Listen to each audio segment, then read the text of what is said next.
In the earliest days of his childhood, a young boy nurtured a singular dream. The world of architecture captivated him so completely that even as a toddler, he found himself unable to tear his gaze away from its wonders. Fate finally handed him the opportunity to make his dream come true during a pivotal match.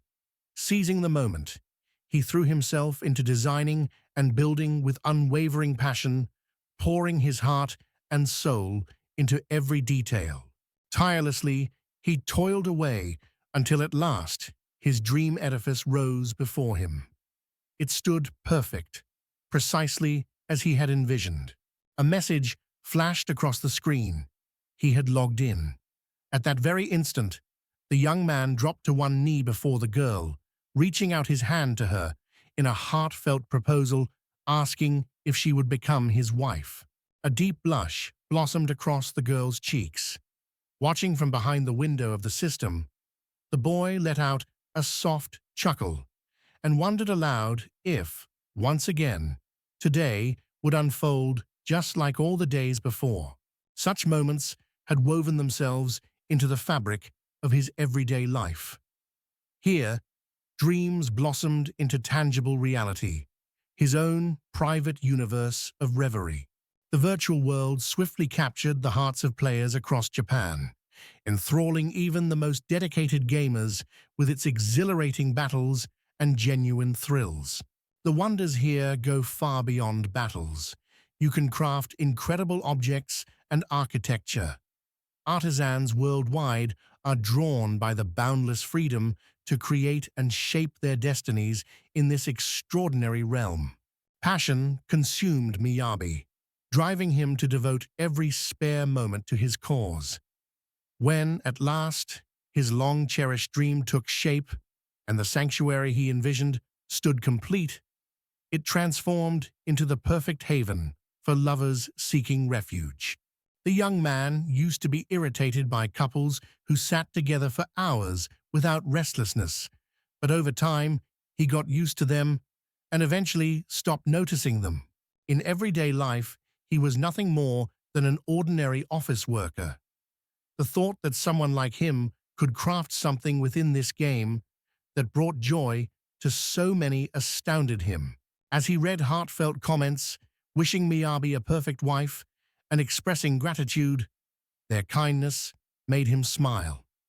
Quiet pride bloomed within him, and he silently wished those well-wishers happiness in return. Suddenly, a notification chimed. His eyes darted to the message at once. This time, it wasn't yet another announcement about someone's wedding. Tearing open the envelope, his eyes were immediately drawn to the sender, the administration. Surprise flickered across Miyabi's face. To his mind, it seemed far too soon for any official word about the event's results. The system delivered its message. Countless souls had discovered true love, all thanks to the astonishing brilliance of his architecture. Even the system itself expressed gratitude to Miyabi for uniting the people. With a hint of sheepishness, the young man realized that he had somehow ended up playing the part of a modern-day Cupid. At the same time, he noted that seeking approval is only natural. A warm smile flickered across his face. The letter expressed their heartfelt gratitude, inviting Miyabi to join an exclusive server as a way of honoring her remarkable contributions. Astonished, the young man learned a server was reserved just for him, and that no personal information was needed, sparking his curiosity. Would he agree to these unusual terms? A thought flickered in Miyabi's mind. If given a chance to work on construction here, he'd take it instantly. At the push of a button, dazzling, blinding lights spiraled around him in a swirling, riotous dance. Radiance engulfed him completely. In the final instant, a flickering message flashed before his eyes. The goddess of love wishes you luck, young man. Some time passed, and the boy awoke in an entirely unfamiliar place. From the tree that had caught Miyabi's eye, a single leaf drifted lazily from its branch and began to twirl gracefully through the air. Settling beneath the sprawling branches, the young man watched leaves drifting silently to the ground. As he scratched the back of his head, a curious thought tugged at him. It felt as though only moments ago he'd been unconscious. Confusion flickered across Miyabi's face as the server's entrance revealed itself to be far stranger than he'd anticipated. In an instant, the entire world around him warped, transporting him somewhere utterly unrecognizable from where he'd just been. In a heartbeat, he sprang to his feet, only to be halted by urgent shouts. Commanding voices barked at him to stay put. Encircling him stood a band of armed bandits, their weapons glinting as they flashed wicked, triumphant grins. The strangers demanded the newcomer leave her cargo behind. Suspicion flickered in Miyabi's eyes as she realized these people were nothing more than common thieves. Surveying the tree that served as his hiding spot, a thought flickered through his mind. Do bandits lurk even in the realm of dreams? Bandits suddenly ambushed the horse-drawn carriage. Miyabi briefly wondered if this was perhaps just another game update. The scene unfolded with striking realism. A robber faced a girl of average height, who bravely fended him off with her weapon, determination shining in her eyes. Suddenly, Miyabi caught the stranger's gaze, locking onto his own. In that instant, an unmistakable current of eye contact surged between them. Tension radiated from Miyabi as he became certain she had just cast a glance his way. Her sharp, investigative eyes locked onto him once more, studying his every move. Suddenly, the girl started gesturing animatedly, her hands tracing mysterious shapes in the air. A peculiar sensation washed over Miyabi, as if the girl was on the verge of embarking on something important. The young man pondered what his strategy might be if this were a game world. Surely the best move would involve finding a clever way to distract their attention. Stepping boldly from behind the tree, Miyabi raised his voice, demanding to know what the bandits wanted here. The ruffians immediately spun around, their eyes widening in astonishment at the sudden appearance of the boy confronting them. The stern-faced man, clearly the leader of the bandits, swiveled toward his cohorts. With a booming voice, he declared that it seemed someone had the audacity to seek adventure right here, in their very midst. Miyabi's face tightened with sudden fear, anxiety flickering across her features as the bandit leader barked a harsh order for his followers to slaughter everyone, leaving no survivors. Suddenly, a deafening explosion thundered behind the bandits. No longer the desperate fighter from moments before, the girl now stood tall and resolute, her magical staff clenched firmly in her hand. She gratefully glanced at Miyabi, thanked him, then thrust her staff into the earth. Mystical energy erupted, rippling outward and enveloping everything in its path. Alarm flashed across the bandit leader's face. Suddenly, the girl's staff blazed with dazzling light, unleashing dozens of brilliant rays that surged forward, hurtling straight at the thuggish assailants. With dazzling speed, the girl's enchantments struck down the bandits one after another. All Miyabi could do was watch in awe, unable to intervene as the battle had already swept past her. Suddenly, a tiny pebble struck Miyabi on the head, yet it left no trace behind. Upon witnessing this, the boy's face drained of color. In an instant, his gaze snapped to the spot where the stone had just landed. Confusion seized him, tangling his thoughts into knots. Miyabi wondered, was that pain he'd just felt within the game itself? In a fleeting instant, the realization flashed through his mind. No matter how convincing this game appeared, it would forever remain just that, a mere game, incapable of causing him any real harm. Eyes fixed firmly on the road ahead, he gave no indication of distraction. Meanwhile, the girl skillfully dispatched the bandits, while her cart stood perfectly still, undisturbed by the chaos. Tilting his gaze skyward, he took in the majestic mountains rising above.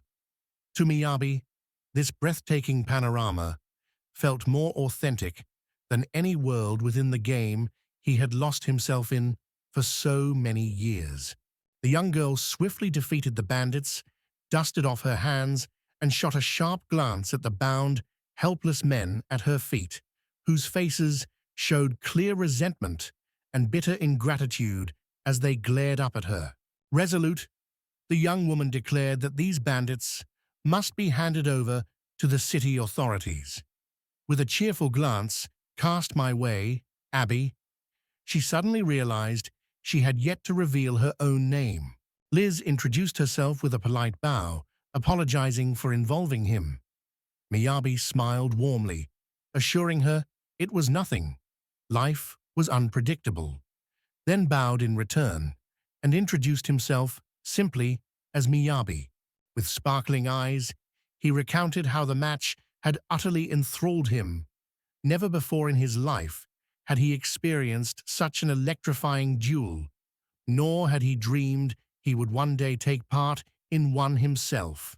Although the girl had nodded, she now realized the true weight of Miyabi's words, and, astonished, asked if this was really his first fight.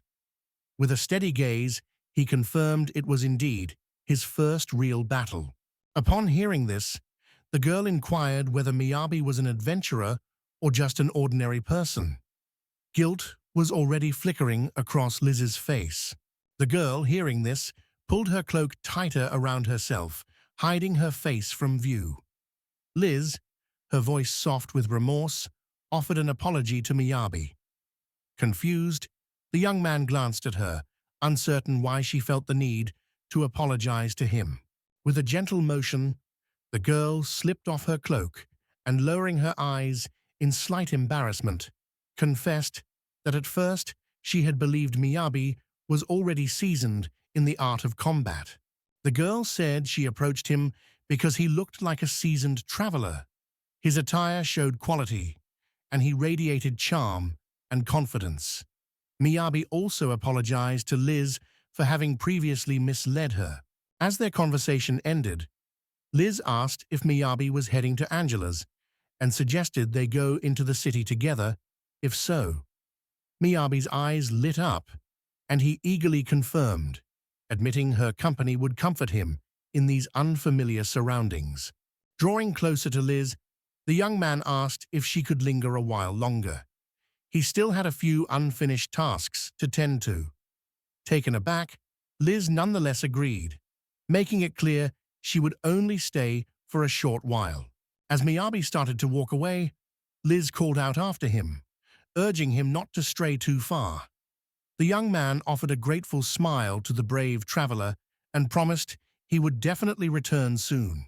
After a long search in the forest, Miyabi gathered a modest pile of twigs, leaves, and stones. Standing proudly by his find, he declared these materials were more than enough to bring his grand idea to life. Questions plagued him as the VR headset wouldn't budge despite repeated tries. Liz, watching, grew concerned.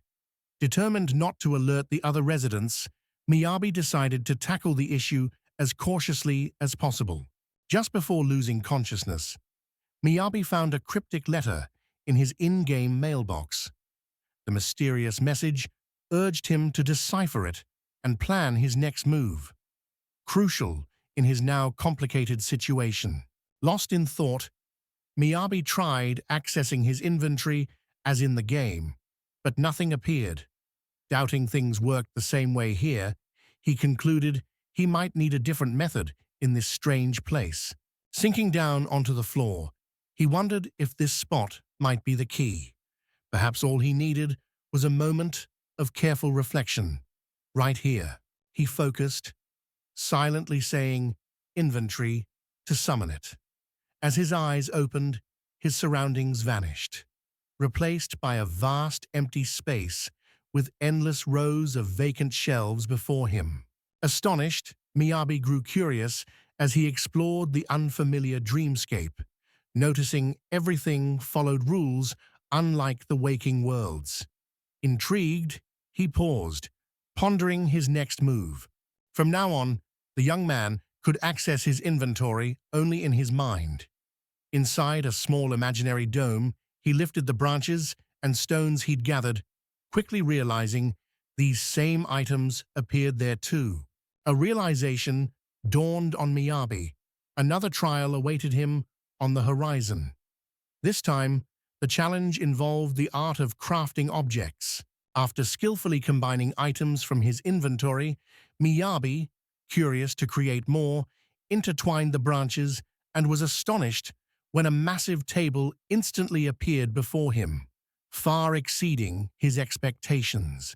Miyabi sighed in satisfaction, his eyes lighting up at the item's auto-crafting feature, a game-changing discovery that meant he no longer had to painstakingly complete every tedious crafting step as he once did in the game. Thanks to the Miyabi system, any recipe could be unveiled with just a single thought. That's exactly how the secret of crafting a shovel was discovered. After some thoughtful reflection, the young man realized that, although he had noticed a few differences from the game he once played, everything in this dream world seemed to operate in much the same way. Miyabi paused, mind racing with possibilities. The next goal was clear: craft a stone axe. He quickly found the needed recipe, wasting almost no time before moving forward with his plan. Stone X. More versatile than it looks, this rugged rock can split firewood and serve as a weapon. Essential for any adventurer, Miyabi said, marking 10 sturdy branches and 30 more stones as journey must-haves.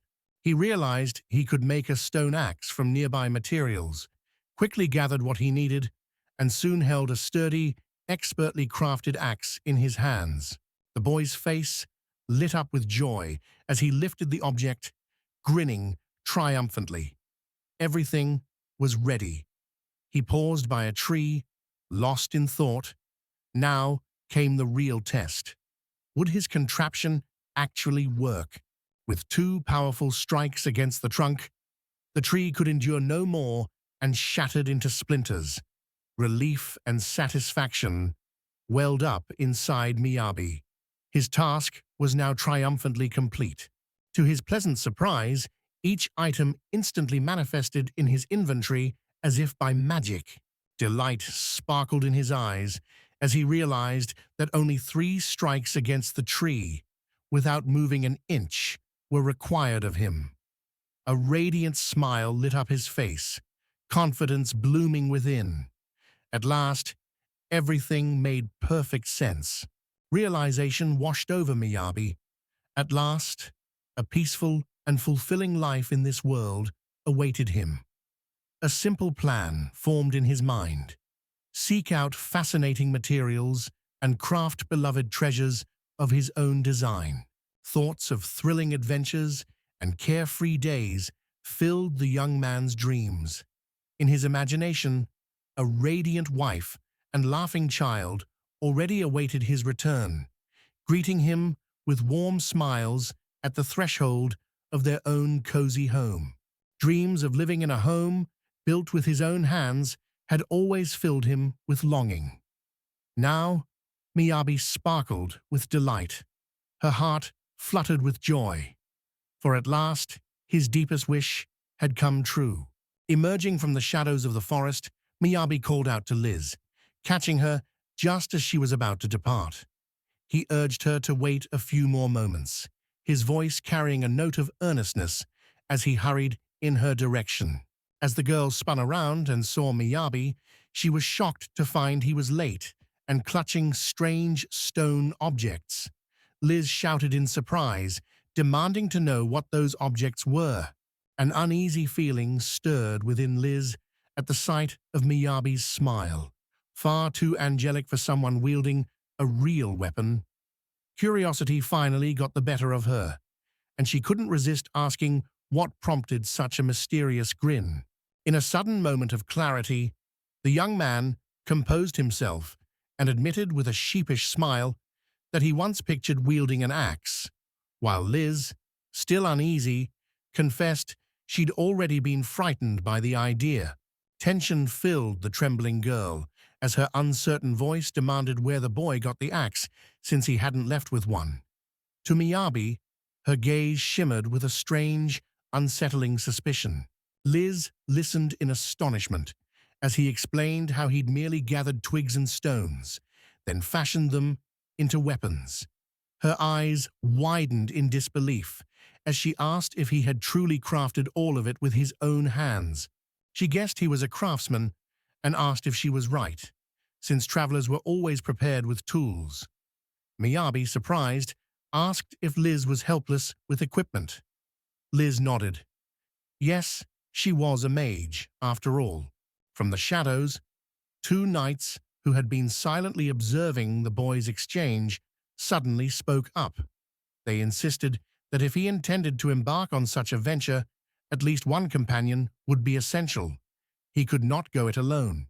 The second knight ventured a guess. Perhaps Miyabi simply couldn't afford it. Without missing a beat, the first eagerly agreed with the idea. Spinning around to face them, Liz shot Knight an irritated glare, clear annoyance flickering in her eyes. With indignation blazing, the young woman protested the rude remark to someone she'd just met. The knights hesitated, surprised, but Miyabi stepped forward and gently reassured her that everything was fine. As Liz complained about the rude knights, Miyabi wondered if they were just regular people whose rough behavior made sense in a world where craftsmen and artisans lacked respect or demand. One of the knights approached Miyabi, offering a heartfelt apology and expressing hope that his words hadn't upset the young man. Miyabi simply smiled, assuring him that everything was perfectly fine. After a while, the boys gathered their belongings and skillfully arranged them in the wagon. Once everything was loaded, Liz turned to Miyabi and suggested that he pack his things as well. Miyabi nodded in agreement, accepting her suggestion. After much preparation, the journey began. Though the road wasn't long, it became an unexpected adventure as the boys struggled with a cryptic map and fought off monsters while heading toward the city. A brief halt granted the elderly woman in the wagon a moment to recover her strength. Surrounded by tranquility, the travelers pressed on, their destination drawing ever closer with each assured step. A bright grin spread across Liz's face as something caught her eye ahead. With excitement, she urged everyone to look forward. At last, the city of Angoulême unfolded before them, the very destination the boys had pursued for so long. The boys made their way to the city gates with impressive speed. Miyabi's eyes sparkled with keen curiosity as he took in the city's architecture, marveling at the imposing gates that stood before them, welcoming their arrival. As he watched the vigilant guards, it dawned on him just how vast this city truly was, and how the local sentinels radiated a stern, unwavering determination. As soon as the guards spotted the approaching carriage, they sprang into action with sudden determination. Miyabi noticed their abrupt enthusiasm and felt a flicker of surprise. In the blink of an eye, a swarm of guards surged toward the boys, hemming them in from every direction. Witnessing this sudden onslaught, true fear gripped Miyabi, his face drained of color, leaving him ghostly pale. The guards' suspicious, hostile stares sent a jolt of tension through the boy's body. With fear etched in her voice, Miyabi anxiously cried out, desperate to know if they had somehow done something wrong. Liz gently reassured the boy, explaining that this was a completely routine procedure. Meanwhile, the guards wasted no time in surrounding the bandits she had just apprehended. Among the group, a man remarked on the difficulty of capturing these bandits, his tone weary yet unwavering. Introducing himself as the commander of Angouléme's warriors, he made it clear that he sought the leader of this gang, someone known as Liz. Miyabi sighed in relief, believing the knights had come to arrest the bandits and expecting Liz's formidable leader to be among them, but was stunned when a confident young woman boldly declared herself the leader instead. Miyabi turned pale as the calm, unfazed Liz approached the commander. He politely asked to see her adventurer's card, and Liz, expressionless, silently handed it to him. After confirming Liz was titled Seafarer Adventurer, the commander asked if her party had 6 members.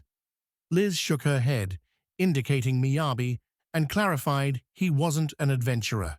Spinning around, the boy caught sight of the knights who had accompanied Liz on their journey, strolling forward at a leisurely pace. With a flicker of surprise, Miyabi glanced over her shoulder and asked if Liz was truly their leader. The boys quickly moved to verify the information as the girl quietly warned him not to be surprised, since nothing could change the result. Among adventurers, leadership always goes to the highest-ranked member. One of the knights stepped closer, a warm smile lighting up his face as he remarked how incredibly helpful Liz had been. Flustered by the sudden praise, the girl blushed and averted her gaze, a hint of shyness coloring her cheeks. The next night, a new visitor declared the girl had a rare gift for exposing enemies, making Liz blush even more deeply. Shortly after, Miyabi sincerely apologized for his earlier behavior. The revelation that their leader was a young woman truly astonished him. Yet witnessing seasoned adventurers follow her without question left no doubt she possessed an extraordinary presence. Crimson blossomed across the girl's cheeks as she averted her eyes, plunging into a shy silence. A deep sigh escaped her lips, while Miyabi, thoroughly captivated by her enchanting bashfulness, burst into delighted laughter. As the uncomfortable conversation ended, the guard said the bandits would be taken into custody and told Liz she could claim a reward at the guild for exposing them. Liz nodded to show she understood. Grateful for the boys' assistance, the middle-aged woman riding in the wagon offered them her heartfelt thanks. With a reassuring smile, Liz encouraged the woman, assuring her that she could now sell her goods wholesale without fear. She further explained that their team had delivered the cargo safe and sound without a single scratch. Knight smiled gently and said they'd be on their way, assuring that Miyabi and Liz would be fine. The boys waved goodbye as their nocturnal visitors' silhouettes faded into the distance.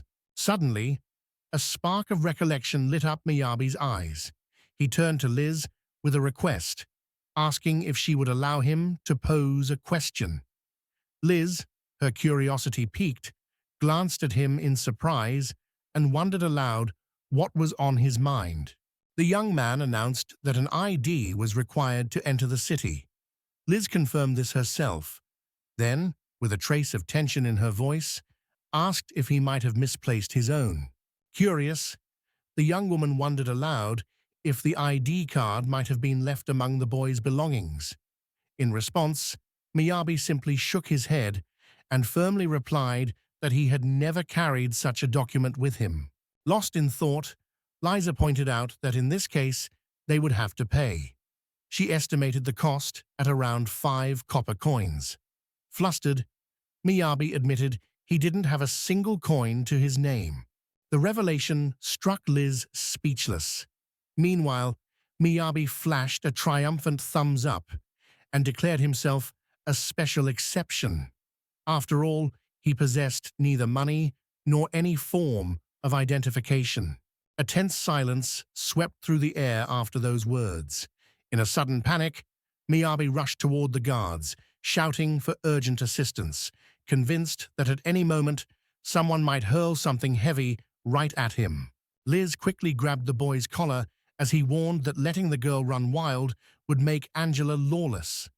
Mia's piercing cries made the girl back off, and she huffed, vowing never to bother him again. With a soft sigh, the girl gave the young man a 3-day temporary pass, warning him that to stay longer, he'd need to get an official permit from the Adventurers Guild. As evening quieted Angela's streets, Miyabi and Liz strolled leisurely. In the peaceful hush, the boy turned to the girl, gratitude in his eyes, and warmly thanked her for always being by his side. With sincere gratitude, the young man thanked her for the money she had provided for his expenses. Liz, however, quickly pointed out that she had merely lent him the funds, confident he would repay her as soon as he was able. With unwavering resolve, she vowed to make the boy meet every condition. Miyabi calmly assured her he understood. Recently, Liz had given him two demands. The first was to join the Adventurers Guild. Miyabi surmised that he would likely be allowed to assemble his own team, with the guild always keeping tabs on their whereabouts. The whole scheme was designed to ensure Miyabi never had a chance to escape. Realization struck the young man. He needed to gather every essential material for crafting without delay. Once that task was complete, registering at the Adventurers Guild became an absolute priority. Liz's second demand was unusual: spend time working as a girl. As the boys explored the city, Miyabi was fascinated by the diverse buildings, especially a genuine blacksmith's forge, whose rugged charm captivated her. The moment Liz voiced her request, she also asked for assistance with her luggage.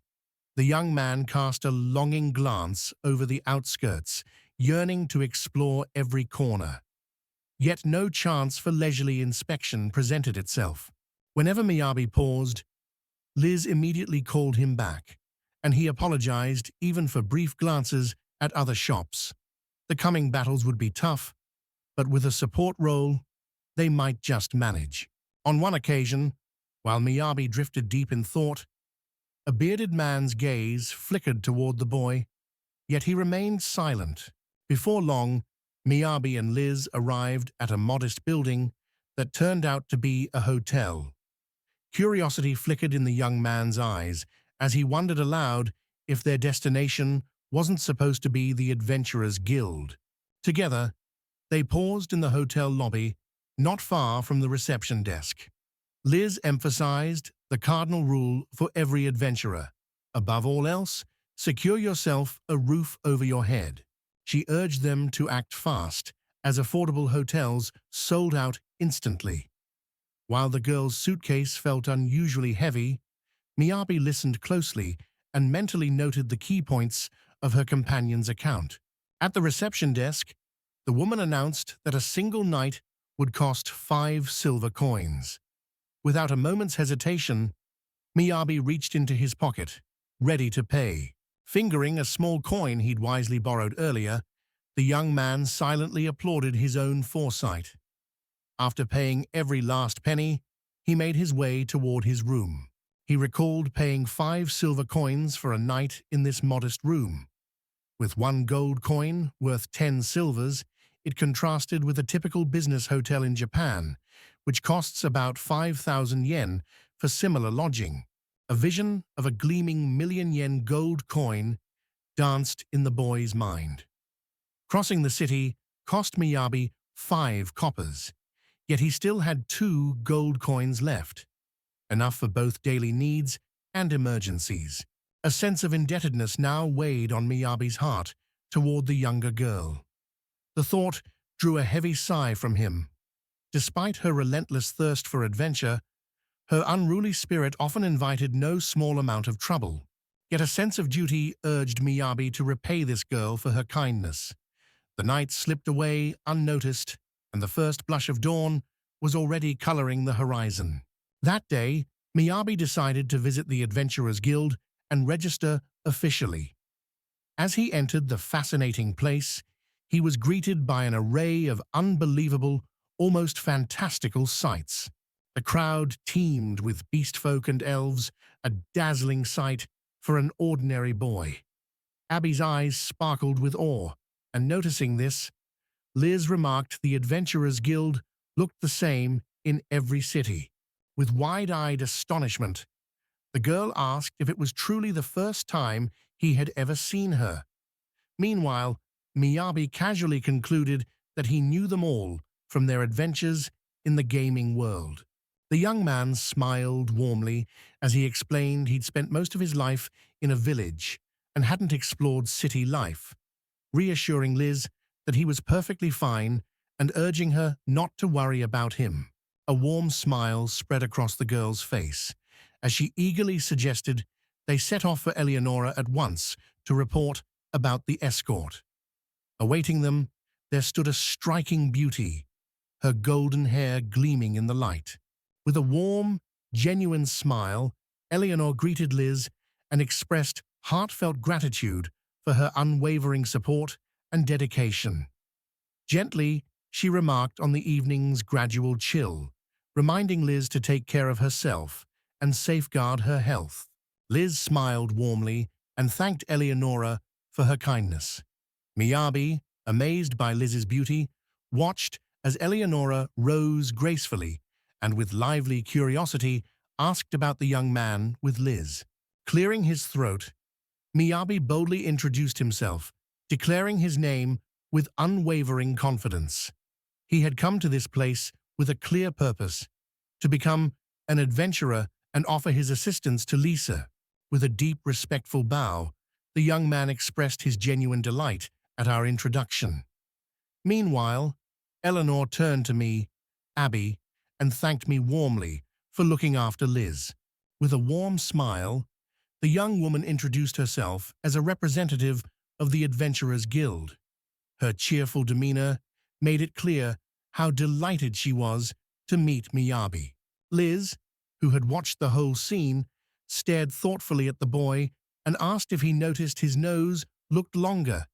The unexpected question left him at a loss, his composure slipping away.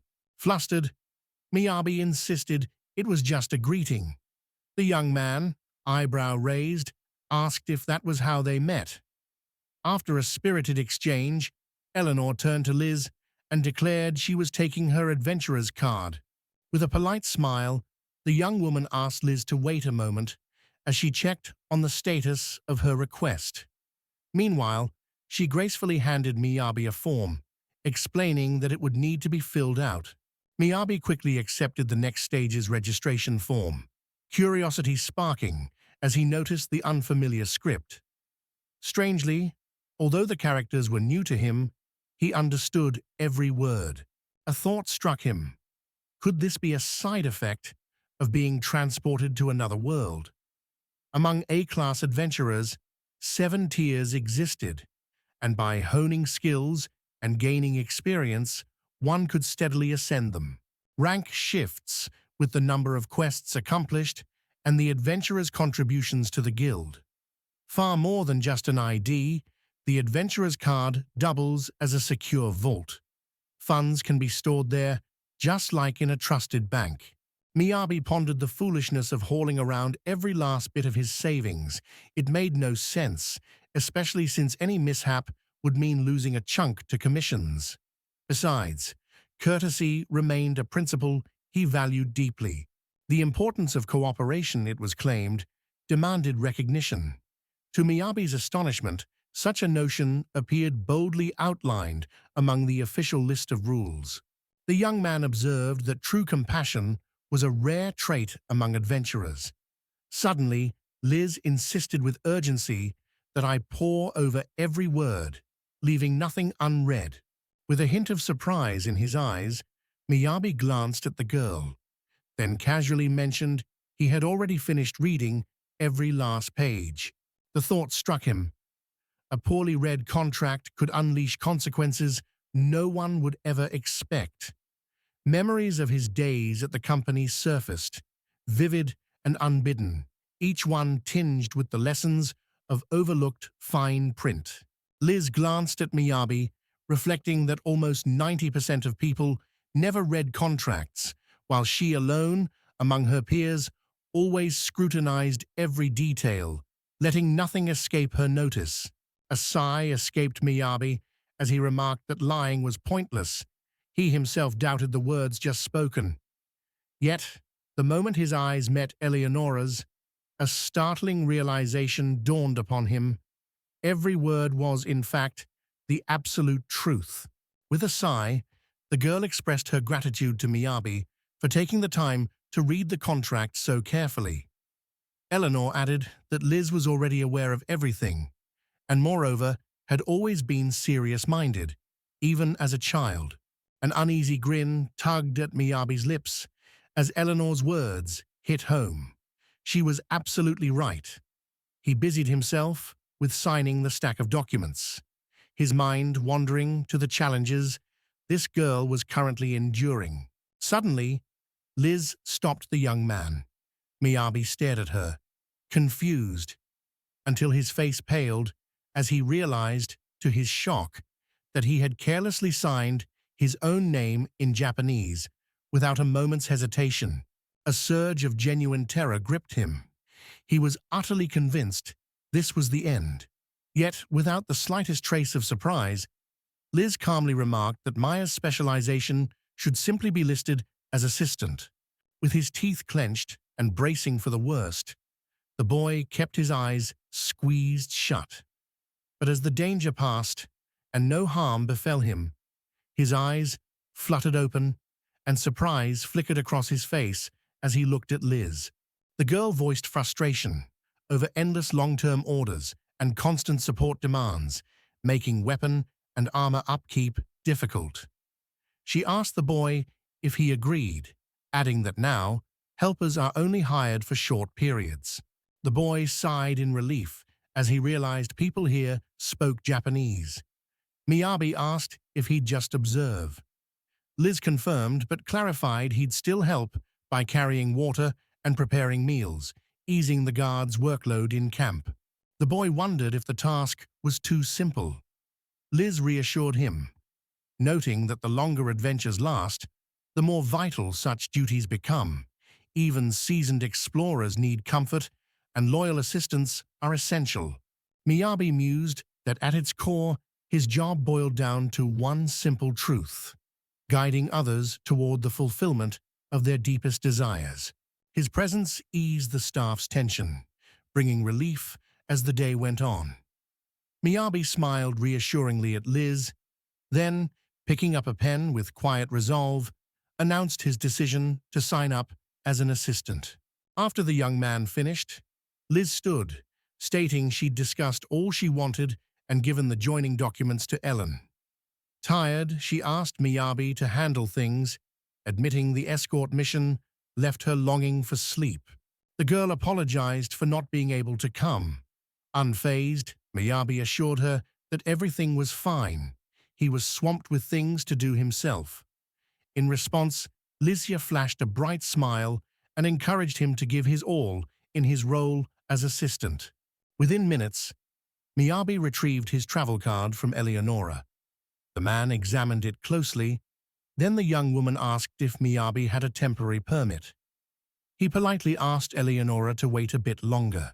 With swift skill, the young man pulled the permit from the equipment stash, stunning Eleonora. Grinning, Miyabi gave her the document. Flustered and amazed, she admitted Miyabi's skill was truly remarkable. With a gentle smile, Miyabi remarked how unusual it was to find a master standing among those registering as adventurers at the guild. Eleanor nodded in agreement, adding that such an interpretation made perfect sense. The girl explained that both commercial and artisan guilds boasted a considerable number of members. Altogether, 3 main types of guilds existed: the Adventurers Guild, the Merchants Guild, and the Artisans Guild. Miyabi noticed the presence of a bustling guild of craftsmen nearby. Yet Eleanor was quick to point out that the real issue ran deeper. Time and again, their applications had been rejected solely because they lacked physical strength. Miyabi sighed. Though the words weren't uplifting, determination shone in his eyes. He was ready for any challenge. Smiling, Eleanor noted the Artisans Guild had recently taken on more and more escort requests. Hope was all she had as she wished for a good outcome. Suddenly recalling something, She asked Miyabi if he knew time stood still in the inventory, and his eyes widened in astonishment at this revelation. Eleanor explained that bringing back monster meat or other valuable materials would guarantee a handsome reward. However, when hunting for such trophies, caution was paramount. Damaging the monster's head could prove costly. Envisioning his life with the new equipment, Miyabi felt a surge of relief. No longer would he have to fret over storing his supplies or safeguarding them from harm. On top of that, he could finally offer travelers truly fresh provisions. The boy joyfully vowed to try, his determination clear. He'd do whatever it took to pay off Liz's debt fast. But before Miyabi could start crafting, he needed to collect all the necessary materials. Now, he could achieve two key goals at once. A much better use of time than wasting hours at the Artisan Guild, where his ambitions would go unheard. In reality, the Adventurers Guild would benefit him far more. The young man asked Eleonora where to find more supplies. She warmly suggested the safe East District. Meanwhile, Miyabi decided to keep working, determined to continue even past the assigned hours. After spending some time in the forest gathering all sorts of resources, Miyabi finally made up her mind to return to the city. The sun was fading beyond the window, casting long, melancholy shadows. As he made his way back to the city, bewilderment filled his gaze. The buildings surrounding him looked utterly foreign, as though he'd stumbled into an entirely different world. In a narrow alley, Miyabi stopped, trying to recall the hotel's location. Panic grew as every building blurred together, and the confusing maze of stone around him became more bewildering with each passing moment. His footsteps echoed endlessly on that street, each blending into the next. Panic surged as he cried out. Nothing ever changed. The relentless monotony was torture, unbearable for an ordinary Japanese office worker. The realization struck him. He had only managed to unwind before because Liz had been by his side. As he wandered down the street, fragments of memory tumbled through his mind while he struggled to recall the name of that hotel. Raising his gaze to the sky, he noticed the sun dipping toward the horizon, and a stray thought crossed his mind. Maybe Liz was beginning to worry about him. Just then, a girl with a neatly tied ponytail made her way toward him. As Miyabi walked down the street, she spotted a petite girl with quirky ears, a twitching tail, and a stern gaze. Clear signs that she was, without a doubt, a member of the elusive beastfolk tribe. Miyabi's keen eyes caught sight of the sword dangling at the girl's waist, clear evidence that she was likely an adventurer. Glancing around one last time, and finding himself utterly alone, the boy steeled his nerves and decided to ask her for help. Summoning his courage, he approached the girl and politely asked for directions to the hotel. Without missing a beat, she averted her gaze, gestured toward the correct path, and brusquely informed him that he should head that way. Momentarily flustered, Miyabi realized he had yet to mention the name of his hotel. The boy then wondered aloud if the girl was perhaps referring to the hotel where she herself was staying. Confusion flashed on the girl's face, leaving her briefly speechless. Miyabi noticed her bewilderment and was puzzled by her sudden change. He wondered if mentioning the topic had been a mistake and felt a pang of regret. Yet a sudden realization struck the boy. There was no one left to lean on but this girl by his side. An apology escaped his lips as he admitted he might have frightened her. Smiling reassuringly, he insisted he wasn't suspicious and showed his Adventurers Guild card. The girl examined it, sighed wearily, then proudly produced her own card and declared that she, too, was an adventurer. The boy gasped in astonishment at the unlikely coincidence, his eyes wide as the girl seemed too young for such trouble. Meanwhile, Miyabi took the girl's card, pausing to study it, her mind racing to process the shock. He stared at her in silent awe, struggling to believe this sweet petite girl was ranked B, higher than even the mighty warrior himself. Miyabi found it nearly impossible to accept such a delicate girl outranked him. His gaze lingered on the unflinching girl, and a question stirred in his mind. Could she truly possess such remarkable strength? With unwavering confidence, the girl pointed toward Miyabi, clearly declaring his name and labeling him as an F rank. She remarked that he seemed hopelessly lost for an adventurer. Then, with a slight smile, she introduced herself as Mel. The girl proudly vowed to help the boy no matter what. Miyabi responded with a gentle smile and genuine thanks, and though he knew she meant it, hearing her sincere words aloud left him a little embarrassed. Suddenly, the girl cried out, insisting that Miyabi at least give her a hint. Miyabi paused, asking Mel for a moment to think. Memories stirred. He clearly recalled being near the East Gate. He admitted he'd forgotten the incident's details because he was deep in conversation with an adventurer he knew. As soon as he finished, Mel eagerly leaned in to ask if this mysterious adventurer was a girl. Miyabi nodded in confirmation, specifying that it concerned a girl his own age. Although he seemed on the verge of saying more, Mel had already caught on. Wasting no time, she seized Miyabi's hand and with unwavering determination led him forward. After hours on the road, Mel pointed at a building ahead, confidently declaring they'd arrived, then glanced at her companion and asked if she was mistaken. Miyabi gave a slight nod. This was indeed the right place. Excited, the young man exclaimed it was incredible. His eyes bright with curiosity, he asked Mel how she solved it. Straightening with quiet pride, Mel said it just took a little thought. She assured them this hotel near the East Gate was unique.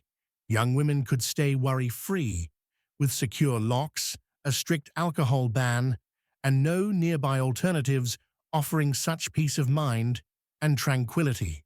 In that area, where alcohol is strictly prohibited, even ordinary residents can feel secure. Upon hearing this, Miyabi was genuinely taken aback. Never had it crossed his mind that Liz was concerned about his safety. With deep gratitude, the young man thanked Mel for her unwavering support, saying she had truly saved his life. Smiling warmly, Mel wished the Afrenk luck. He gently corrected her, reminding her his name was Miyabi. Mel wished the young man luck once more, this time speaking his name aloud. Miyabi resolved in that moment to erase that name from her memory forever. Suddenly, a thought struck Miyabi. He had meant to thank Mel for her unwavering support. Turning to her, he asked if she could spare a moment. As soon as Mel heard his words of gratitude, her face lit up with a radiant, joyous smile. She halted abruptly, declaring without hesitation that she would wait. Miyabi glanced at Mel, inwardly admitting that he would have gladly rewarded the girl with money, if only he hadn't been so woefully short of it at the moment. Eager to surprise Mel, the young man opened his inventory, not to conjure up coins, but to craft something truly special. His heart set on creating a gift that would fill her with genuine happiness. Miyabi had collected ample wood and kept all necessary tools nearby. Grabbing a small log, he instantly used his mastery of material decomposition to transform it into a neat array of wooden cubes. The material breakdown is an additional feature crafted exclusively for the expanded inventory. Items stored in this section can be automatically dismantled into their individual components. In the blink of an eye, a wooden block materialized in his hand, immediately catching Mel's attention.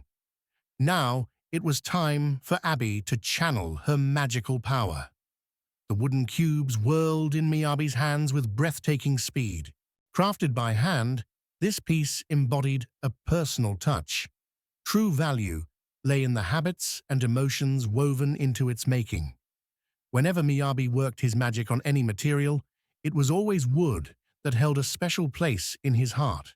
By now, the wood had already taken on an enchanting, peculiar shape. A smile played on Miyabi's lips. Such challenges were mere trifles for someone who had long mastered the art of transforming any material with meticulous care and unmatched skill. With practiced hands, Tremiyabi swiftly transformed a lump of clay into a delicate figure of a charming little cat. As the final touches were added, Miyabi etched a sweet expression onto its face, infusing the feline with an unmistakable charm. A sigh of relief escaped the boy as triumph lit up his face. Victory felt sweet, especially now that a charming wooden figurine rested in his hands, an enchanting gift he planned to present to Mel. He gently placed the small cat figurine in the girl's arms, admitting it was all he could give for now. Mel examined it with delight, her fingers softly tracing its head, unable to look away from the enchanting gift. Mel gently stroked the kitten, her delight barely contained as she admired its enchanting appearance. Miyabi felt a surge of happiness, noticing how much the girl treasured his humble, handcrafted gift. As Mel sprinted away, the boy pondered how his amazing creations lived only as game data, yet bringing joy to others still warmed him. Still, as Miyabi slept, a deep restlessness unsettled his dreams throughout the night. Loud snores and shivers marked the boy's uneasy sleep, until he woke, crying about an unbearable chill. Shaking, he ran into the hallway seeking warmth, but found only shadows and biting air. No stove or fireplace in sight. The young man, shivering, lamented his futon's lack of warmth. Hoping breakfast would help, he set off, but met Liz, not Miyabi, in the corridor. She was also trembling, her breath visible, just as cold as he was. With a cheerful greeting, the boy wished the girl good morning, then remarked on the unusually chilly air. Bundling herself tighter into her warm clothes, the girl simply nodded in agreement with Miyabi's observation. With a courteous gesture, the young man invited Liz to sit at the table and asked her to wait while he got food. Gratefully, she took her seat and sincerely thanked him for his thoughtfulness. After a short while, Miyabi arrived carrying a small tray with a steaming bowl of porridge and slices of fresh bread. Setting the meal gently on the table, the boy offered a sincere apology to Liz for keeping her waiting. A warm smile played on the young man's lips as he cautioned Liz that the dish was piping hot and urged her to take care. While handing her the plate, his fingers brushed against hers by chance.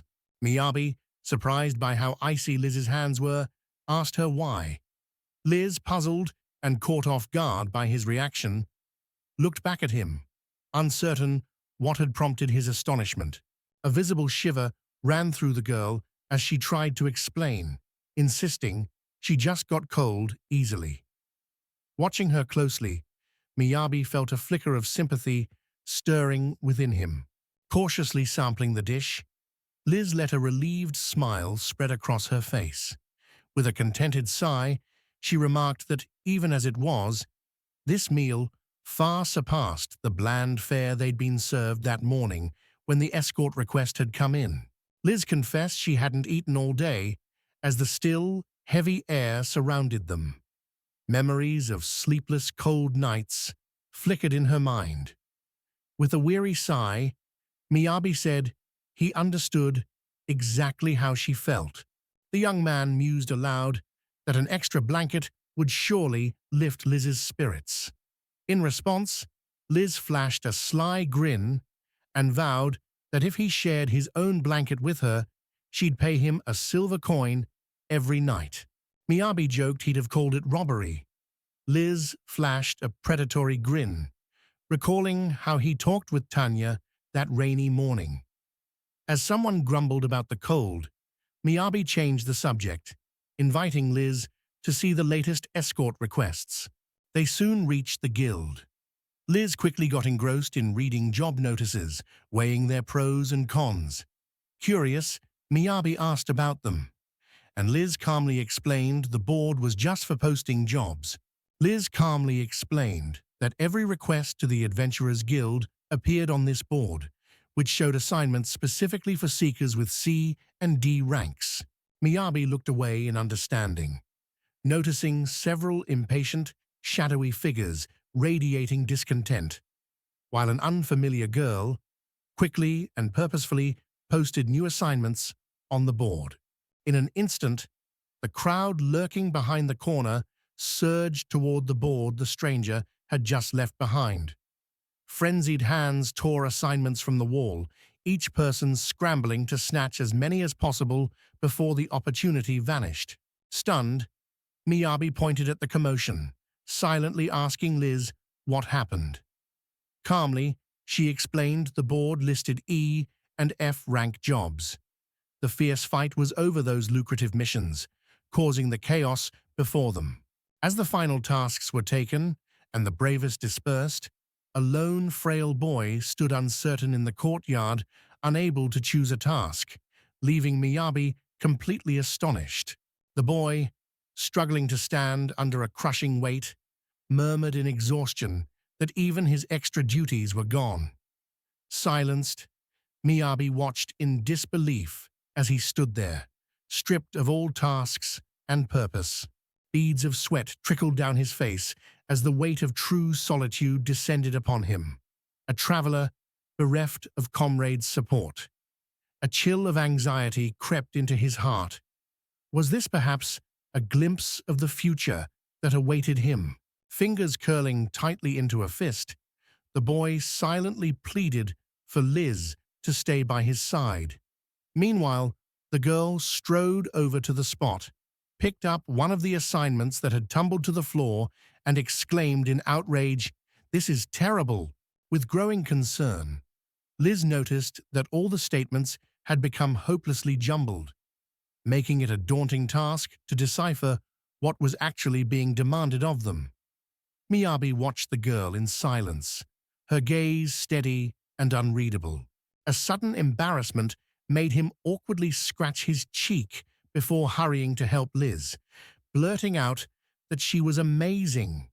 Liz, surprised, looked at him and asked what prompted his sudden confession.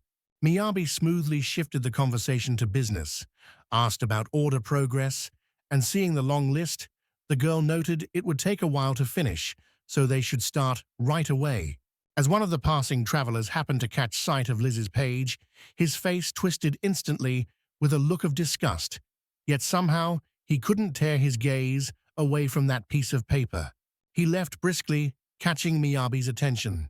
She noted his oddness in quiet astonishment. The man, curious, asked about her request. Liz calmly said it was a plea for human humility, leaving Miyabi perplexed about its meaning. Wariness flashed on his face. Liz noted the large reward, but that no one had taken the job.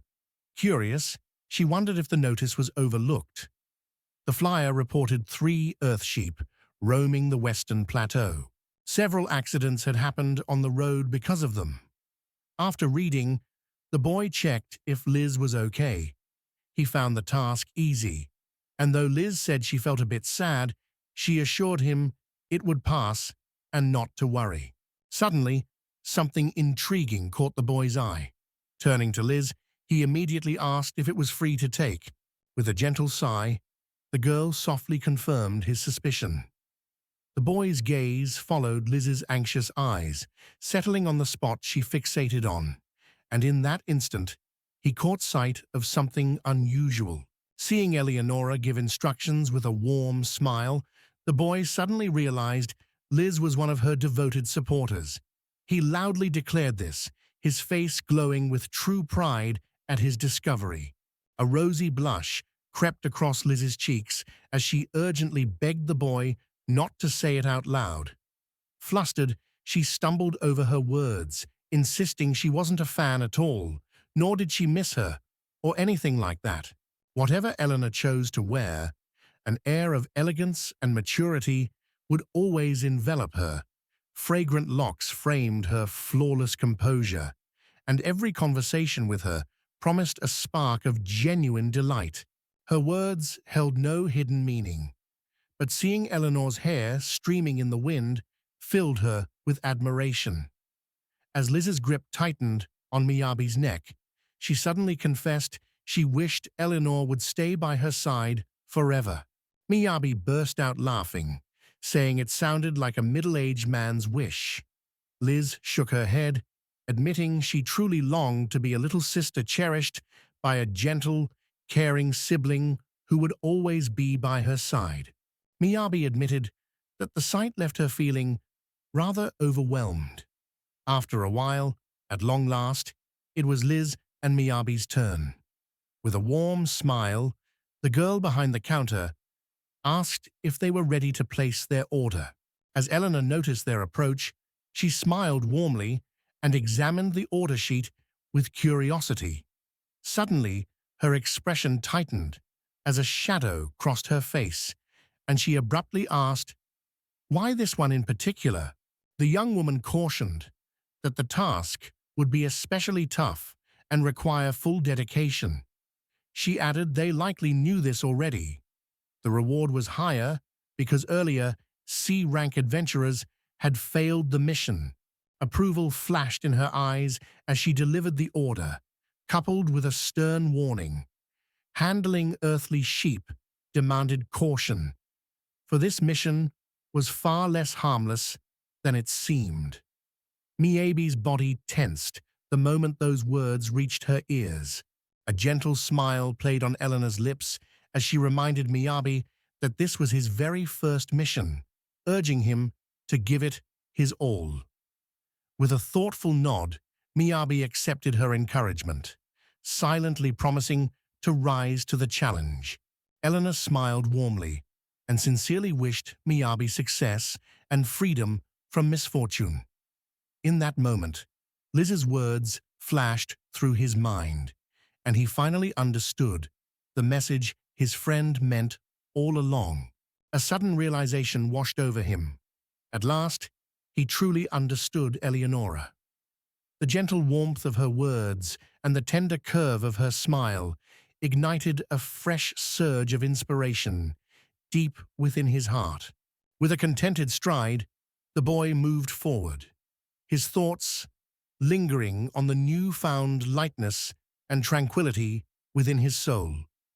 Meanwhile, Liz watched his every step, her gaze shadowed by doubt. Annoyance bubbled within the girl as she grumbled under her breath. His astonishing calm around Eleanor grated on her nerves, especially since Miyabi couldn't even muster the courage to speak to anyone. With a sigh, Liz remarked that deep down, Miyabi possessed the spirit of a true 30-year-old man. Her words prompted a bright, carefree laugh from him as he wholeheartedly embraced the observation. The boys reached the western plains and, exhausted, stopped by a river. As Miyabi drank, Liz noticed that despite being a craftsman, he had a remarkable strength that set him apart. After quenching her thirst, the girl realized they had already left Angoulême behind. Remarkably, he showed no trace of fatigue. A fleeting notion crossed her mind. Perhaps he truly was an adventurer. The thought astonished her. Liz's words struck a chord within him, making him realize he wasn't tired at all. A smile spread across his face as he credited his boundless energy to his skills in building and gathering. Excelling at boosting physical endurance and eliminating fatigue was expected from years of training, but for Liz, it was astonishing. Among mages, abilities like his were extremely rare. The girl observed that bestowing physical strength upon sorcerers proved to be a far more daunting task than empowering those fighting on the front lines. Not once did she hint at longing for a day off or anything of the sort. Occasionally, a pang of envy would flare within her when witnessing the prowess of other adventurers, but for the most part, acceptance had quietly settled into her heart. Miyabi let out a thoughtful sigh, remarking that taking breaks was essential to ensure a safe journey. In contrast, Liz protested energetically, insisting she wasn't the least bit tired. Lowering her eyes, the girl quietly confessed that now she finally understood why the boys had been so eager to finish everything as quickly as possible. She explained that the city gates closed at sunset. Should they fail to return before then, an overnight stay at the camp would be inevitable. Miyabi grimaced as memories surfaced, countless nights toiling at the office past midnight, missing the last trains and trudging home on foot through silent streets. Those exhausting evenings etched forever in his mind. Yesterday, this was the only life he knew. Tears gone, he felt incredibly lucky, grateful for the mysterious force that blessed him with a chance to enter this new world. He silently gave thanks. This world had its flaws, but it spared him the endless complaints of difficult clients and a harsh boss. Most co-workers were mothers, and the workplace sometimes brimmed with fleeting emotional bursts. True tranquility washed over him as memories consumed him, barely noticing Liz's persistent calls until her sharp cry cut through the haze, announcing the Earthlings had finally arrived. Bewildered, Miyabi anxiously searched their surroundings while the boys focused on finding the beast. Suddenly, its silhouette appeared, calmly grazing in full view, seemingly at peace. Curious, Miyabi asked what the creature was, as the earth sheep resembled a deer. Liz exclaimed it was a deer, but she meant another. The sheep stood calmly just behind the animal they first saw. A small herd of deer grazed peacefully, their movements unhurried and serene. Suddenly, they froze, ears flicking as their eyes fixed on a distant point. Without warning, a powerful gust of wind surged from that direction, breaking the calm. The deer bolted in panic, but suddenly an immense force slammed into their sides. Towering before them stood a colossal creature crowned with massive horns, a legendary beast known as the Earth Ram. The creature exuded a fierce, beastly aura. Anxiety swept over Miyabi as she wondered how terrifying a sheep could be. Liz shared her unease, noting these creatures were called roaring demons for a reason. She claims that not even a squad of 10 soldiers could hope to subdue this giant. Rumor has it, a single one of these demons once smashed straight through the city gates. With a sigh, Miyabi observed that Gnashing Demon seemed a far more fitting name for these creatures. Liz chimed in, pointing out that their real trouble lay in the extraordinary cunning of these beings, united once more against the monstrous threat. Just as they had stood together in the forest, an unspoken pact bound them. Whispers circulated that the earth sheep hunted mages first, fixing their gaze on those who guarded the team from the rear. Miyabi warned that field testing the theory was too dangerous. Liz agreed, noting their enemies could attack any time, making shelter essential. With the threat looming, they decided to retreat for now. In that very moment, understanding dawned on Miyabi. She finally grasped why the guild members had reacted so oddly to this particular request. If a monster like that were prowling about, the road would have been blocked, for sure. Noticing the shredded tires, Miyabi realized they had no time to lose. Curiosity flickered in Miyabi's eyes as she asked whether anyone besides the adventurers had been hurt. With a visible sigh of relief, Liz assured her that fortunately, not a single civilian had suffered any injuries. The girl observed that without a doubt, this was nothing more than a temporary obstacle along their path. Still, a village lay just beyond, and this road was their sole connection to the wider world.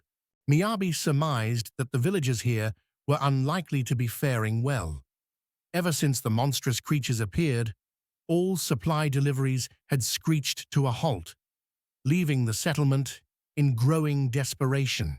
Liz put it differently. There was simply no room for mistakes. Even Miyabi, who was only lending a hand, had to stay sharply alert.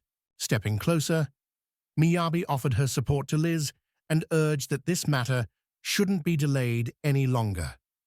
Curiosity flickered in the boy's eyes as he asked how exactly they planned to keep watch over those monsters.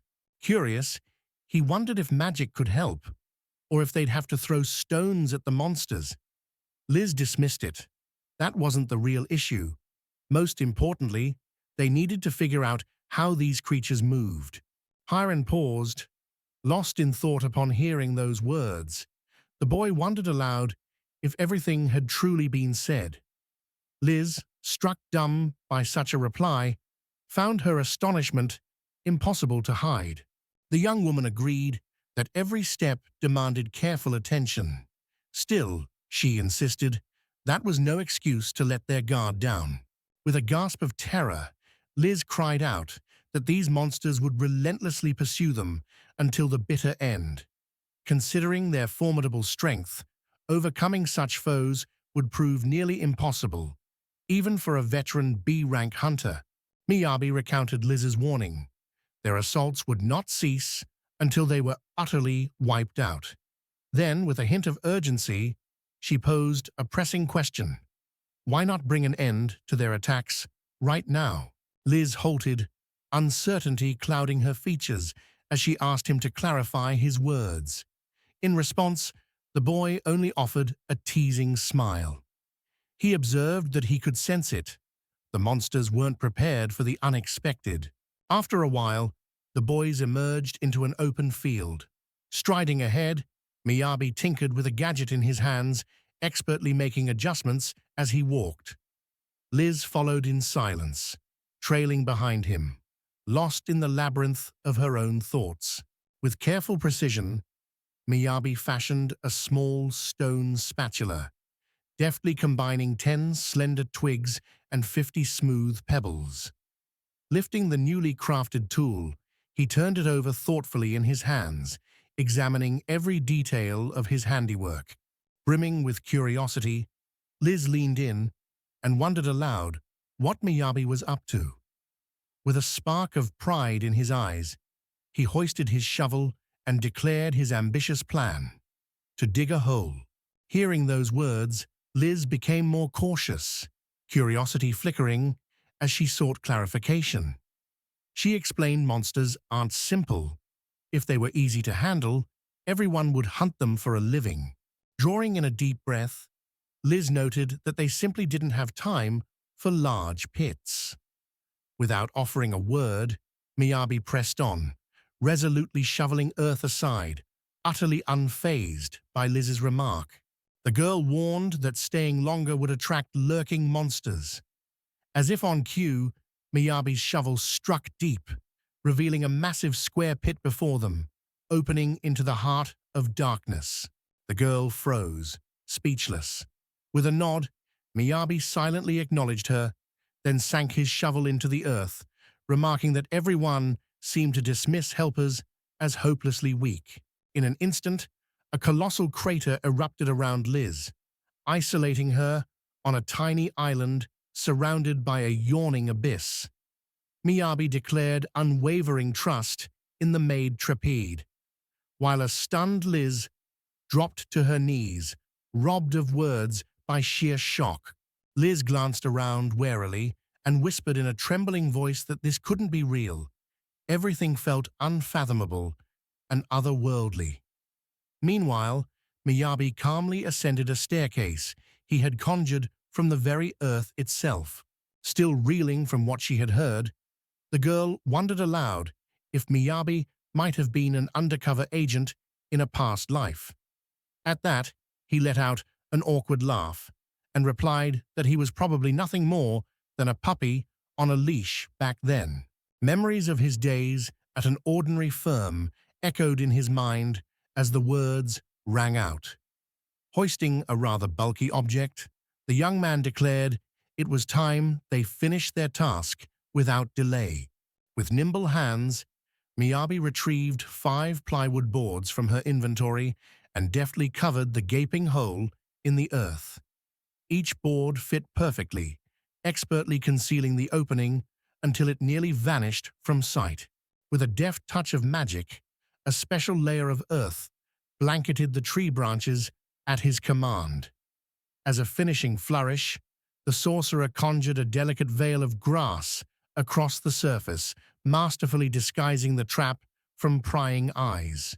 Raising his hands, Miyabi observed that leaving things untouched would make the scene feel far too artificial. So, with a flicker of magic, he chose to hasten the growth of the grass, breathing life and authenticity into the landscape. At last, Miyabi's efforts ended. With pride, he told Liz he'd done everything to ensure the wild monster's capture. Standing in the ordinary field, he reassured her the creatures wouldn't suspect the trap. Now, finally ready.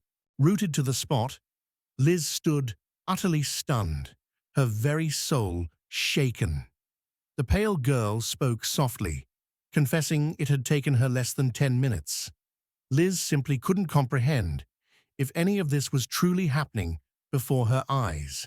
Suspicious and uncertain, Liz cautiously tested the ground ahead, her voice trembling as she called out, questioning if this was truly Miyabi's trap and seeking reassurance for her growing doubts. Liz crouched, eyes scanning the thick grass. Beside her, Miyabi sat and gently explained with a smile that even with magic, this grass would always differ slightly from the real thing. Pointing toward the grass, he explained that with careful observation, subtle differences become clear.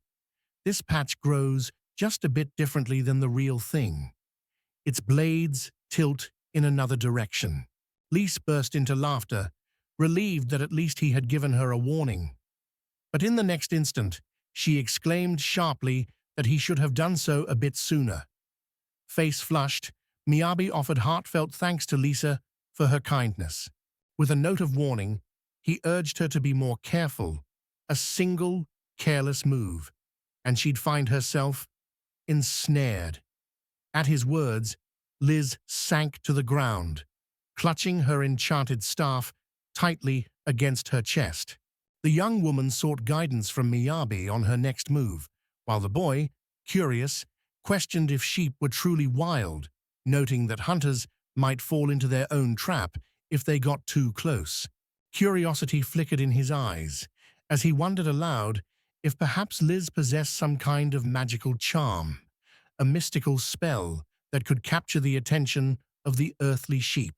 Liz, startled by this revelation, halted Miyabi with a wave and asked her to wait. Grabbing a handful of grass nearby, she declared with tense conviction that luring earth sheep was nothing but a complete fabrication. Despite everything, the girl clung to a faint hope and declared her trust in Miyabi, though uncertainty flickered in her eyes. A look Miyabi met with a subtle, silent pressure that acknowledged the tension between them. After a moment, Liz slowly stood, gripping the enchanted staff tightly, uncertainty in her eyes as she struggled with her choices. Behind her, Miyabi stood silent and still, offering no advice but remaining steadfast. With effortless grace, Liz lifted her staff toward the heavens and chanted the incantation that summoned a mighty projectile from the earth itself. With remarkable agility, a small clay projectile shot out from her staff, first soaring high into the air before plunging down, landing squarely beside one of the earthen rams.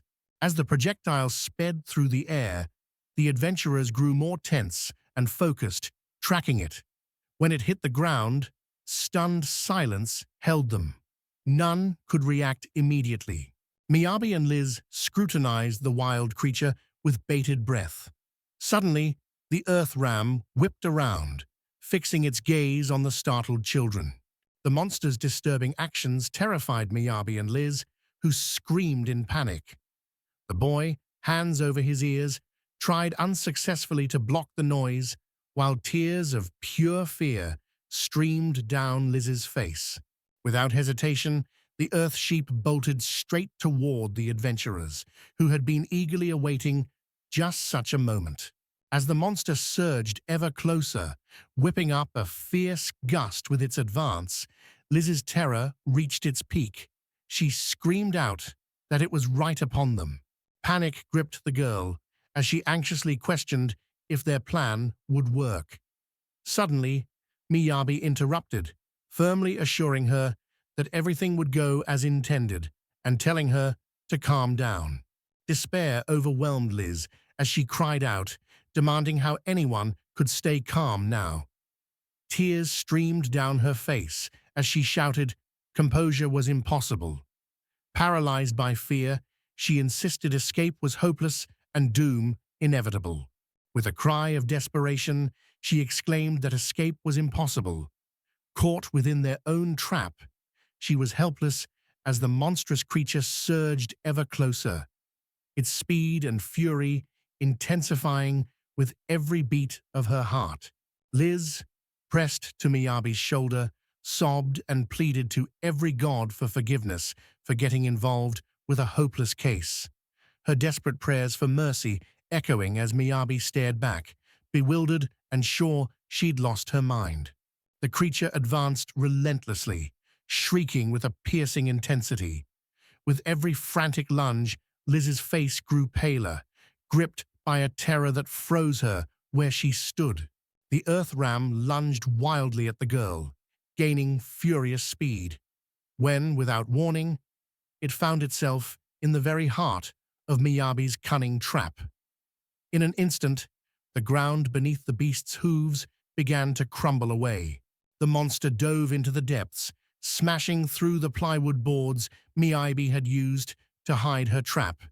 Its chilling roar and a thunderous rumble shook the ground as Liz covered her ears, overwhelmed by the unbearable noise and terror. With a piercing, drawn-out scream, the earthen sheep hurtled downward, landing squarely beneath the trap. At that instant, Liz cried out in alarm, but Miyabi instantly shielded the girl with her arm, acting without hesitation. The moment everything came to a head, Liz unleashed a fierce shout, ordering the repulsive earthen sheep to finally shut up. At the same time, her voice brimmed with certainty as she insisted they would not stumble into trouble unnoticed. Yet, despite Liz's worst fears gnawing at her, the earth sheep marched relentlessly, one after another, straight into the cunning trap Miyabi had crafted. While taking in the scene, Liz turned to her assistant with a thoughtful gaze, wondering aloud if these sheep would ever discover the hidden pit.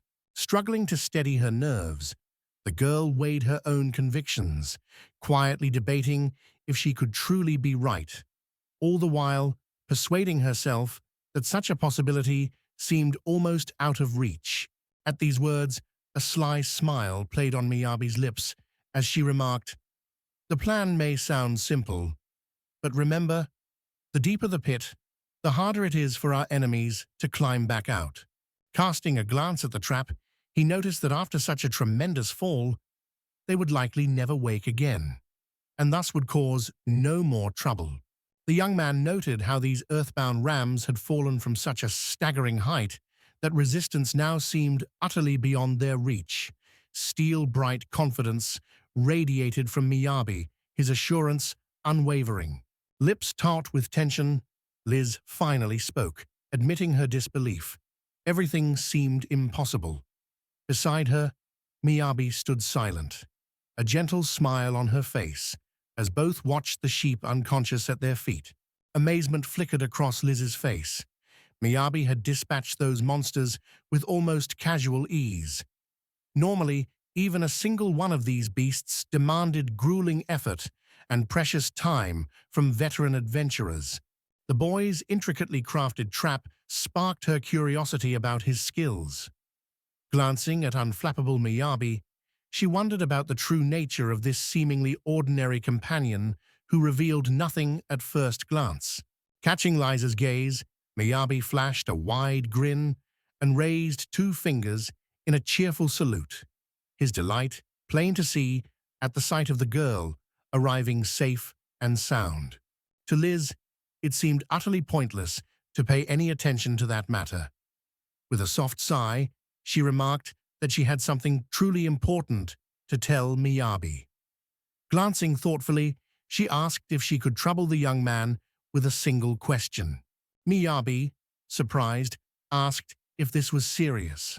Smiling gently, the boy reminded her they'd only known each other 2 days.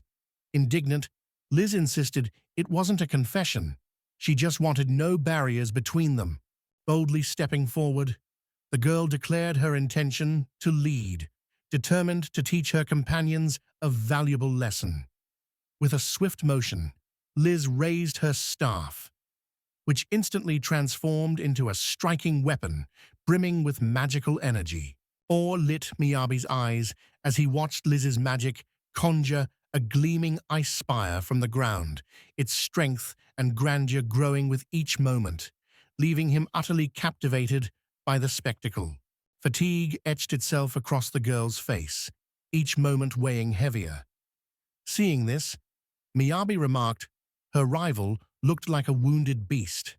The girl immediately retorted, eyes blazing, insisting that wasn't true. Liz marveled at the Earth Sheep's resilience. Determined to bring it down in one shot and preserve its valuable material, she pooled her magic to amplify her blow's force. Nothing less would suffice. A piercing cry escaped the young woman as she hurled several icy spears into the beast, lying at the pit's bottom, attacking rapidly until exhaustion forced her to stop, her strength completely drained. Liz sighed heavily and declared with finality that it was over, her bitter voice tinged with irony as she noted how absurdly easy it was. She'd never found ending things required so little effort. As Miyabi gathered wool, she admired how skilled the girl was, but Liz groaned, clutching her head and admitting she was overwhelmed and struggling to keep up with everything around her. Miyabi remarked that true mastery lies in the skillful use of one's own abilities. The girl agreed, noting, however, that Miyabi's talents were anything but ordinary. Suddenly, her attention was pulled away by the unexpected actions of the boy. Her face turned pale as fear flickered in her eyes. With a trembling voice, she asked if she had really seen things correctly. The girl, utterly stunned, questioned whether Miyabi had truly managed to stash all those monsters away into his inventory. Surprised, Miyabi pressed for details, though he'd only meant to transport monster trophies.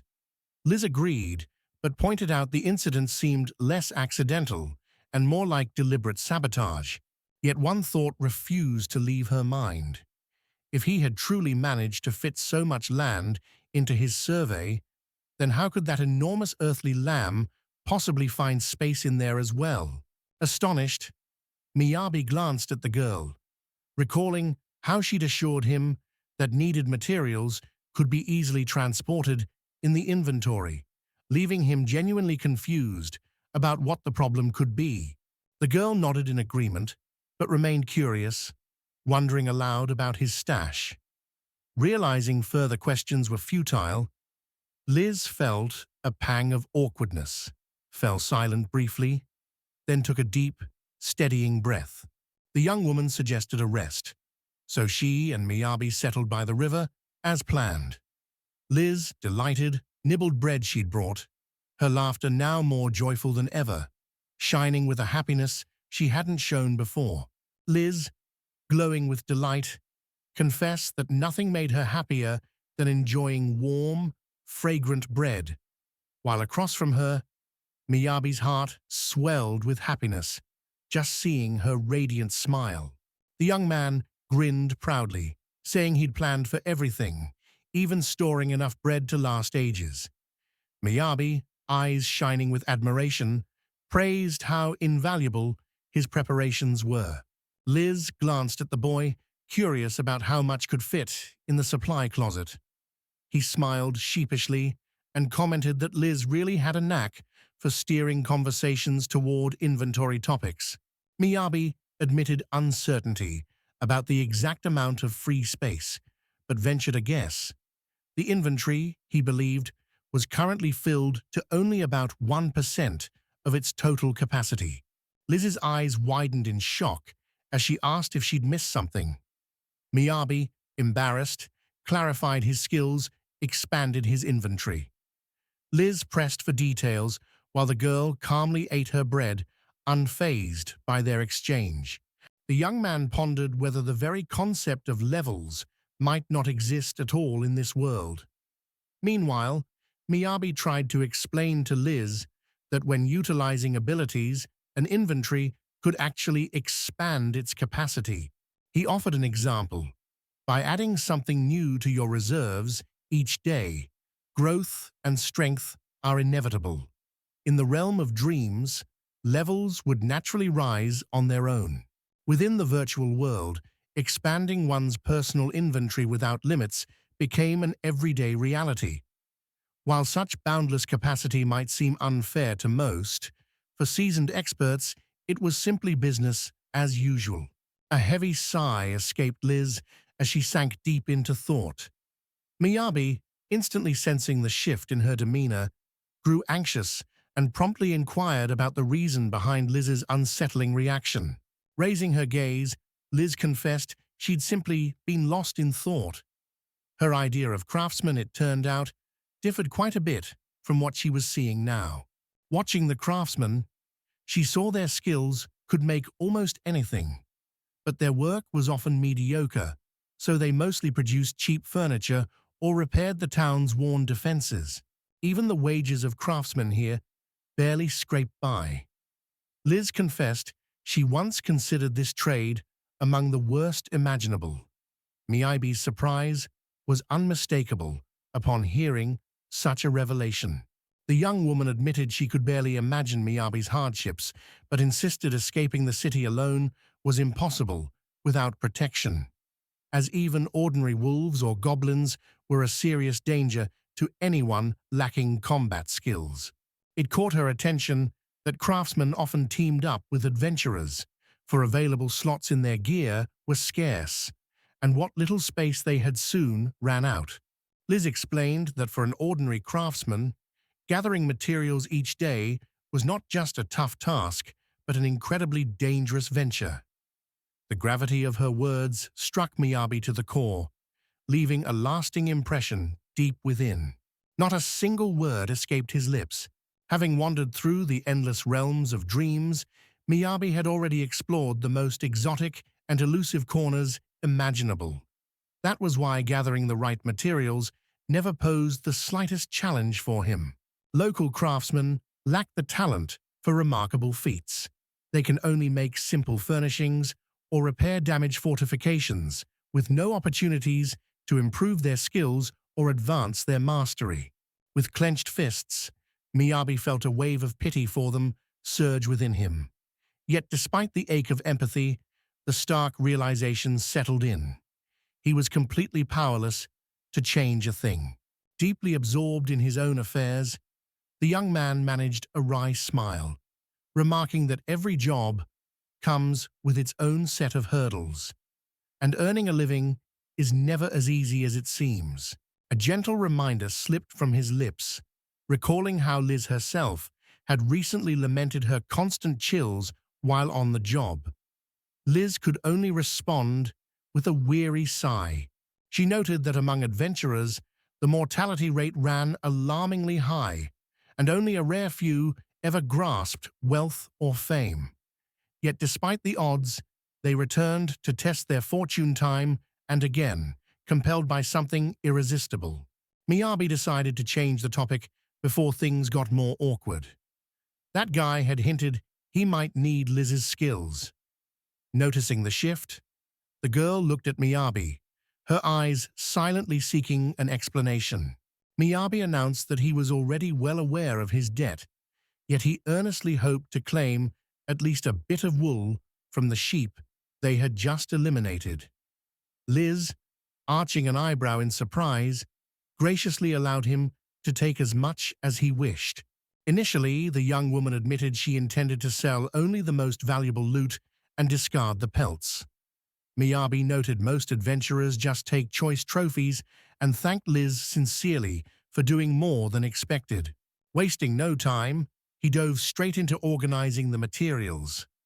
Liz, her eyes sparkling with excitement, confessed she had never even dreamed of bringing home an entire ram. Horns become powerful medicines. Claws and bones are forged into weapons and armor, and meat provides food. Liz realized this commission could be her most lucrative opportunity in years. Perhaps fate was finally rewarding her tireless efforts. She was already planning to move closer to the hot springs. Miyabi, curious, asked if she craved a warm bath and noted how bitterly cold it had been the day before. The girl remarked on how delightfully soothing a hot bath felt against her skin. The young man pictured a captivating beauty, sinking beneath the covers straight after her bath, eager to chase the lingering warmth. Without warning, Liz exclaimed that Miyabi wouldn't be leaving the team anytime soon. She assured everyone that even if all the debts were repaid, nothing about the situation would change. A wave of emotion swept over Miyabi, as if Liz herself were encouraging him to continue gathering monster materials, promising even greater rewards ahead. Naturally, he hoped she might speak with a touch more warmth, but even so, the prospect of remaining on the same team with her still brought him genuine happiness. Miyabi greeted Liz with a firm handshake and warmly expressed his delight at working together, assuring her teamwork depends on mutual support. When she apologized for being pragmatic, he smiled reassuringly and told her not to worry. After some time, the boys returned to the guild, where Eleanor awaited them with anticipation. She greeted them warmly and explained that she had already approved their request earlier that morning. At least, that was what her memory assured her. Curiosity shone in her eyes as she asked if it was finally over. Liz averted her gaze, murmuring that luck was on their side. Those monsters had been alone. Miyabi wondered why they couldn't admit trapping the monsters. Liz, proud, claimed she had true adventurer's dignity, while Eleanor, surprised by her conviction, struggled to hide her reaction. Yet, with a gentle smile, she remarked that luck itself was a special kind of talent and offered her heartfelt congratulations. Eleanor took the form in hand and kindly asked the children to bring the necessary documents for verification. For a brief moment, Liz faltered, then clarified that they hadn't had time to set out their materials yet. She quickly followed up with a polite request, asking whether it might be possible to secure a private room for their group. Surprise flickered across Miyabi's face at her words, but the memory quickly returned. Liz still had no idea he had already taken care of everything. The young man declared that he had prepared everything he needed long ago. Now, all that remained was to retrieve his supplies. He raised his hand and released a heap of claws, horns, and various materials onto the table before Eleonora.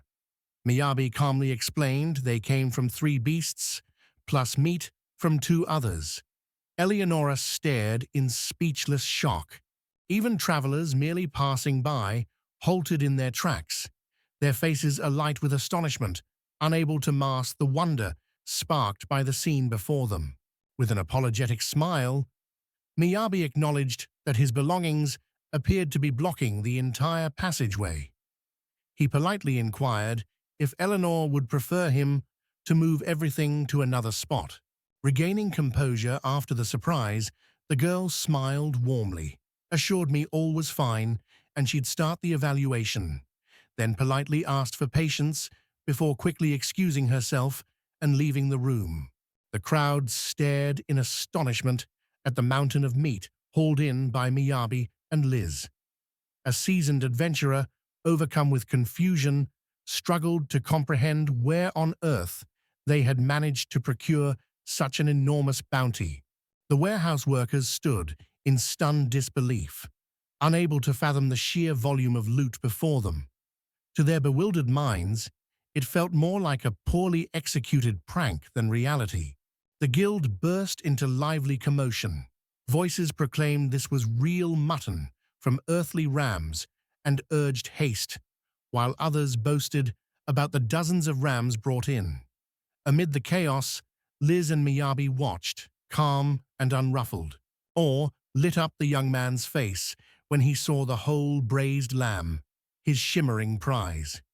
Overjoyed, he spun around the guild hall, amazed by his luck, while the adults worked outside, clearing the mountain's debris. Watching the guild's bustle, Miyabi turned to Liz with curiosity, asking if mutton was really so popular here. Surprised by the question, Liz stared at her friend, unsure how to even start explaining. Liz shared that the meat of the ground ram is renowned for its tenderness and health benefits. Its delicate flavor is especially cherished by women, and in some regions, this gourmet dish is even enjoyed raw. She said, if the meat arrived within 3 hours of the ram's slaughter, the guild could freeze it. True connoisseurs were eagerly waiting. Miyabi listened closely, determined not to miss a single detail. Gathering her courage, Liz reached out and tugged timidly at Miyabi's sleeve. Her eyes flickered up to meet his, embarrassment coloring her cheeks as she quietly admitted she had something to say about the meat. Admitting her craving for lamb, she begged Miyabi to save her some before selling it all. He glanced at Liz, curious if she agreed, but Liz stated she had no intention of eating raw meat. After a short while, Eleanor returned to the boys, her face warm with apology for the delay. Bowing gracefully, she conveyed heartfelt gratitude to Miyabi and Liz for taking the time to conduct the evaluation. Balanced expertly in Eleanor's grasp, the tray brimmed with gleaming gold coins. She announced that their efforts would be rewarded with 45 gilded coins for the completed commission. Eleanor gracefully set the tray down and announced her offer: 60 gold yen for sturdy horns and claws, 10 more for good nails and antlers, and 85 gold yen for the meat. Counting every last coin, the total was 200 gold pieces, 2 million yen. Miyabi and Liz, stunned, glanced at each other and the dazzling pile, struggling to believe their extraordinary windfall. The gleam of shimmering coins illuminated the faces of the children and Eleanor, filling them with joyous wonder. With a deep exhale, Liz declared that all the spoils would be split in a 7-to-3 ratio. Locking eyes with her, Miyabi agreed without hesitation, remarking that this was only fair. His promised 30%, he would certainly claim it. Liz stared at Miyabi in astonishment, eyes wide, questioning why he accepted just 30% when she offered 70%. Miyabi sighed, admitting that with his debts, taking 70% would quickly leave him broke again. Curious and frustrated, Liz demanded how often Miyabi would repay his debt, shouted that he'd proven himself as a spy, shoved his 70 coins back, and Miyabi, surprised, hesitantly asked why she was speaking that way.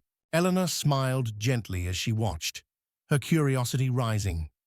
She asked the boys about the birthmark, but Liz and Miyabi, grinning slyly, denied it and continued playfully squabbling over who would get more, as if in a game. Leaving the guild, Liz smiled at Miyabi's spirited protests, amusement in her eyes and a shy blush on her cheeks. Miyabi met her gaze seriously, insisting he'd only helped and didn't deserve such generous thanks. Seeing Liz on the front lines, Miyabi realized her risks surpassed his and started repaying his debt to her. But Liz said the 30% she got from him was worth more than the entire mission and Miyabi's debt together. Curious, Liz asked how they'd split the reward. Miyabi proposed a 6-4 split. Unhurried, they walked through the busy city, seemingly unfazed by the commotion around them.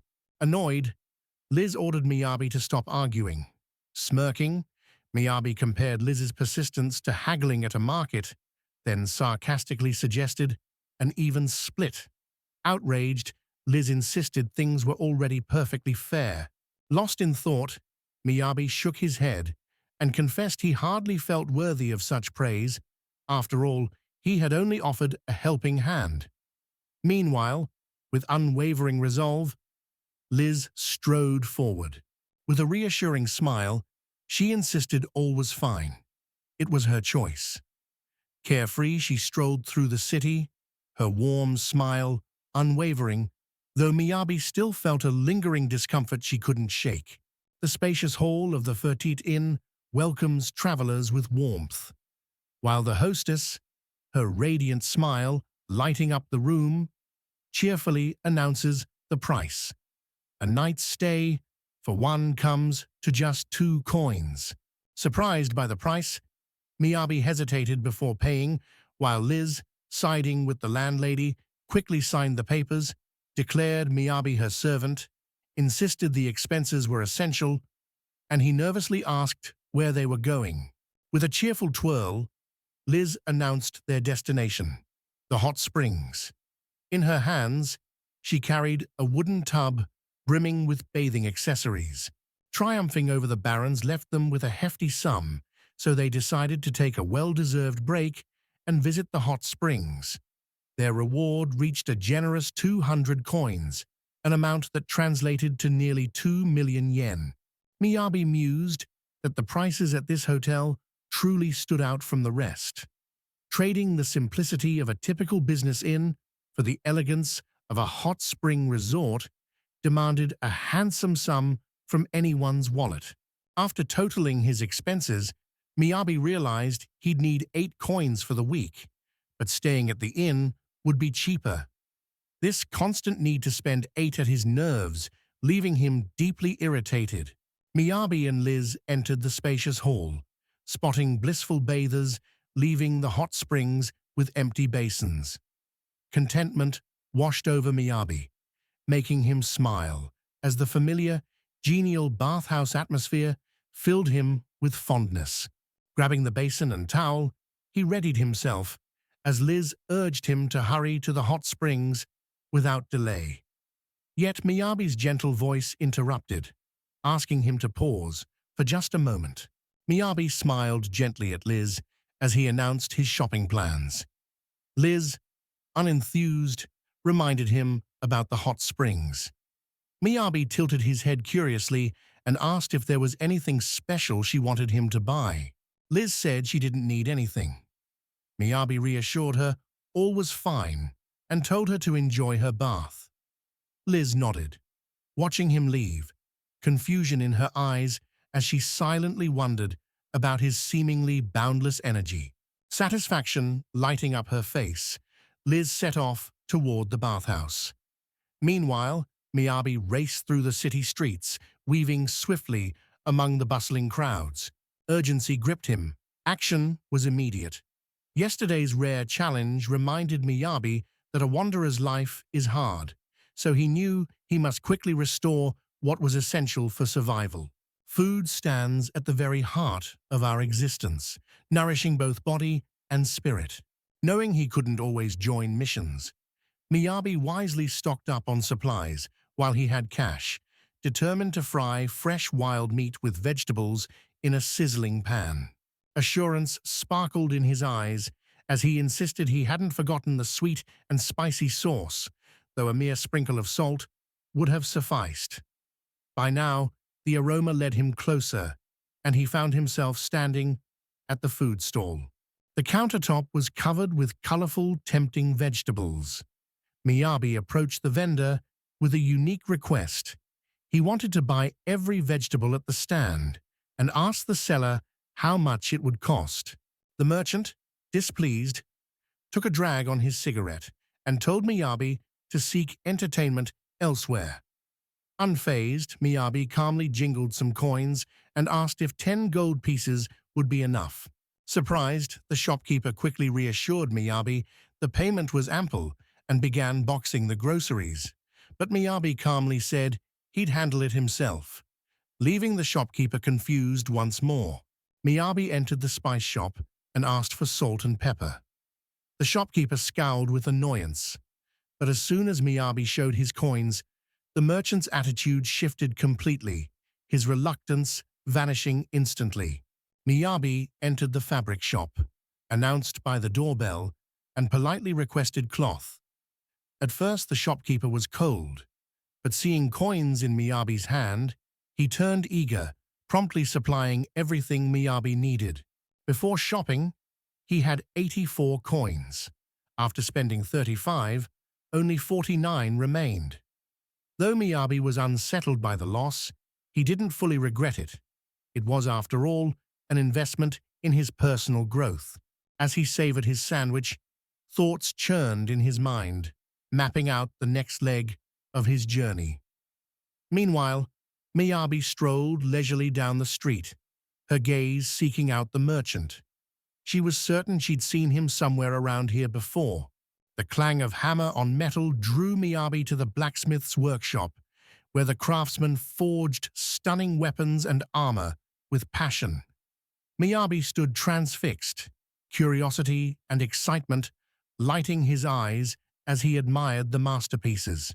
Miyabi approached the weapons rack and took a perfectly honed dagger, silently admiring the blacksmith's craftsmanship and reflecting on how his own axe seemed humble beside this masterpiece.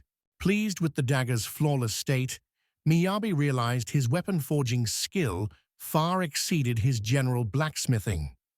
As the blacksmith asked if Miyabi mastered a craft, Miyabi turned thoughtfully and listened with keen interest. To their surprise, the blacksmith revealed he was a dwarf. Curious, Miyabi asked if he owned the shop and how he knew Miyabi was an artisan. The dwarf slyly gestured around, and Miyabi saw the other customers in the store. The dwarf noted that most people chose this weapon for its ease of use and convenience. True connoisseurs, or seasoned masters, he added, were the only ones who ever scrutinized it as closely as Miyabi did. Flustered by the elaborate explanation, Miyabi wondered if all the details were needed. Smiling sheepishly, he apologized, admitting he wanted to buy something. The dwarf, surprised, asked why Miyabi felt the need to apologize. Moreover, the dwarf confessed to frequently observing the forges of other blacksmiths. Was there really anything shameful in a bit of curiosity? He wondered aloud. Miyabi expressed his gratitude, then turned to the dwarf with a humble yet earnest request: a knife for self-defense. The dwarf listened intently, his keen eyes studying Miyabi as he carefully considered the appeal. Miyabi mentioned his interest in acquiring iron ore as well. The revelation instantly piqued the master's curiosity, and the dwarf fixed the boy with a keen, thoughtful gaze. Curiosity flickered in the dwarf's eyes as he asked the protagonist's name. Miyabi promptly introduced himself as an artisan's assistant, prompting the dwarf to pause, recognizing him as a craftsman adventurer. Weiss, a dwarf from a proud lineage of blacksmiths, introduced himself.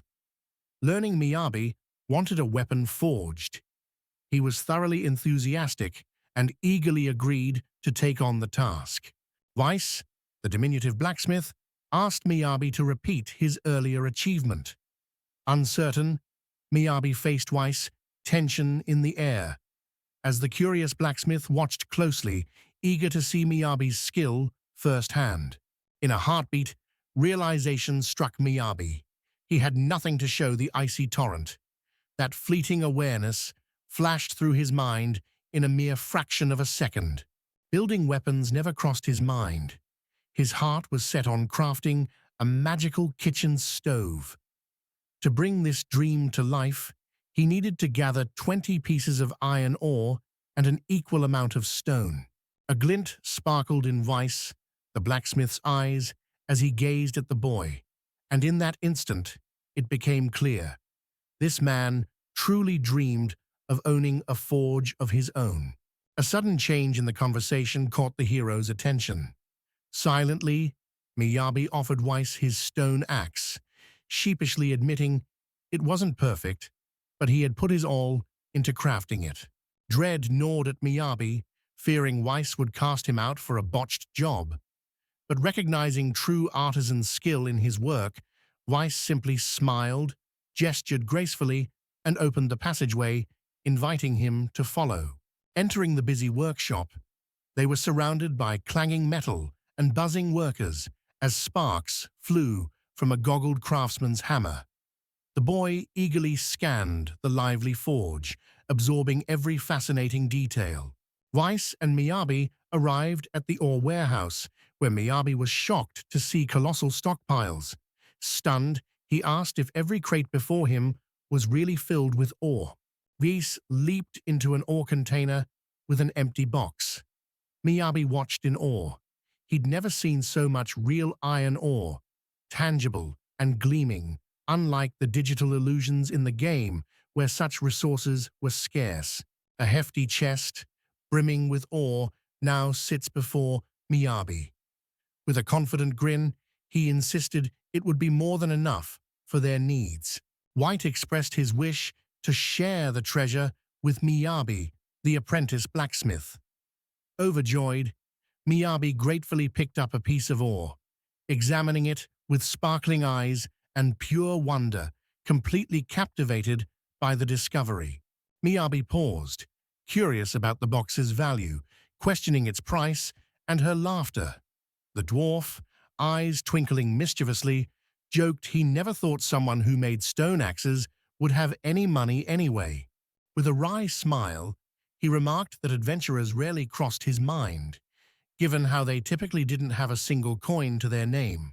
Miyabi assured Weiss he'd repay him for the lost ore crate, reluctantly admitting it was unavoidable, while Weiss advised him to accept their offer confidently and not to worry unnecessarily. With arms folded, Weiss watched Miyabi intently, inviting him to forge a weapon from the mysterious ore. Miyabi knew he first needed a proper furnace, but struggled to explain this essential step to Weiss.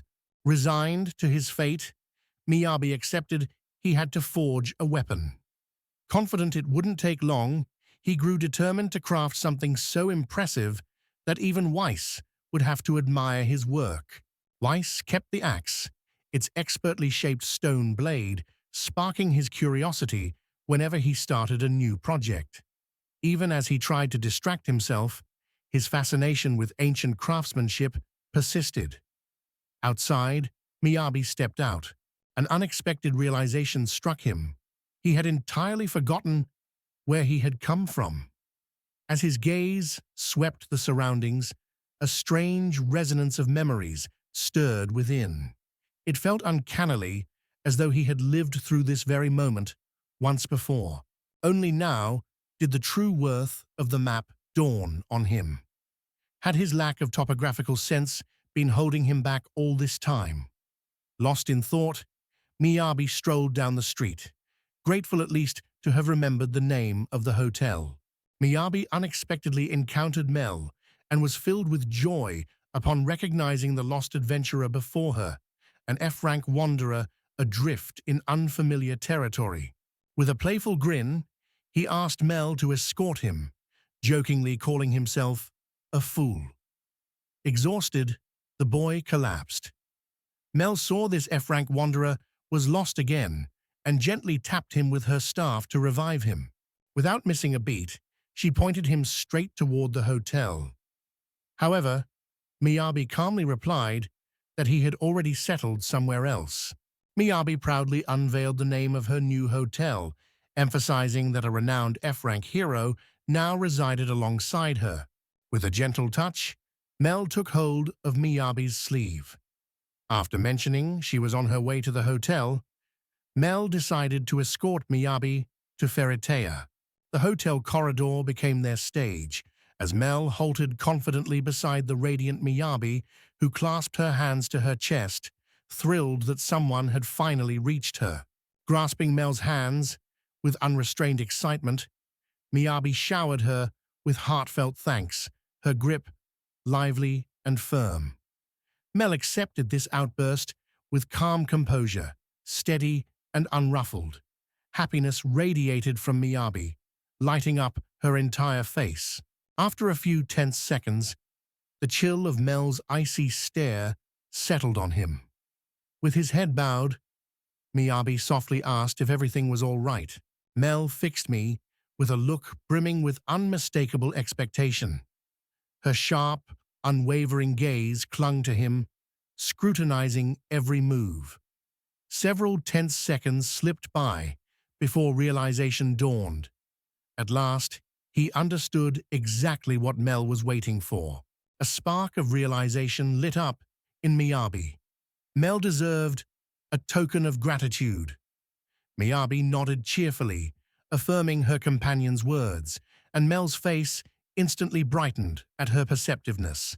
Miyabi flicked his wrist, tossing a bolt of fabric into the air with a satisfied grin. His successful shopping meant the perfect time to craft had come. Mel stared up, wide-eyed, mesmerized by the fabric hovering above her.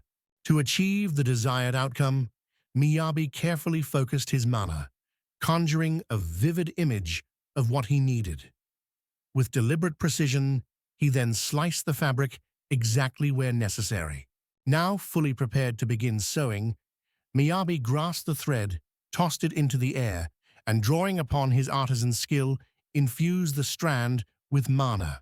Imagine the thread eagerly unraveling, weaving its fate. With arms outstretched, he summoned it, and it sprang to life, dancing through the air to seamlessly bind the separate scraps of the scroll together.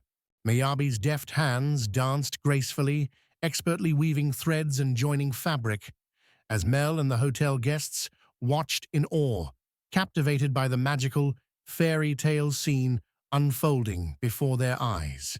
With spirited precision, Miyabi crafted a playful cat doll for Mel, drawing hotel guests to watch. Its delicate features showed Miyabi's skill. When Mel asked if it was finished, Miyabi smiled and said only a few touches remained. Observing intently, he remarked that only true masters could achieve such a feat. For Miyabi, all it took was to veil the doll in a delicate shimmer of magic and seamlessly link it with the fleece of the great sheep. Atop the table perched a plush toy cat, its fur invitingly soft and lifelike.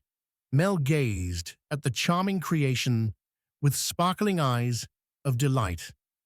The hotel guests exchanged astonished glances, clearly impressed by the extraordinary craftsmanship. Miyabi gently lifted the cat and made final tweaks. As his work reached perfection, thunderous applause filled the hotel. Stunned, he looked around, unaware so many had gathered to witness his artistry. Admiration for the artisan filled the room. My child entered barefoot, cradling a kitten.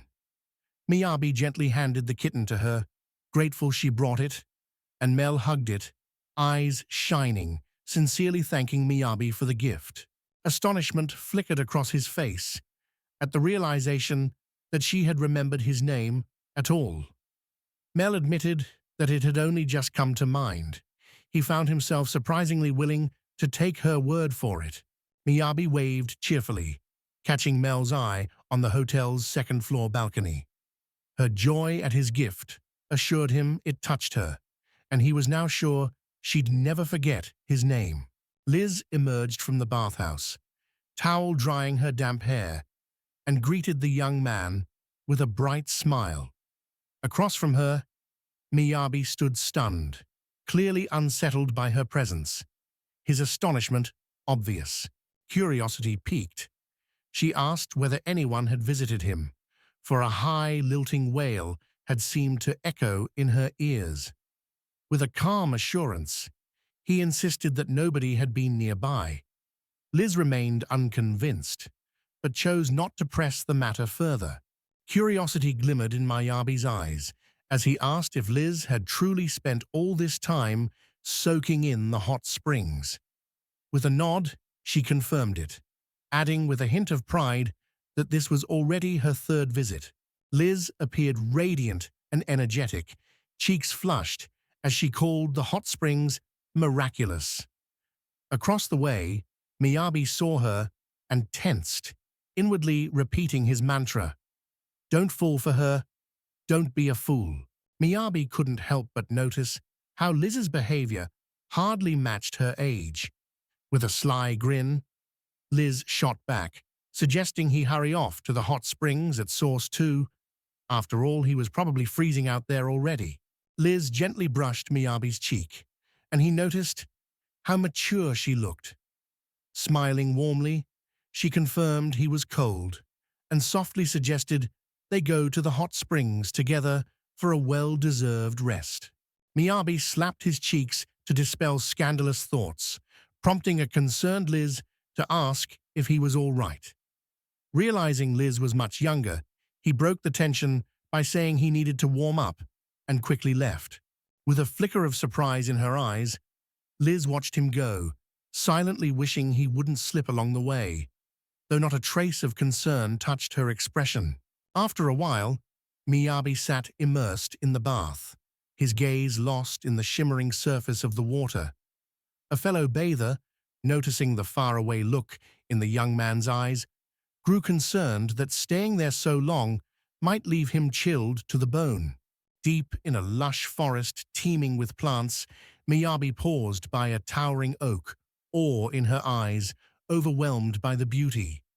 Liz remained unmoved, as Miyabi joyfully told her this was, to her, a true paradise for trees. Just an hour earlier, Liz and Miyabi had found themselves within the guild's walls. An unshakable unease gnawed at Liz. Today's assignments felt noticeably different from the usual routine.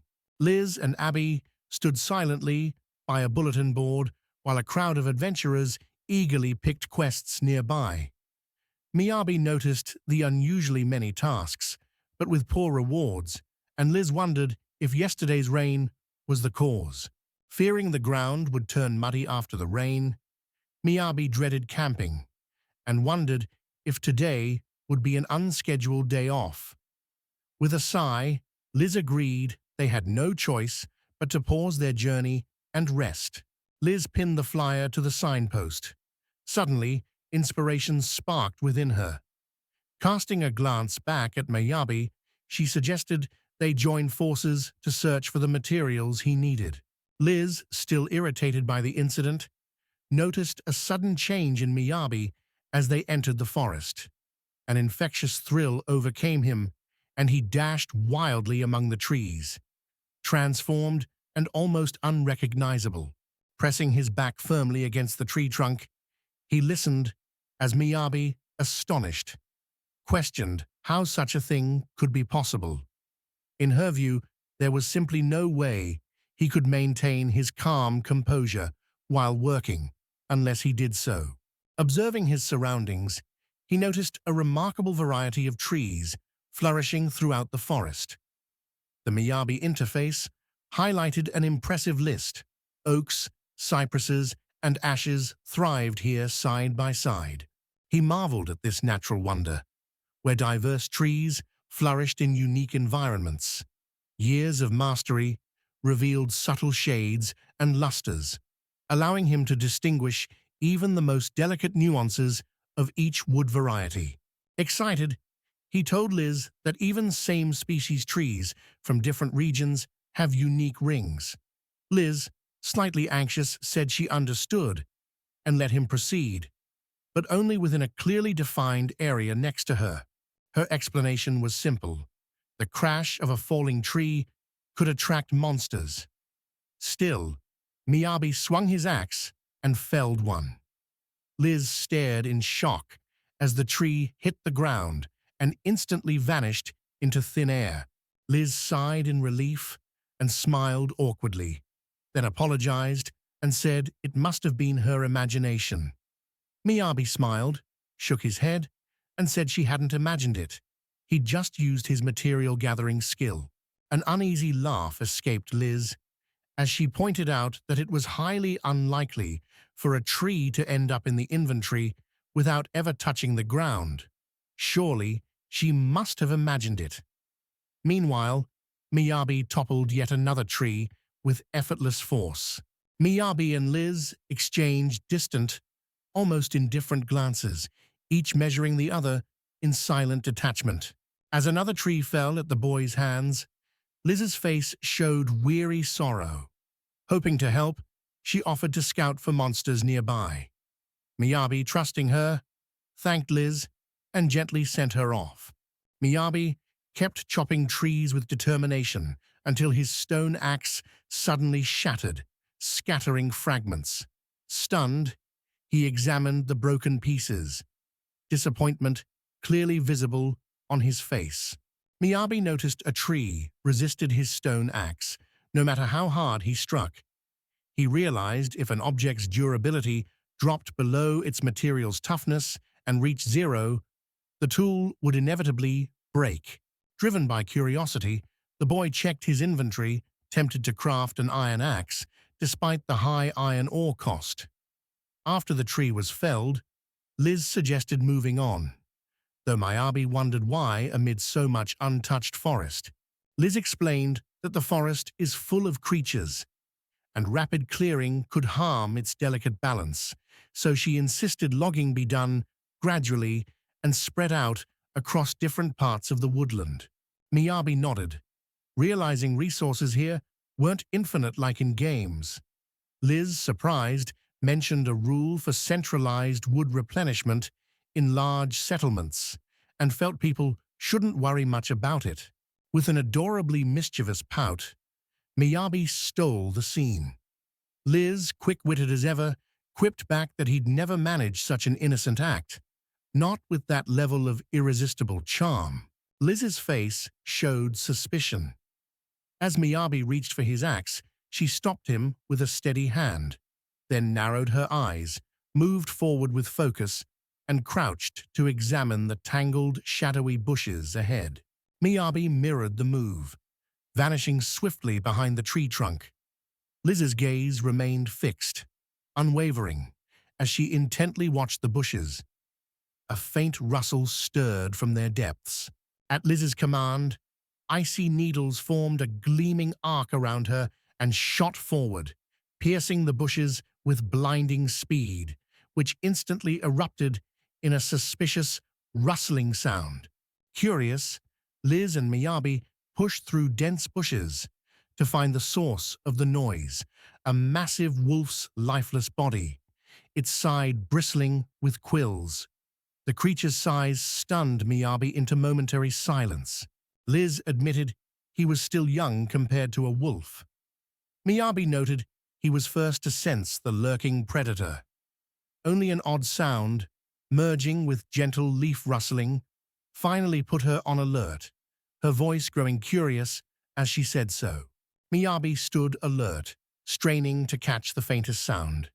Sensing nothing amiss, Liz flashed a sly smile and said it was all about experience, but Miyabi stayed wary. Liz pointed to another bush, revealing another wolf hidden in the shadows. She quickly assured Miyabi this one wouldn't attack, but fear gripped him. He still couldn't tell monsters apart, just by their sounds. Eyes shining with hope, Liz glanced over at Miyabi, silently asking if his search for supplies had come to an end. Realizing how expectant she looked, Miyabi gave a firm nod and assured her with quiet confidence that everything was ready. The heroes entered a lively forest beside a shimmering lake. At the shore, unusual insects drifted by, as Miyabi quickly filled a small bucket with crystal-clear water from the lake, replacing its emptiness. Liz suggested they take a break. With evident hesitation, Miyabi agreed, though she promptly declared she had no intention of sitting directly on the ground. Liz suggested they sit on the ancient tree's gnarled roots, but looked surprised when Miyabi questioned her choice. Puzzled, she glanced back at him, searching his eyes for the reason behind his uncertainty. With a mischievous grin and eyes gleaming with mischief, Miyabi assured Liz there was no need for worry. After all, moments like these were precisely what he lived for.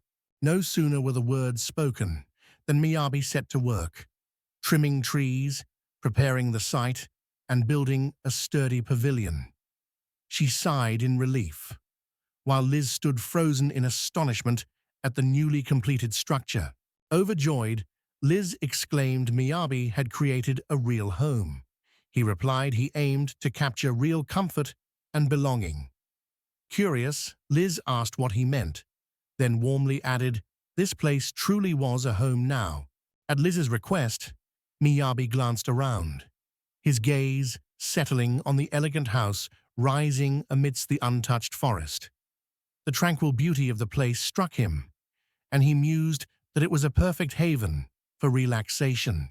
Liz lunged toward Miyabi, clutching his shoulders with desperate urgency.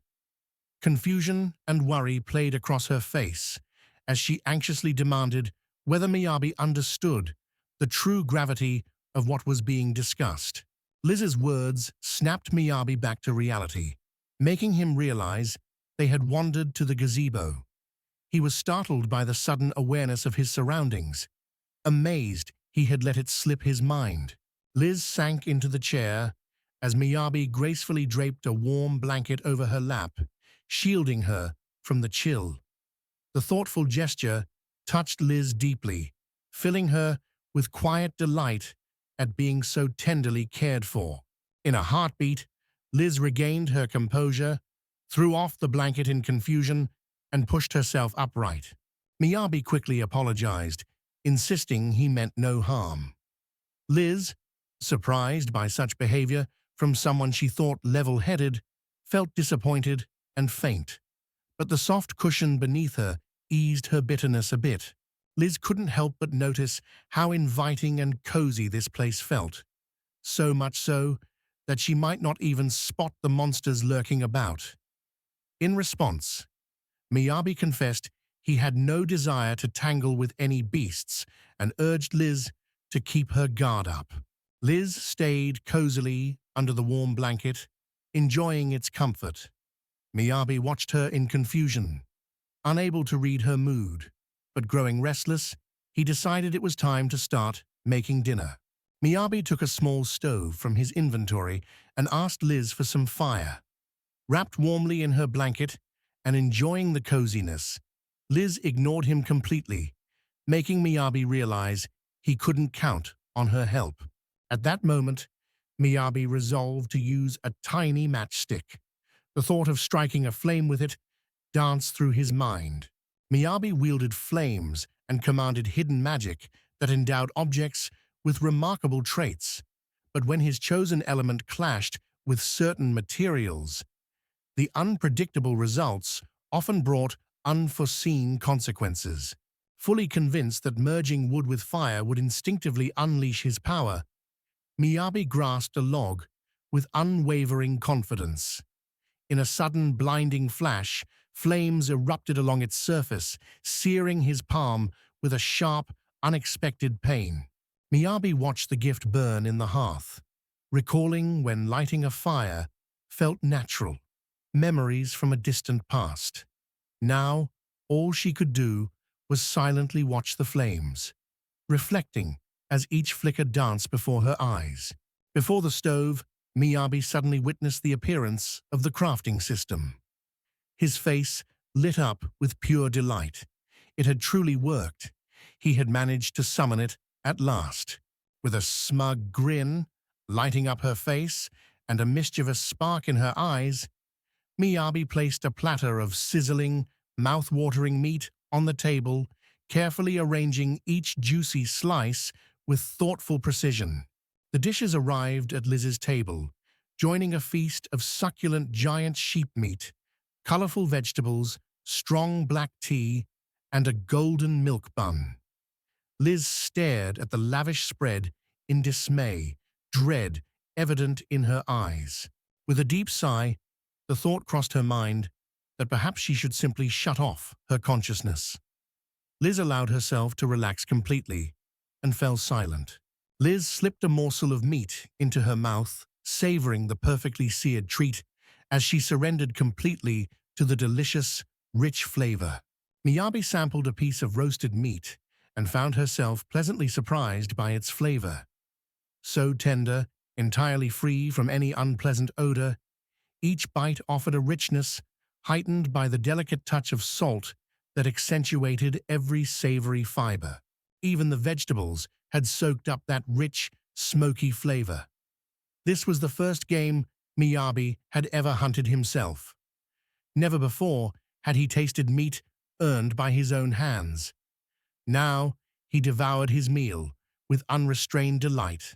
Liz tore the milk bread in half, and surprised by its unexpected flavor, exclaimed with delight that it was truly special.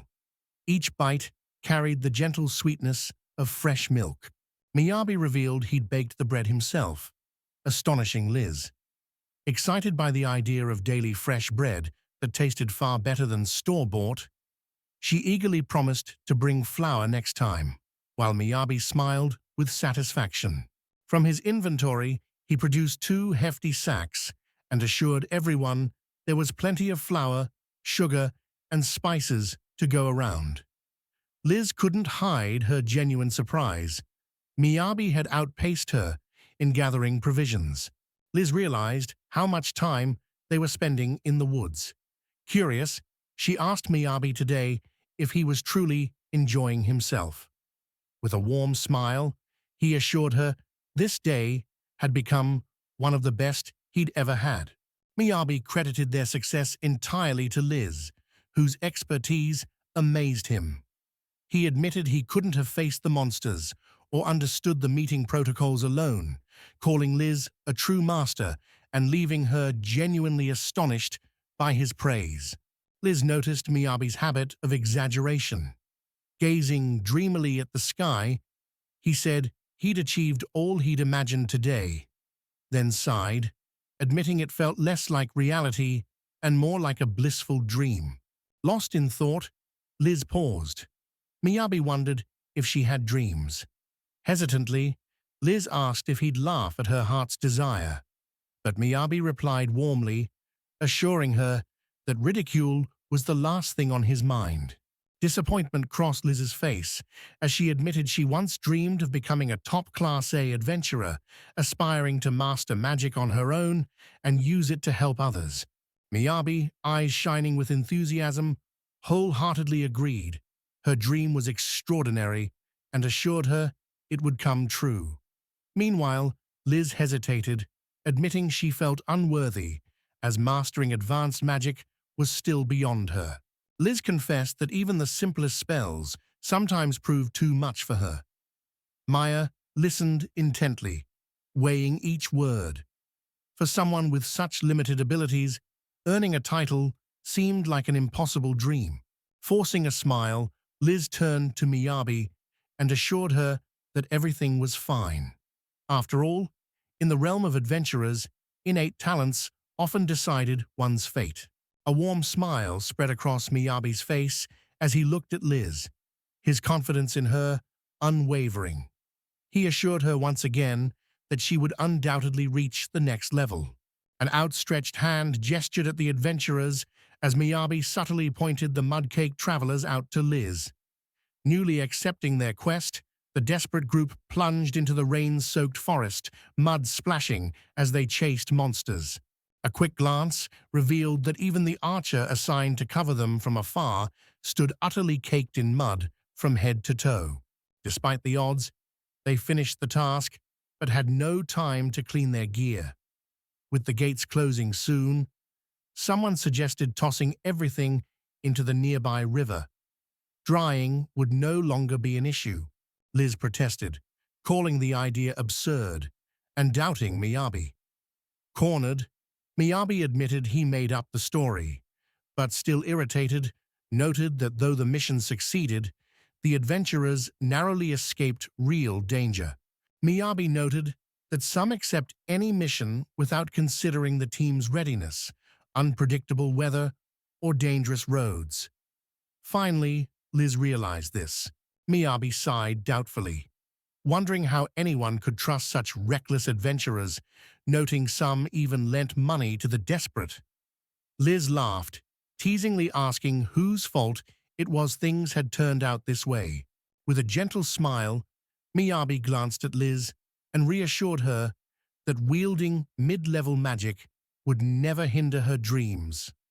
Flustered, Liz's cheeks flushed a rosy hue as she stumbled over her words, eager to deny his encouraging claim. Both girls glanced at the lively travelers gleefully splashing in the riverside, initially exchanging bewildered looks, but soon laughter bubbled up and genuine smiles lit Liz and Miyabi's faces as they realized strength isn't everything. Liz urged me to wait and hurried to a girl by the riverbank amid the adventurers, sparking an animated chat that left the young woman flustered. True belief, she says, is all it takes for their dreams to come true. On the shallow riverbank, Miyabi expertly catches fish with his bare hands as Lise watches in awe, captivated by his skill. With a triumphant cheer, Miyabi announces that today's lunch is already secured. A tempting fish baked in a golden salt crust sits on the table. Eyes shining, Liz laughs and admits she never thought she'd enjoy such a crispy, delicious treat before finishing her tasks. Liz points out that the scent of food often lures monsters, forcing travelers to pack only the barest essentials. Typically, their rations consist of plain biscuits or strips of dried meat. Confused, Miyabi strained to hear as Liz sighed, saying Miyabi's daily feasts were overly extravagant. If it continued, Liz admitted, she'd never return to her old life. Startled, Miyabi earnestly asked what was wrong with that. As night falls, Miyabi dreams of diving into a mountain of crystals gifted by the sage, while Liz dreams of indulgence, worrying she's grown plump from the hearty meals her friends have generously shared. The group returns to the guild hall, where Eleanor greets them warmly and thanks them for a job well done, noting with a nod that their confident expressions show they've clearly completed the task with flying colors. According to Miyabi, all credit goes to Liz, who unfailingly assigns the simplest tasks. 2 weeks have already slipped by since Miyabi first found herself in this unfamiliar world. Liz excitedly told Eleonora how versatile Miyabi's style was, insisting she could wear anything. Miyabi shyly protested. Eleonora smiled at their exchange and noticed a growing brightness in Liz's smile. Liz admitted she smiled at their first meeting, but lately felt frustrated more often. Eleanor, noticing this, asked if her agitation came from growing feelings for Miyabi, which embarrassed Liz and made her cheeks flush. A flush of embarrassment colored Liz's cheeks as she displayed her displeasure. Realizing she had struck a nerve, Eleanor's laughter grew even louder, filling the air with her mirth. Miyabi realized Liz was never truly alone. Miss Eleanor's constant support was always with her. Liz's drive to become an exceptional adventurer came from a source far deeper than simple enthusiasm. Sensing a need to shift topics, Eleanor noted a recent surge in material collection requests and suggested a new assignment. After a pause, Liz said she'd need time to consider it. Miyabi knew this was the wisest choice. Protecting his assistant made the mission nearly impossible. Liz deeply cared for him, but Miyabi understood her cherished dream and truly wanted to help her achieve it. Miyabi refuses to stand in the way of her dreams. Curiosity sparkled in Liz's eyes as she asked what plans Miyabi had for the day. Puzzled, Miyabi struggled to recall until Liz reminded him they'd have free time after the mission. Considering this, Miyabi remarked that he wanted to use it to improve his magical skills. Liz replied she also wanted to master spells, but Miyabi advised her to relax. Mirroring his concern, she echoed his words. Their playful glances followed as both admitted magic was just a hobby or pastime, not their main passion. Laughter bubbled up between them, sparking a shared sense of resolve. Today, they would give everything they had. Nothing would be left undone. Before long, a wooden cube materialized in Miyabi's hands. Was this the work of enchanted talent or the spark of fiery magic?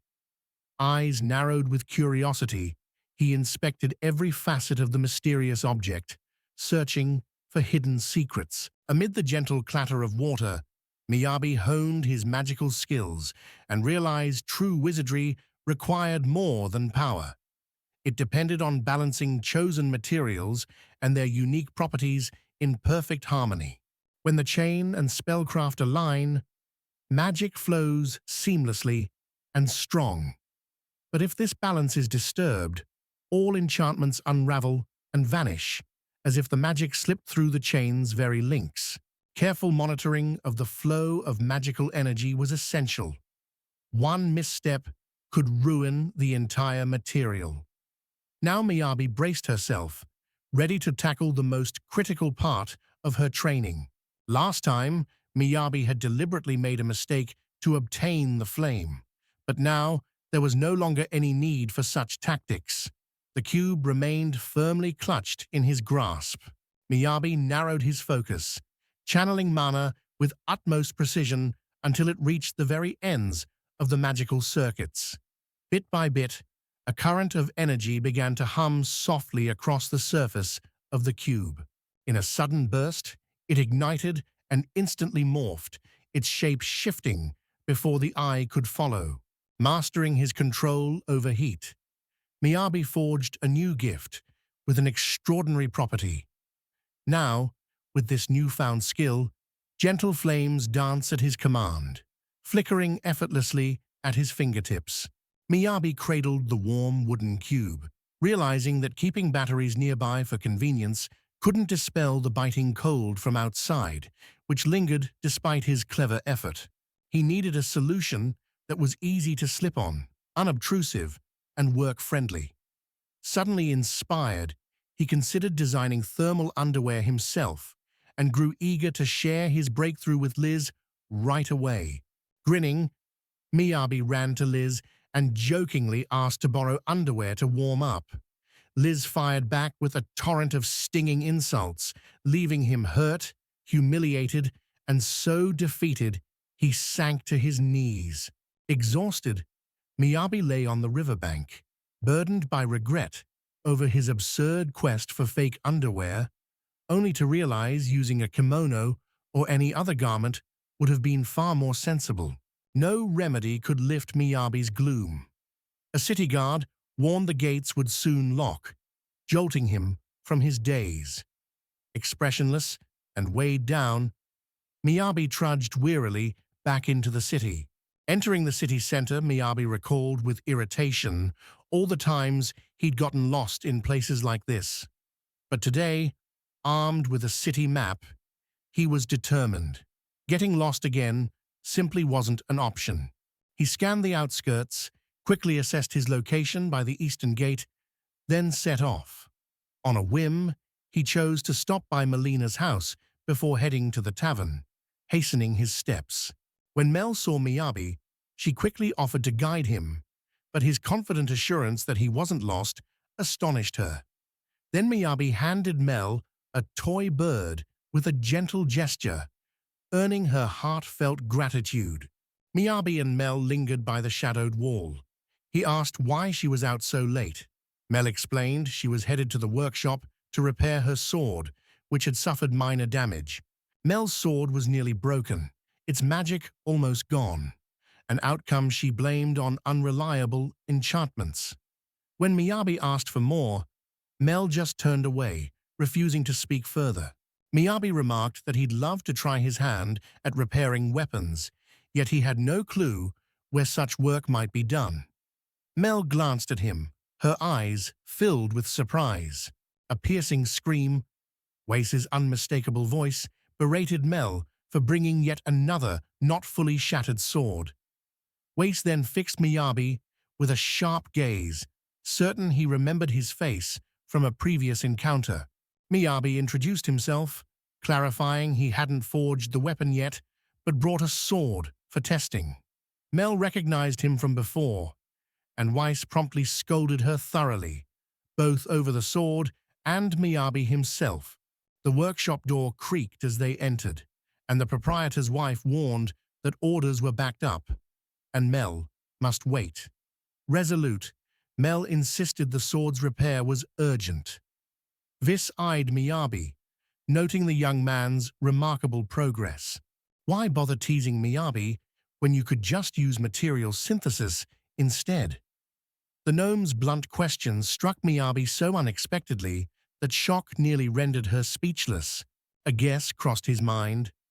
Weiss must have come to ask for his restoration skill, the rare talent to repair anything as if new, given the right spare parts.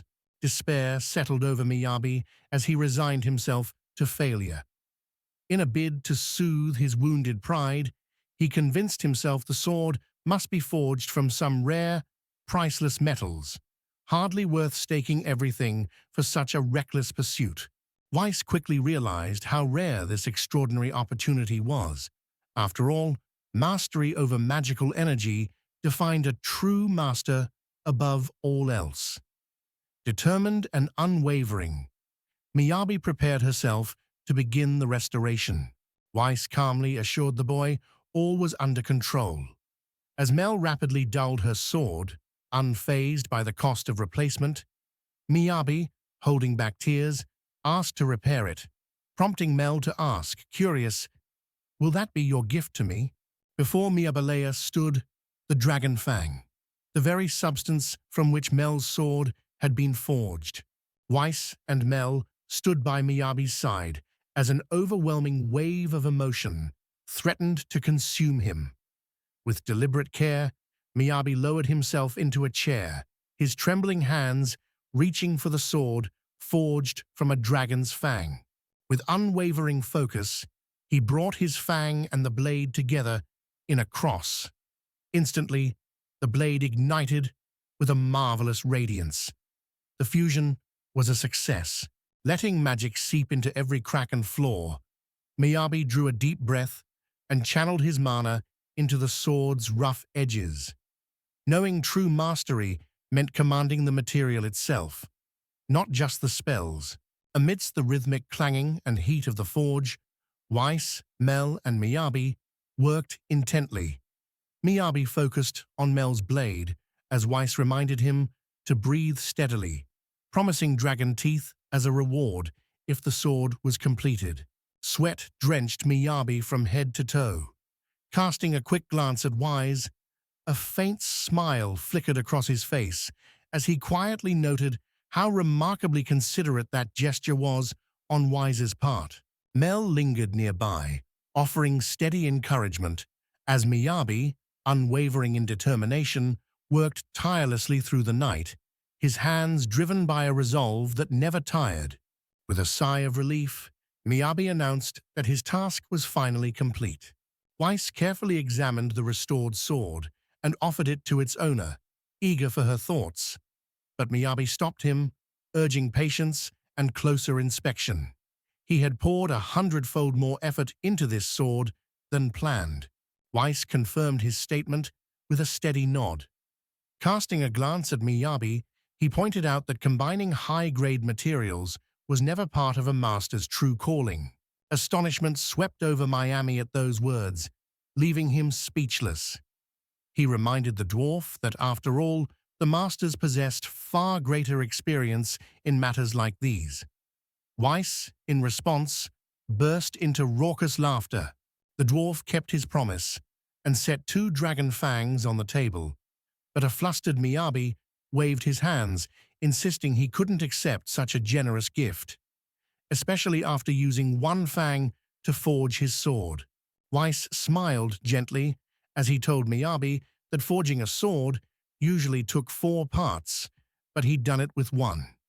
Mel, quietly proud, patted his shoulder in silent praise, while Miyabi was visibly astonished at Weiss's admission. After some time, Miyabi returned home and collapsed onto the sofa, quickly falling into deep sleep, exhaustion weighing on him. Liz watched over him with compassionate, understanding eyes as he slept peacefully. At dawn, Miyabi and Liz headed to the guild. Miyabi, aching all over, was teased by Liz for dozing off in the corridor. She suggested they begin with an easy D-rank quest, collecting mob grass. Miyabi approached the counter, intrigued by a quest, and asked Liz about adventuring into the Jasper Forest. Liz hesitated and carefully asked what kind of mission it would be. Liz noted these tasks might disrupt other priorities and admitted she'd never handled anything like this before. She felt it was too soon to start, and what if a fearsome monster suddenly ambushed them? Miyabi wondered aloud if he was the reason behind her reluctance to accept the task. With uncertainty flickering in her eyes, Liz glanced over at him. His fears, it turned out, were justified. Memories flooded Liz of facing the giant sheep. Every move was calculated, every step deliberate, as she braced for surprises. She wondered if her vigilance and sharp foresight were why everything worked out well. With a hint of awkwardness, Liz admitted that Miyabi had a real knack for collecting assignments, and that those tasks often came with generous bonuses. Without a moment's hesitation, Miyabi wholeheartedly agreed. Recalling Eleonora's words, Miyabi explained Liz needed much experience to reach a rank. Liz reluctantly accepted this. Smiling, Miyabi added that if a monster appeared during exploration, they could hide underground. Miyabi joked he must have been a mole in a past life. Liz playfully challenged him to prove it, reminding him with a knowing smile that she'd already warned him of the difficulties. Miyabi nodded, accepting her wisdom without protest. Miyabi openly confessed that he placed his absolute trust in Liz. Brimming with excitement, they brought the brochure to Eleanor. With keen interest, she turned to Liz and asked if this was her first research project. Liz smiled warmly and admitted it was, confessing her eagerness to try something new. Eleanor assured them both of her trust, yet urged them to stay vigilant. Her words pressed the importance of readiness. Should a threat to their lives arise, she insisted they leave this place instantly, without a moment's hesitation. Concern appeared on Liz's face as she anxiously asked Eleanor if something bad had happened. Eleanor sighed and said the team hadn't returned. The boys fell silent, each processing her unsettling news. With Liz, Miyabi entered the forest, Eleanor's warning about the missing previous group echoing in her mind. An eerie silence and strange calm filled the woods, both striking and oddly alluring, immediately drawing Miyabi in. Half a day slipped by without a single monster appearing along their path. With a furrowed brow, Liz glanced back at Miyabi, voicing her unease. What troubled her most was the strange emptiness of the forest. They hadn't crossed paths with a soul. Led by Liz's vigilant guidance, the group advanced as her sharp eyes scanned the vast, life-filled forest ahead. This northeastern Angelum wilderness was infamous for its unusually high number of dangerous beasts. Liz explained that adventurers once flocked to this forest for rare medicinal herbs, but after a group's disappearance, entering was strictly forbidden. Miyabi recalled Eleanor's words. An age-old enmity festers between humans and monsters. One day, Liz turned to me, Abby, her eyes brimming with curiosity, and asked, what would become of the world if in an instant all humans vanished? Miyabi warned gravely that monsters would keep increasing. Liz agreed, adding they multiplied even faster now and could appear from the nearby forests at any moment. With a note of caution, Liz pointed out to Miyabi that this forest must be teeming with all sorts of creatures, hence the nature of their mission. Packs of gala wolves, Creatures typically found in the dense jasper forests have been spotted roaming the plains of Krina. This mission has been issued to uncover the root of a potential ecological disturbance unfolding within the woodland realm. Lost in thought, Miyabi pondered how truly strange it was. These monsters deliberately fled from places where they could have thrived in peace. Liz and Miyabi stopped by a thick bush. Liz, in a firm tone, said they needed samples for research and told Miyabi to collect animal droppings. Outraged, Miyabi snapped back in protest. Curious, Liz asked if she could add the item to her inventory. Miyabi agreed, suggesting a mental note. Grinning, Liz teased that Miyabi was the one who encouraged her to aim for an A rank in the first place. After a while, Miyabi and Liz finally reached the inn. For a night's stay, breakfast not included, they handed over 5 silver coins. Stepping into the bedroom, Miyabi immediately surrendered to the embrace of the soft bed. Delight coursed through him as he reveled in its exquisite comfort and gentle warmth. Miyabi took the gift, a mysterious cube, from his inventory and studied it closely. The wood samples seemed ordinary, except for tiny animals visible at times, which occasionally drew their attention. Lying on his back, Miyabi wondered if the search might last forever. Every area searched, yet no clues or reasons for the wolves' escape. Suddenly, a memory of that report flickered in his mind. Curious, he pondered how completed assignments were reported. Assassinations required a body part as proof, but the specifics of retrieval missions always remained a mystery to him. Relief flooded him when Liz left no instructions. Energized, Miyabi dismissed suspicions of her guilt. It was their first time tackling such a task, and missteps were natural when starting something new together. After all, they were a team. Miyabi's gaze drifted toward the window, where the slow passage of night seemed almost palpable. From his inventory, Miyabi took out paper made from wood and animal bone glue, a pencil of timber and charcoal for bold marks, natural pigments, and a map, then began methodically composing his report without delay. The glow from the inventory windows lit his path. To his own astonishment, Miyabi realized a sudden yearning to tackle everything on his own this time. Miyabi traced map boundaries with precision, memories from a past life flickering. He hadn't known then how valuable they'd be. Now he realized a true adventurer's greatest asset is the knowledge gained along the journey. That morning, Miyabi handed Liz a hefty book. Curiosity flickered in her eyes as she glanced at him, puzzled, and asked what it was. Miyabi said he had compiled their research results before bed last night for the upcoming report. Liz was amazed he did it alone and couldn't help but ask how long it took. Miyabi said he fell asleep before the book's date changed and warmly assured Liz he slept well. But she, unconvinced, insisted on checking herself, diving into the reports and causing him considerable concern. With unwavering confidence, Liz closed the report and boldly declared her intention to follow suit. Miyabi couldn't hide her surprise at such a proclamation. Seeing Miyabi was exhausted and prone to mistakes, she offered to take over these tasks. Miyabi replied that splitting duties equally would benefit them both, rather than limiting him to only gathering supplies. Liz, determined, fixed her gaze on the book and declared her intent to master these reports. Flustered, Miyabi relented, agreeing with Eleonora that diligence alone wasn't enough for success in this case. Liz explained that guilds first present reports orally, which shocked Miyabi.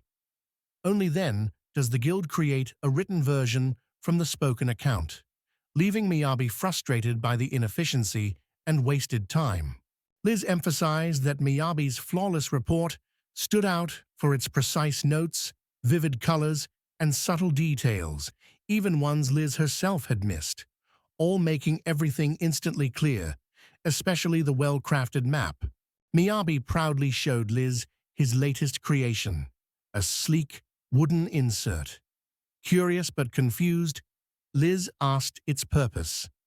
Miyabi explained it was a holder for paper, but she still couldn't quite grasp its true intention. Miyabi pulled a funny face and remarked that thanks to this gadget, he could jot down notes instantly wherever he went.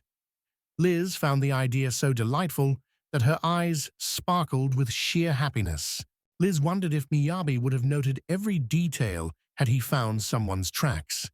Smiling contentedly with his tablet, Miyabi spread fresh paper, sighed in relief, and declared he could finally sleep peacefully. With a radiant smile, Miyabi declared that together they would prove to everyone no one surpassed adventurer Liz in the art of exploration. Brimming with confidence, Liz readily agreed. Liz and Miyabi documented each journey in secret journals hidden under their clothes. On day 2, they explored dense forests. By day 3, curiosity led them to a woodland cave where they eagerly continued their records. On day 5, Miyabi and Liz found the remains of an old campfire across the pond. With the forest still off-limits to outsiders, they wondered who could have lit that fire. An authentic mystery awaited them. Miyabi speculated that these might be the very adventurers who had vanished not long ago, recently settling nearby. Uncertainty crept into Liz's voice as she responded. Liz realized abandoning the embers was not an option. To prevent a fire, she had to douse them thoroughly with water, then cover them carefully with earth. Liz realized the adventurers lacked time, likely due to something unexpected. Worried, Miyabi grew restless, and Liz suggested they watch the flames from afar. Inspired, Miyabi decided to craft something helpful for the task. With a wave of magic, fallen leaves gathered into dense, leafy thickets. Swiftly and simply, these makeshift bushes were hung from the branches above, forming a camouflage shelter that blended seamlessly into the forest. In their snug cabin, Liz picked up Miyabi's handmade goat wool pillow as they watched the opposite shore unnoticed. Liz confessed her indifference unsettled her, but Miyabi gently urged her to let herself be amazed sometimes. Miyabi and Liz lingered tensely by the fire, eyes on the flames and unable to relax as she kept watch, while Miyabi, overcome by exhaustion, soon fell asleep within a few hours. As dusk fell, Liz quietly woke Miyabi, signaling silence. The fire crackled loudly as a towering orc emerged from the thicket, his terrifying presence shocking Miyabi into silence and leaving her barely able to breathe. From the direction of their cabin, several orcs emerged. Towering before them loomed the fearsome beasts known as black orcs, creatures ranked at Class C. Initially, Miyabi thought the tracks were from other creatures, but panic hit as he realized he'd forgotten to cloak his aura from the sentinels. As intruders here, he worried, while Liz quietly plotted how to eliminate their pursuers. Miyabi cast a glance at Liz, curiosity flickering in her eyes as she wondered aloud if the arrival of these orcs was the reason the other monsters had vanished from the forest. Liz replied she couldn't be sure, but the black orcs were likely a mutated breed, explaining their great strength and unity. She suggested their lair might be hidden deep within the forest. Just as Miyabi prepared to leave the forest and report back to the guild, Liz's stern command cut through the air. She ordered him to follow them without question. After some time on the road, the travelers reached the Black Orc's lair near a shadowy cave. Miyabi immediately noticed the overwhelming number of orcs, and Liz nodded in grim, silent agreement. Liz was horrified as she saw the enemy encampment, far more numerous than she'd feared, and that was just the start. Their numbers weren't the worst part. Something even more menacing lurked beyond their sheer multitude. As the horde swells in number, higher-ranking orcs begin to emerge, their intellect evolving alongside their growing strength. Confronting such formidable foes demands the intervention of Class A adventurers. Miyabi issued a stern warning, insisting that lingering here spelled danger, and suggested they return to inform the guild of all they had witnessed. Liz eagerly agreed, admitting this was precisely the course of action she had been hoping for. Liz paused, deep in thought, and explained that monsters have an incredibly fast life cycle. Under the right conditions, dramatic changes can occur in days. Recently, such a transformation had already begun.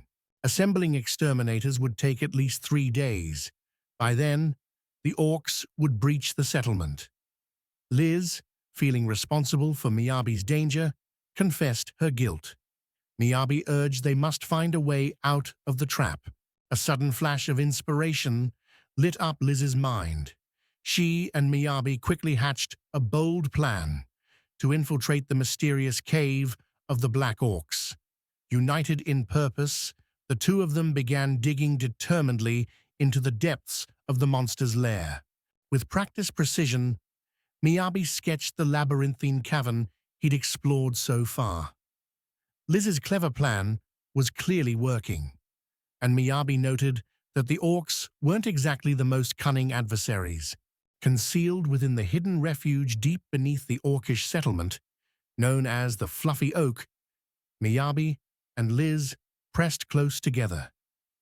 In that secret haven, the world seemed to shift in an instant, altering the fate that awaited them above. Astonishment flooded Miyabi as she gazed upon the colossal labyrinths they had built beneath the earth. With wide-eyed wonder, Liz confessed she never imagined these stone dungeons could be so bitterly cold. Liz suggested that Miyabi hug her knees and endure the discomfort until morning. In response, Miyabi rummaged through his belongings, found a gift, and offered it to Liz. Curiosity sparkled in Miyabi's eyes as he asked Liz if she'd ever let him spend the night in such a chilling place. Taken aback, Liz stared at the cube, its towering wooden beams heightening the unsettling atmosphere. Miyabi invited her to take a closer look at the cube, encouraging her to examine every angle with keen attention. He began perfecting the room from the foundation, crafting elegant arches and columns. At that moment, Miyabi activated the cube, imbued with a magical glow, making the material perfect for enchanting the ceiling and walls. Amidst the breathtaking beauty, a radiant tree stands tall, its brilliance commanding the scene. Before them, the cube became a radiant magical tree, filling the room with warmth. Miyabi picked up an enchanted wooden log, dreaming of a hidden sanctuary for Liz, and immediately awakened the magic within the gift. Their once cramped, cold burrow was now a spacious hall with a fireplace, 2 cozy bedrooms, a glowing holiday tree, a dining nook, warmth, and a neat wash area. Miyabi was enchanted. Even crafty Liz would have been amazed. Liz stared in awe at the house Miyabi built so quickly, but Miyabi hid his frustration. Her indifference to his magical tree and new gift-giving spell hurt him more than he revealed. Liz confessed that, even without the hot springs, she felt light and deeply relaxed, as if in paradise, thanks to Miyabi's thoughtful arrangement for the floor to radiate comforting warmth beneath their feet. Initially disappointed by Liz's reserve, Miyabi was soon uplifted as Liz cheered exuberantly, filling the air with joy. Miyabi admitted she'd never felt such comfort, momentarily forgetting even the towering black oak above them. Miyabi admitted his dislike for sleeping on the floor, so he made sure to arrange a soft woolen bed just for Liz. With gentle care, he led her to her own warm and inviting room. Miyabi noticed hugging the blanket felt like snuggling a fluffy futon, perfect for the chilly season. Liz quickly claimed her spot on the bed, melting into its soft embrace, and savoring every luxurious fold beneath her. Liz sprang from bed, quickly insisting she wasn't about to doze off, though her flustered tone showed her embarrassment. Miyabi watched with quiet amusement, noticing Liz's spirits were unusually high today. Miyabi left with strict orders. Liz must not sleep, even if she felt better. Offended, Liz insisted she was an adventurer and wouldn't miss anything over sleep, then shyly admitted she was already starting to wake up. Morning came, but Liz slept on.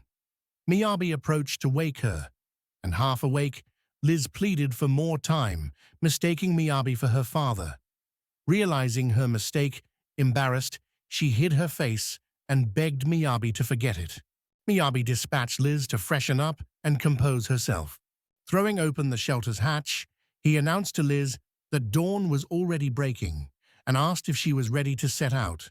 Fingers deftly gathered her hair into a ponytail, and with that, Liz stepped outside alongside her companions. At last, after a proper night's rest, the moment to begin had truly arrived. 2 black orcs guarded the cave entrance, their faces weary and eyes clouded with grief. One murmured their shift should have ended long ago, the other nodded silently in agreement. They exchanged a glance before one, exhausted, sighed, and wondered if anything was worse than their night shift. Before his companion could reply, Liz lunged at him, leaving the orcs stunned and quickly furious. Reinforcements began to pour out of the cave. Without hesitation, Liz summoned a shower of icy rain that struck Torov, the orc, squarely on the arm. York lunged at Liz, but his attack missed its mark entirely. To everyone's surprise, Miyabi shielded Liz from the blow, deftly making use of a gap in the ground at the very last moment. Miyabi's praise for Liz's skill came as a complete surprise. Never in her wildest dreams had she expected such recognition from him. Miyabi said they'd need to watch their retreat timing next time, and Liz agreed. As the one-armed orc searched for Liz, suspicion on his face, Miyabi realized Liz's strategy had worked perfectly. This approach is known as the mole tactic. Once, Liz had suggested deploying this tactic right before launching an attack. With such a glaring imbalance of power, a head-on assault was simply out of the question. Liz realized that stepping into the open meant orcs would overwhelm them, and she desperately needed seconds to gather mana for a powerful attack. Any delay could be fatal. Solving this vulnerability was their only hope for survival. Liz precisely mapped a battle plan against the orcs, insisting on multiple escape routes around them to avoid direct danger. Their strategy focused on long-range magic and mastery of concealment for safety. This way, the orcs will be unable to predict where she might appear next. Seizing upon their confusion, her allies will launch a surprise attack from the rear. Liz would unleash her strongest magic to finish the fight. By repeating this, they could close the strength gap. If her plan worked, victory would be near. Miyabi compared the tactic to a heated game of catchball. Miyabi wondered what to do if a high-level monster appeared and escape was impossible. In that case, thoroughly exploring the cave to know every route would be essential to keep safe escape options available. Miyabi noted the cave's single exit could be a deadly trap if cornered, so they should dig more tunnels or search for another exit. Though it was Liz's idea, she agreed even unexpected suggestions can be valuable. With a curious glimmer in her eyes, Miyabi inquired about the exact moment the work would begin. Liz paused, then said it was best to begin before dawn. Long reliant on magic for cleanliness, she feared her strength could fail against the Black Orcs and secretly wished for an endless wellspring of mana. By now, Liz had already taken down another orc, her 5th beast felled in this fierce skirmish. With caution guiding their every step, there remained a good chance they could sidestep the more formidable monsters lurking ahead. A fierce obsession gripped Miyabi, a burning urge to wipe out every last one of them. Orc couldn't help but notice this unbridled hatred simmering beneath the surface. His strike landed precisely where the adventurers had been hiding, shattering their cover in an instant. The blow never reached them, granting Liz a perfect opportunity to voice an unexpected question. Miyabi leaned in, hanging on every word with rapt attention. Liz confided in her that black orc meat was unbelievably delicious. This revelation utterly bewildered Miyabi, sparking a whirlwind of questions in her mind. Liz remarked that if they managed to take everyone down, they'd have an abundance of meat. The orc's blow crashed against an unyielding barricade of solid ore, an impenetrable wall conjured by Miyabi to ward off physical assaults. Such an unexpected resistance left the monster utterly stunned. Liz noted that even after selling most of their spoils, plenty of meat remained. The prospect of a feast made her mouth water and reignited her determination to destroy every last orc, stronger than ever. Miyabi, eyeing the exhausted Liz, doubted they had strength to defeat all the orcs. Liz admitted casting powerful magic like Ice Spear used so much energy she could likely defeat only 5 enemies at most. Miyabi suggested laying traps. While the orcs relentlessly scoured the area in search of their attackers, Liz was already weaving new magic, preparing her next spell. Her icy spear struck true, felling 2 more orcs in swift succession. Yet with every strike, fatigue steadily crept in. Each attack drained Liz further, making the relentless battle feel ever more arduous. Instantly after the attack, Liz darted away, her brow furrowed as she brushed past the lessons with seemingly accidental disregard. The orcs couldn't help but stare, taken aback by such an unexpected display.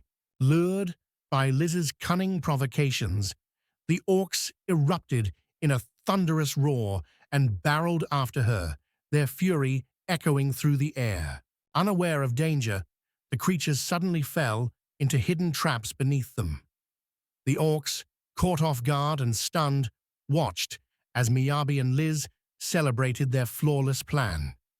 The orcs were finally and utterly defeated.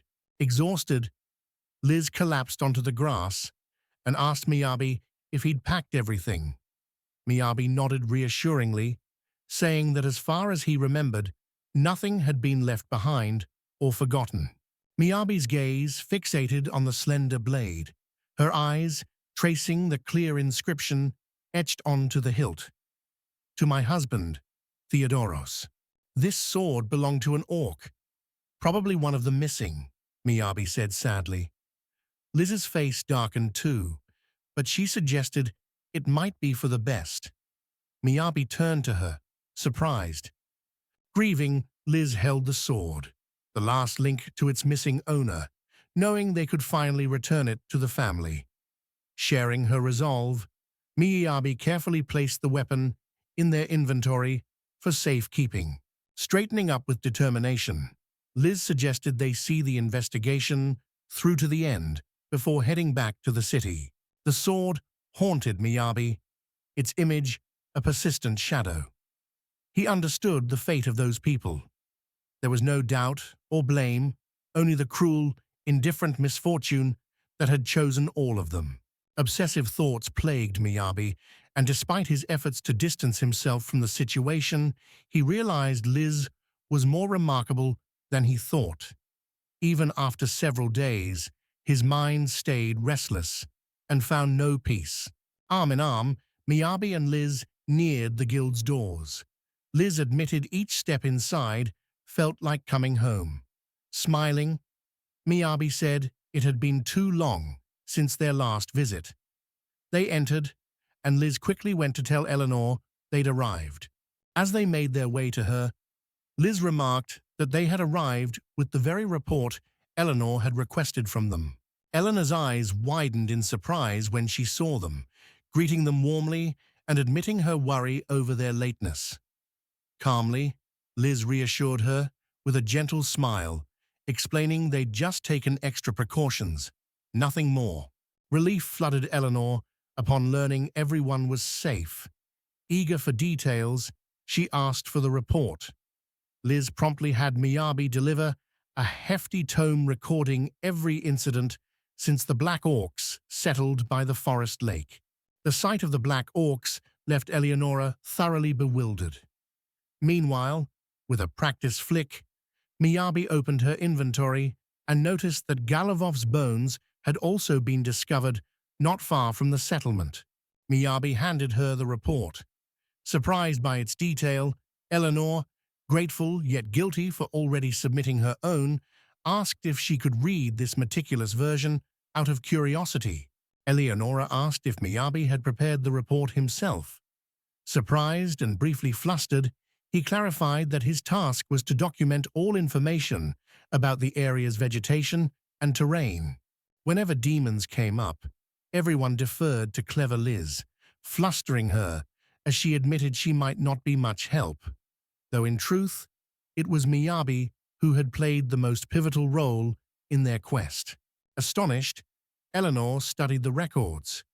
She was surprised that just 2 people compiled such a detailed Blackwork settlement report in 10 days, a task that normally takes seasoned professionals a month. The astonishing speed of Liz's team left her momentarily stunned.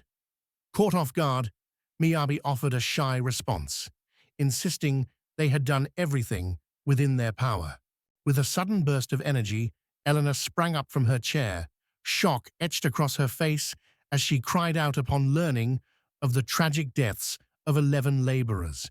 She sharply noted even a B-rank team would struggle with this, then added that not even A rank could manage it easily, sending a wave of astonishment through the assembled adventurers.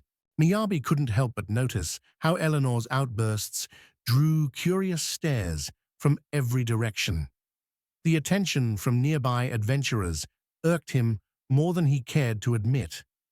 Leaning in, he hastily urged Eleanor to compose herself. Eleanor calmed herself and watched as Miyabi resumed his report, moving deliberately. Hiding behind a perplexed Liz, he grew uneasy and vaguely replied that they'd eliminated everyone, avoiding the truth about their guilt. With bashful uncertainty, Liz approached Eleanor, her voice barely above a whisper, as she wondered if perhaps they could simply be ordinary orcs. Meanwhile, Miyabi hovered timidly behind Liz, half concealed in her shadow. A guild member sharply objected, his tone clear. Another suggested the boys were just mistaken for monsters. Nearby, a co-worker shot them a worried look, her anxious eyes hinting she thought it was all a false alarm. Eleanor and her colleagues watched the boys with astonished eyes, utterly taken aback. Meanwhile, a sudden commotion erupted behind Liz and Miyabi as the other adventurers broke into a flurry of agitation. With a weary sigh, Eleanor remarked that she possessed an expert's grasp of every major kind of demon. Liz hung on her every word, absorbing each detail with keen attention. Curious, she turned to Liz and inquired about the rank an adventurer must attain to stand a chance against even a single black orc. Liz replied that such a feat would require at least a C rank. Flustered, Eleanor, nevertheless, stood by her claim. Facing a single orc, she admitted, would have posed little challenge. However, confronted by a daunting host of 11 black orcs, the odds shifted dramatically. Eleanor insisted that even a full C-rank party with 2 support members would find the quest impossible, causing adventurers to doubt, had she misjudged the monsters, or was she just telling a story? Miyabi and Liz listened disapprovingly as others recounted adventures. In the crowd, one skeptic suggested the stories were exaggerated for rewards, while another, concerned, noted there were only 2 of them. With a fierce cry, Liz called out to Miyabi, who spun around in confusion. Rage burned across Liz's face, yet her voice remained steady as she assured that everything was under control. In that same breath, she subtly signaled Miyabi to take action. A mountain of meat crashed through the counter before Eleonora, stunning the staff who stared in awe. With steady confidence, Liz boldly declared that every piece would be sold wholesale. The workers stared in horror at the towering mound of meat, rising before them like a mountain range. Without missing a beat, Eleanor let out a calm sigh and swiftly announced the arrival of the Prince of Meat to everyone present. The moment Eleonora spoke, the entire warehouse staff instantly grasped her meaning. The unexpected appearance of meat imprints left them unsettled and confused. 3 warehouse workers rushed to the counter, eyes wide with curiosity at the towering meat pile. Calmly, Eleanor declared it black orc flesh and invited them to verify the claim themselves. The warehouse crew set about inspecting the meat with keen eyes. Flashing a confident grin, the first worker declared, "There's no doubt, this is black orc meat, and of outstanding quality at that." The second worker smiled with confidence, certain his instincts were right. This meat's exceptional flavor could only come from the famed meat prince. Another chimed in, saying meat from the prince always boasted flawless quality. Adventurers stared at Miyabi in awe, wondering if he was the legendary meat prince from the land of meat. Unfazed, Miyabi remained emotionless, as whispers that he had unlimited meat excited and stirred the crowd into speculation. The mysterious meat imprints sparked the excitement the adventurers wanted, leading to animated debates about tasting it. Miyabi, skeptical, asked Eleanor if that was truly its name, catching her off guard and leaving her looking awkward. A smile crossed her face as she agreed, explaining how the nickname stuck to him ever since he delivered the leaf meat. In that moment, Miyabi realized he now had 2 monikers, Meat Trail and Cupid. Eleanor said he had gained 2 nicknames, highlighting that Miyabi's fame was so great he was becoming a legend. Hearing this, Miyabi was overcome with horror and collapsed to his knees. Tears streamed down his face. Liz approached Eleanor with a silent plea in her eyes. Eleanor listened kindly as Liz whispered softly to her. Smiling warmly, Eleanor gently assured Liz she understood everything. Liz gently patted Miyabi's head, reassuring him there was no need for despair.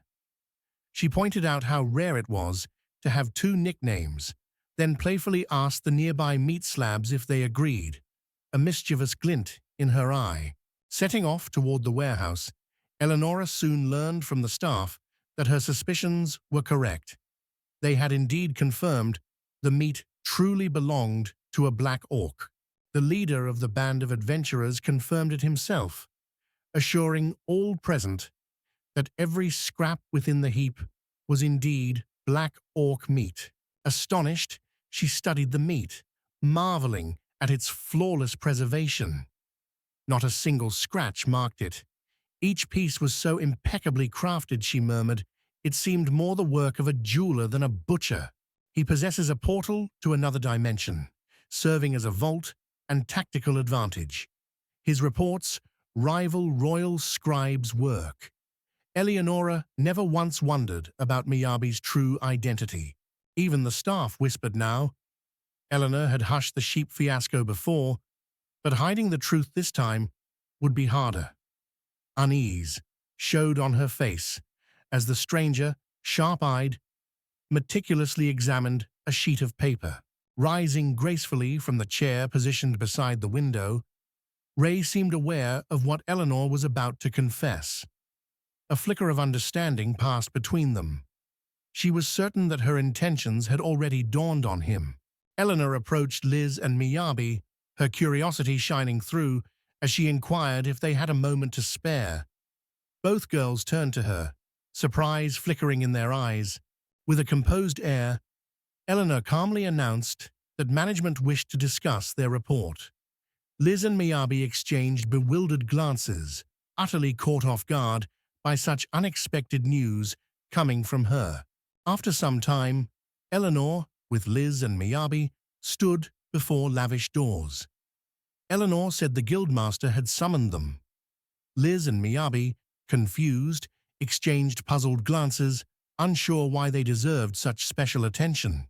Eager anticipation sparkled in Liz's eyes at the thought of finally savoring the dark orc meat they'd claimed during their daring expedition into the depths of the Emerald Forest. Delight dancing in her eyes, the girl exclaims with mouth-watering enthusiasm that this top-quality meat will make their squad rich in no time. Miyabi instantly picks up on her unmistakable fondness for big money. The boy grumbled about his quickly emptying wallet, dreaming of instant riches, while Liz was baffled, unable to understand where his money went or what was draining it so fast. This time, the young woman suggested they save their money. For them, such practicality made perfect sense, since the task was solely about claiming a reward. Nothing more was at stake. In a luxurious office, Liz's squad quietly sips tea, reflecting on recent actions, while Eleanor and her companion silently watch them, their sharp, unreadable gazes adding to the atmosphere of quiet sophistication. As your cup touches the saucer, tension rises among the men. A distinguished man steps forward, introducing himself as Scion, the adventurer's guildmaster, and immediately gets straight to the point. The conversation revolves around their investigation and the enigmatic Emerald Forest mentioned in the report. Zion's expression remains steadfast, betraying no emotion. His approach to this task is marked by absolute seriousness. Locking eyes with the intrepid adventurers, the guildmaster inquired whether they had sought assistance from any other adventurers or outsiders. The question sent a jolt of anxiety through both Miyabi and Liz, setting their nerves on edge. Their response was a firm refusal and a bold declaration. They alone had faced all 11 orcs. The boy briefly wondered if Zion suspected them of wrongdoing.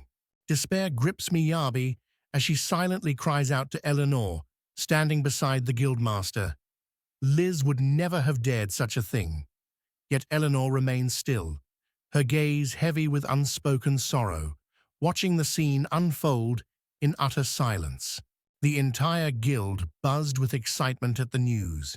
Even Eleanor-san was speechless. The young man realized Scion only knew their exploits through official reports, which barely conveyed their true achievements. No wonder he had questions. Guildmaster emphasizes with unwavering resolve. Investigative assignments hold the utmost priority for the guild. These missions eclipse requests for protection, assistance, or even the fulfillment of other tasks. His gaze swept over the 10 students as he said, "Only seafarers, or higher, receive missions of this caliber." At that moment, Miyabi and Liz realized their mentor now expected them to prove their worth. The imposing man authoritatively demands only the truth be spoken. Meanwhile, the girl quietly slips her hand into a mysterious bag as her flustered companion freezes in panic, unsure which evidence to present. Liz carefully retrieves the items handed over to the guild, trophies discovered within the orc settlement. With unwavering resolve, she pledges the truth, swearing upon the fallen warrior's sword. Guildmaster Zion examined the girl's discovery with keen scrutiny, his eyes lingering on every detail. The handle bore distinct markings, features that could very well lead to the true owner. After inspecting the weapon, the man assures Eleonora all is well. The children are freed, stunning onlookers. Meanwhile, Zia asks the girl to review the missing records, intent on returning the item to its rightful owner. Eleanor Cenobus's doubts about her superior's actions were noticed by the guildmaster, who scrutinized her reports, while no criticism was directed at diligent, skilled Liz, whose flawless work left nothing to reproach. Concern crossed Eleonora's face as she recalled the Guildmaster's usual caution in such matters. Zion responded by giving her a report showing Liz successfully completes 98.2% of her assignments. Here are her stats. The Guildmaster went out of his way to ensure even the children weren't left out. He displayed Liz, the adventurer's profile for them too. Watching Zion's reaction, Miami and his companion can't hide their astonishment. Since their first mission, the girls have gained respect from guild members and clients alike, completing 170 of 173 assignments, a remarkable 98.2% success rate. The meat and provisions are so fresh that seeking other suppliers is unnecessary. Compiling a detailed report requires first-hand forest visits, as Zion notes, uncovering deceit is harder than proving it's absent. After reviewing the report, Liz firmly emphasizes that her decision rests solely on verified facts. The Guildmaster notes these pages capture every detail flawlessly. As she flips through, the girl spots a grateful client's letter. Zion knows every achievement here is solely the result of her own hard work. Yet from the man's perspective, launching an attack on the Black Orcs seemed like a reckless folly for a young woman. To this, Liz simply smiles and responds that, had she been alone, such an idea would never have crossed her mind. A warm, genuine smile graced her lips as she assured everyone that Miyabi, her assistant, had accompanied her. This revelation prompted the Guildmaster to surmise that it was Miyabi who had led the vanguard. The children exchanged uneasy glances, unsure how to reply. Liz said each had a role, but the girl was their team's heart. Zion clarified Liz led the attack, though she had help, and pressed for more details. Two team members step aside to plan, and when they return, Liz sees the boy, who insists he's just an assistant, has already defeated two opponents, while Zion watches in disbelief, unable to process what's happening. With a swift motion, Liz clamped her hand firmly over the boy's mouth, having noticed that Miyabi couldn't see herself or her abilities objectively. That assertion finally pushed the young man over the edge. The girl earnestly asked to speak freely. Miyabi, now a walking trove of quest resources with an overflowing inventory, was listened to intently by the Guildmaster, who gave her words careful attention. His talent exceeds food preservation. In minutes, he digs huge pits for storage or foundations, stacks wood effortlessly, and his storeroom's bounty surpasses the craftsman's guild, so much so that even Angelmu would envy him. Zion, the Guildmaster, listened intently to every word the girl spoke. It was precisely these sorts of details that ignited his curiosity and drew him deeper into interest for this particular team. Realization dawned on the man. The boy possessed the uncanny ability to stash all manner of objects within his inventory. Liz confirmed his suspicion, though it seemed to her that he paid little heed to her words. Master Zayan, influenced by rumors of meat imprints, pictured a secret meat vault as the townsfolk claimed. Eleanor San instantly dismissed the idea, while the man quietly pondered his own remarks. With a flourish, Miyabi proclaimed that his lengthy tale offered more than just the meat. Hidden within were other fascinating elements awaiting discovery. To Shion, such a claim sounded utterly unbelievable. Once convinced of their sincerity and that there was no hidden deceit in their words, the man suggested the young man gather all surplus materials and deliver them to Eleonora's storeroom. Gratitude filled Liz as she received the Guildmaster's trust. Yet the Guildmaster simply smiled, gently pointing out that the credit belonged to Liz alone, for she had never given anyone a reason to doubt her. The man glanced down, chuckling quietly as he smiled. The girl was puzzled, unable to guess the cause of his amusement. Meanwhile, their host noticed her staff and asked about the curious item she carried. Zion's gaze lingered on the girl, the staff gripped firmly in her hands as a confession quietly slipped from his lips. He missed her father. To Liz's astonishment, she had never even suspected there was any bond between them. The man placed a reassuring hand on her shoulder, noting her strong resemblance to her father and her seriousness. As the girl stood in the doorway, radiating quiet sorrow, Zia realized how much she had grown. Miyabi surveys the spacious storehouse in detail. Nearby, Eleanor-san notices and gently smiles, saying that compared to the Manufacturers Guild's vast stockroom, this modest warehouse feels quite small. She told the boy that adventurers mainly earned from commissions, and everything Eleanor had collected was just a bonus. The boy, intrigued, asked if she really was an adventurer. 3 years had slipped by since the young woman joined this place, her previous team broken and scattered to the winds. Eleanor spoke of those days softly, her eyes fixed elsewhere, unwilling to meet the young man's gaze. Smiling confidently, the girl says she's long sought rare materials, fang root being especially delicate and easy to ruin. Curious, she asks if the boy has a hidden talent, but he just shrugs, calling it simple sleight of hand. As Liz left, Miyabi lingered by the materials, uneasy. Summoning courage, he quietly asked Eleanor if his investigation reward could go to the sword's original owner's family instead. The girl reminds him the reward is generous. Each will get 100 gold coins even after splitting it. The boy smiles and reassures her not to worry. He'll get his share once they've sold the materials. Eleanor-san cautioned the boy against such thinking. If he kept parting with his coins every time someone died, sooner or later, he'd find himself utterly penniless.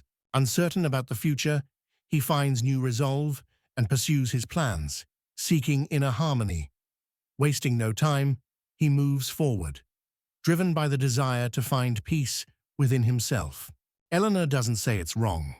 Sometimes half the payment went to a grieving family, but never all of it.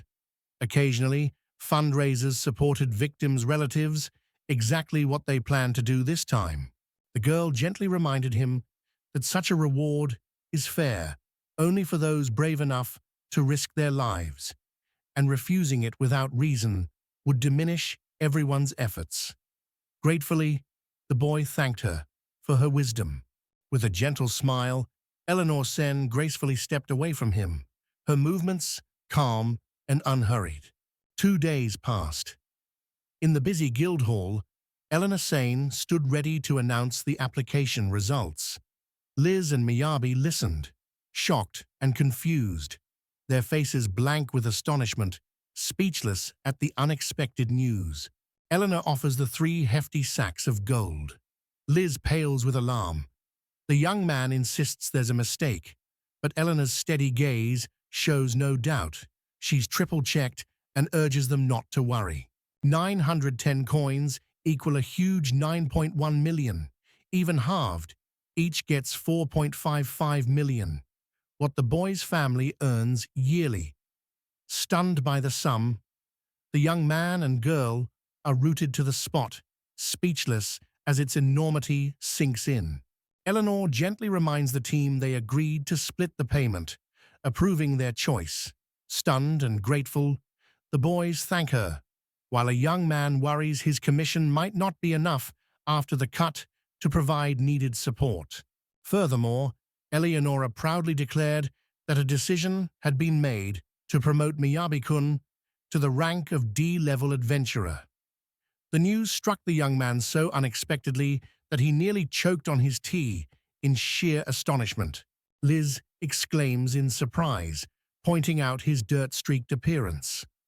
Flustered, The young man quickly offers his apologies, admitting that the sudden encounter caught him completely off guard. Miyabi looks at Eleanor and asks why the promotion ends at D rank, not E. Smiling, Eleanor explains double promotions for assistants are rare, as ranking reflects both contributions to the guild and potential for growth. The children dismiss it as utter nonsense, adamantly insisting on following the guildmaster's will. Eleanor points out that their well-known F-rank status constantly sparks absurd arguments and pointless disputes. The girl points out that together, they've managed to earn more than a typical B-rank adventurer, a feat sure to cause quite a stir among those around them. Only now does the young man truly grasp the magnitude of their achievement. Miyabi-kun thanked Eleonora for her efforts. She smiled, saying the guild benefited as long as he supported them. Though he suspected slyness behind her words, he still felt quietly satisfied. With a polite bow, he hinted at hoping for her help. Eleanor recalled Liz still needed to confirm a key detail. About to leave, Madame Sen paused to note her tradition of donating half her fee and asked if anonymity could be assured. The girl quickly covered Eleanor-san's mouth and whispered that Miyabi had arrived, which they'd just discussed. Smiling, Eleanor apologized, blaming her forgetfulness. Nearby, Liz blushed with embarrassment, wishing she could disappear. Pausing at the doorway, the young man recalled Eleanor Sands' words about those generous souls who devoted half their salaries to charity. As Liz barks orders at the woman, the boy realizes that the partner she often mentions is the same mysterious benefactor who generously donates to her. The girl shouts that everything seemed horrifying, but she no longer cares. It's her money to spend as she wants. Liz blushes in embarrassment, realizing Miyabi has discovered the entire truth. The boy simply laughs off the whole situation, insisting he never said anything of the sort. In response, Eleonora offers a gentle, knowing smile. Grinning triumphantly, the children stroll down the bustling street, celebrating their first major mission after facing shadowy orcs and receiving an unexpected message from Gilmout, as colorful market stalls dazzle passers-by. With everything resolved, Miyabi-kun realized one last task remained. Liz guessed more material gathering, but Miyabi-kun grinned and cheerfully corrected her. It was time to celebrate their victory instead. An array of exquisite traditional Chinese dishes filled the table, each a masterpiece the young man proudly introduced. Sensing Liz's unease at the unfamiliar ambiance, he smiled gently and urged her to relax and savor the moment. As they lingered over dinner, the young man urged Liz to pick any dish as he handled the meat. When she offered to help, he refused, saying he was in a rare culinary mood. Grinning, she teased that he always spoiled her in every way. She curiously picked up the unfamiliar dish, never seen before, and trusting her instinct that it was bread, broke off a piece and tasted it. Delight bloomed on her face, her cheeks tinged with a delicate blush. Liz spins excitedly to the chef after tasting the treat, exclaiming over the delicious surprise inside, succulent meat cubes that melt in her mouth. The steamed bun is the perfect comfort food for chilly weather. Liz's eyes light up as she savors the tangy sauce, perfectly balanced with soft, slightly sweet dough. Unlike ordinary milk buns, each bite offers a symphony of meaty and sweet flavors that melt effortlessly on the tongue. As she craved another dish and asked for a plate, the young man quickly grabbed the whole tray, placing the meal Liz wanted right before her so fast she didn't have time to wonder how it got there. At first, the table struck her as rather peculiar, but soon she discovered an even more surprising feature: it could spin. The boy, brimming with pride, declared this was the hallmark of authentic Chinese dining. Liz spun the table with a gleeful grin, claiming she was just having fun and clueless about her partner's concerns. Meanwhile, Miyabi smiled apologetically, unable to ask Sam to stop, and admitted she got caught up in the excitement. A girl with animal ears appeared beside them, happily eating. The kids watched in curious silence, then called to her in the masculine form. Unable to resist the roasted meat's aroma, she drew closer, anticipation on her face. Astonished, Miyabi asks her companion how he knows her name. They're both sure they've never met. As Mel enjoys each dish, Liz excitedly declares Mel a B-rank adventurer and asks the boy how he knows the mysterious girl. Outraged, the children snatch the dishes from Mel and whisk them away. Miyabi grabs the ear girl by the scruff and holds her.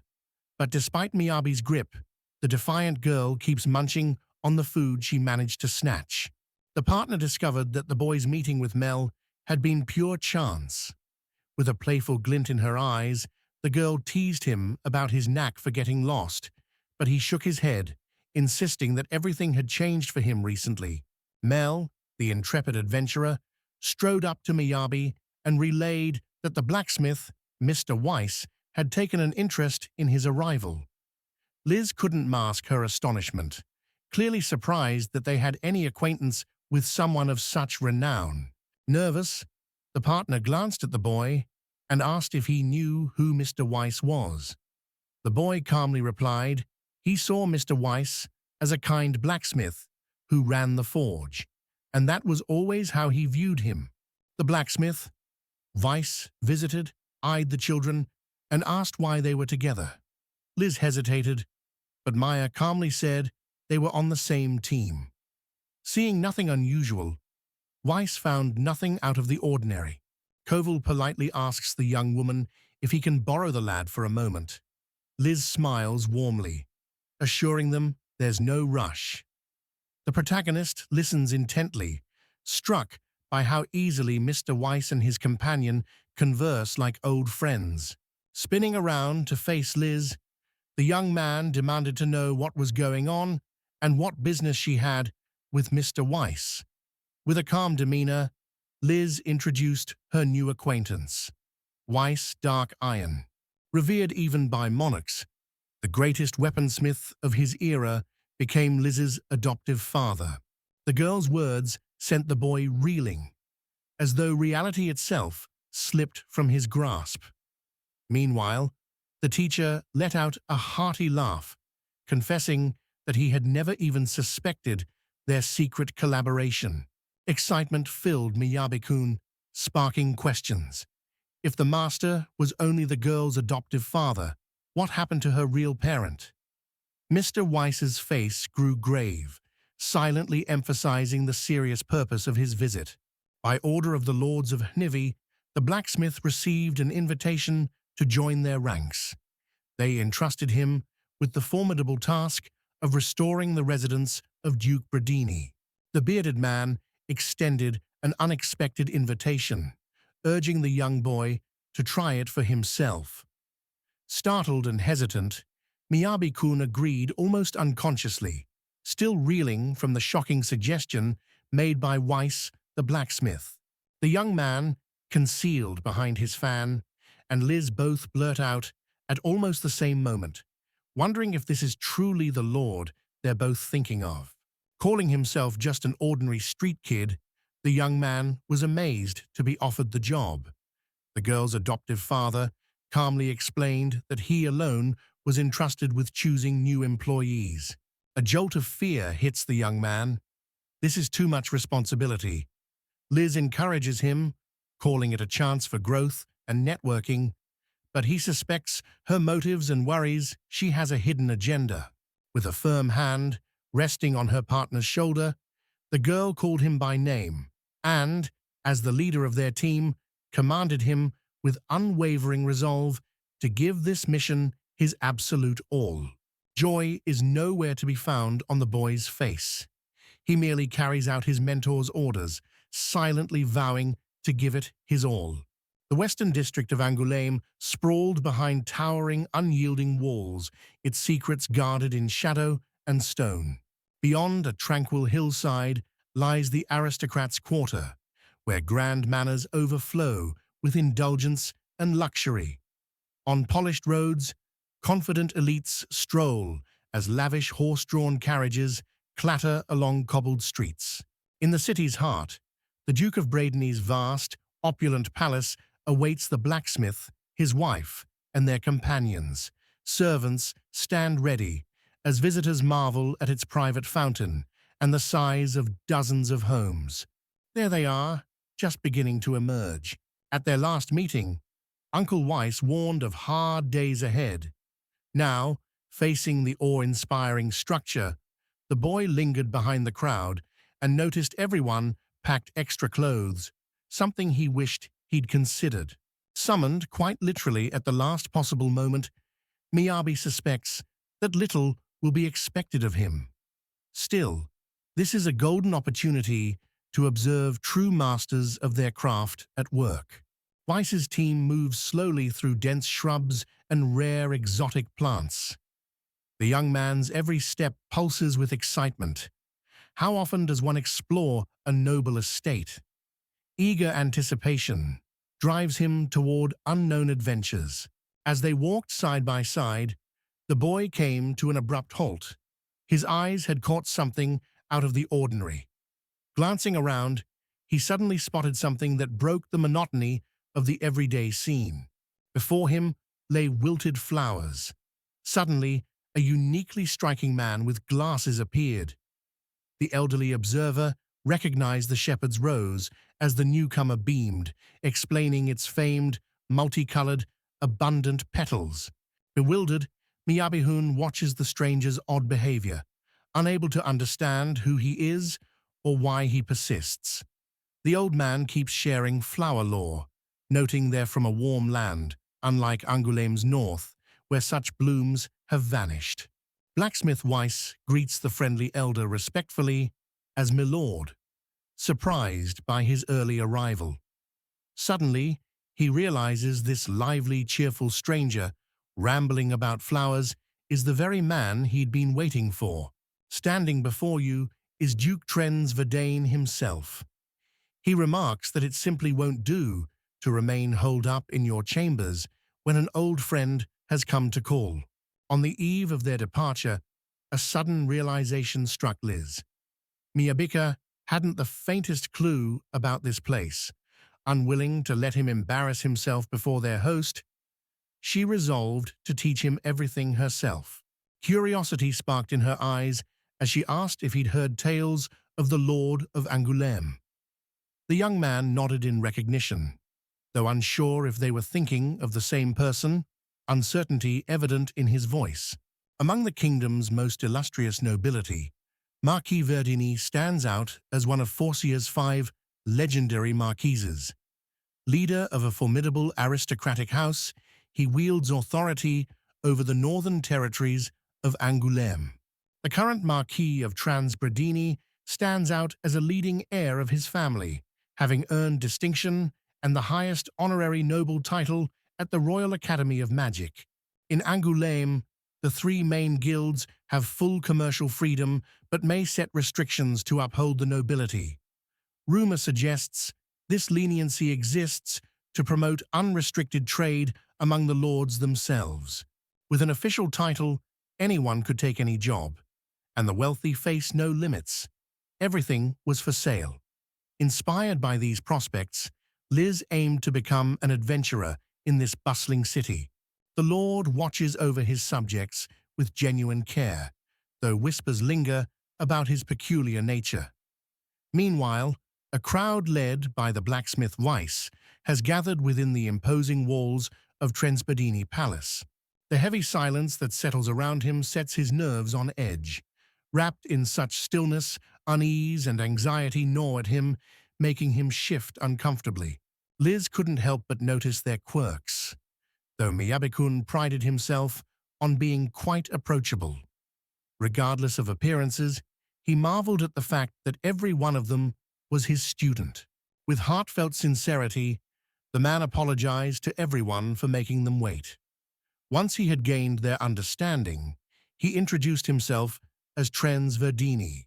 He approaches the blacksmith respectfully, calls him master, and says it's an honor to work with such skill. The blacksmith bows wisely, assuring him he'll deliver only his finest work. With a faint, elusive smile, Duke Dini glanced away. The young man suddenly sensed the weight of countless eyes fixed solely upon him. Striding past the neat row of face academists, the lord couldn't help but notice how the palace's grandeur was merely a facade. The young man realized then the duke hadn't spared him so much as a glance. Transfredini, eyes shining with curiosity, explained that nearly 2 centuries had passed since the structure's last restoration, and that beneath its outward appearance, it was far more decayed than it seemed. The Duke insists on preserving the building's historic facade, yet dreams of infusing its interior with a vibrant contemporary spirit. The echoes of bygone eras must fade, allowing the structure itself to turn a fresh page in its storied existence. Transredina urges everyone to place their trust in their master blacksmith, Weiss. Yet, at the same time, she emphasizes, never lose your own sense of understanding as you work on the restoration. With a confident curve to his lips, the Duke proclaims that everyone should strive for renewal, envisioning this house as a beacon, a legacy that future generations will one day cherish with pride. Proud of his own decency, the young man made sure the craftsman would be comfortable. As a master and servant of the Lord, he remarked that the workers would stay in a small room throughout the construction, then led her there himself. Deep in thought, the boy tried to blend into the background, lowering his head in quiet contemplation. Suddenly, a jarring blow landed at the back of his skull, as though struck by a hammer. From somewhere behind, an urgent voice called out his name. Crouched before him was the very boy who had just struck him on the back of the head with this very tool. It was he who now addressed Miyabi-kun, the newest stranger to join their group. With stern features blazing in fury, his harsh words erupted into a shout, demanding absolute attention. The boy, unaware of his intentions, was suddenly chosen as the heir. Veins bulging and bloodshot eyes blazing, the young man roared, "My heart is forged from steel." His mad gaze pierced his opponent as he snapped, ordering the boy never to forget those words. Shocked, the boy almost turned gray and quickly nodded while backing away from the madman. Meanwhile, another boy quietly approached, saying the terrifying stranger had chosen his own name. With the aggressive boy locked in a suffocating chokehold, he boldly declares himself as Sid's brother, Genk. Ironheart erupts, his rage boiling over as he berates his brother for such a reckless and utterly absurd introduction. Miyabi-kun bows politely, apologizing for the unannounced visit and promising not to intrude. Henk smiles, assuring him that when the leader decides, no one would dare to object. With a resounding clang, Weiss the blacksmith brought his hammer down hard on the floor, commanding attention from every corner. The days of idleness were over. Now was the time to rally together and join forces with his comrades. Given an unrefusable prestigious commission, the students stood in military formation, replying in unison as Mastersmith Weiss, having distributed blueprints, prepared to give each invaluable guidance and advice. After a succinct briefing, the master gave the order to begin. The people surrounding him dispersed in perfect harmony, each silently affirming their readiness to act. Determined to do his best, the young man approached the blacksmith to learn about his duties, but Weiss interrupted, asking for a favor. The master handed him paper and pencil to sketch, as Miyabi watched thoughtfully. Curiosity sparked in his eyes as he asked what this meant. Koval explained that there were no blueprints for the part, requiring him to craft it from scratch. The master simply nodded in agreement, then asked if he should repeat the request. The young man fired multiple objections at his teacher, incredulous that they were building without blueprints and questioning why she claimed she couldn't design a good project, yet shifted all responsibility onto him. The young man watches the teacher's departing figure, suspicion swirling in his mind. There's no mistaking it. That man is plotting to drag him into some real trouble once this ordeal is done. Weiss, grinning slyly, tells Miyabi-kun that both the mysterious person and the towering fortress are now under his care. Nearby, a short man with round glasses shyly asks for care too. But is everything really in order? The group gathered in the spacious hall, anticipation in the air. Miyabi-kun anxiously recalled recent events. Weiser had vanished, bearing the burden. Miyabi noted his subordinate's quiet strength and almost owl-like slender build. The bathtub remains his greatest challenge. Never in his wildest dreams did he imagine he'd one day be designing one with his own hands. Miyabi was thrilled to realize he didn't need a complete rebuild, just repairs and updates, focusing creativity on the interior. Lost in thought, he almost missed his eager young companion, trying to get his attention. Each time a pencil finds its way into his grasp, a longing awakens within Miyabi to breathe life into his thoughts upon the page.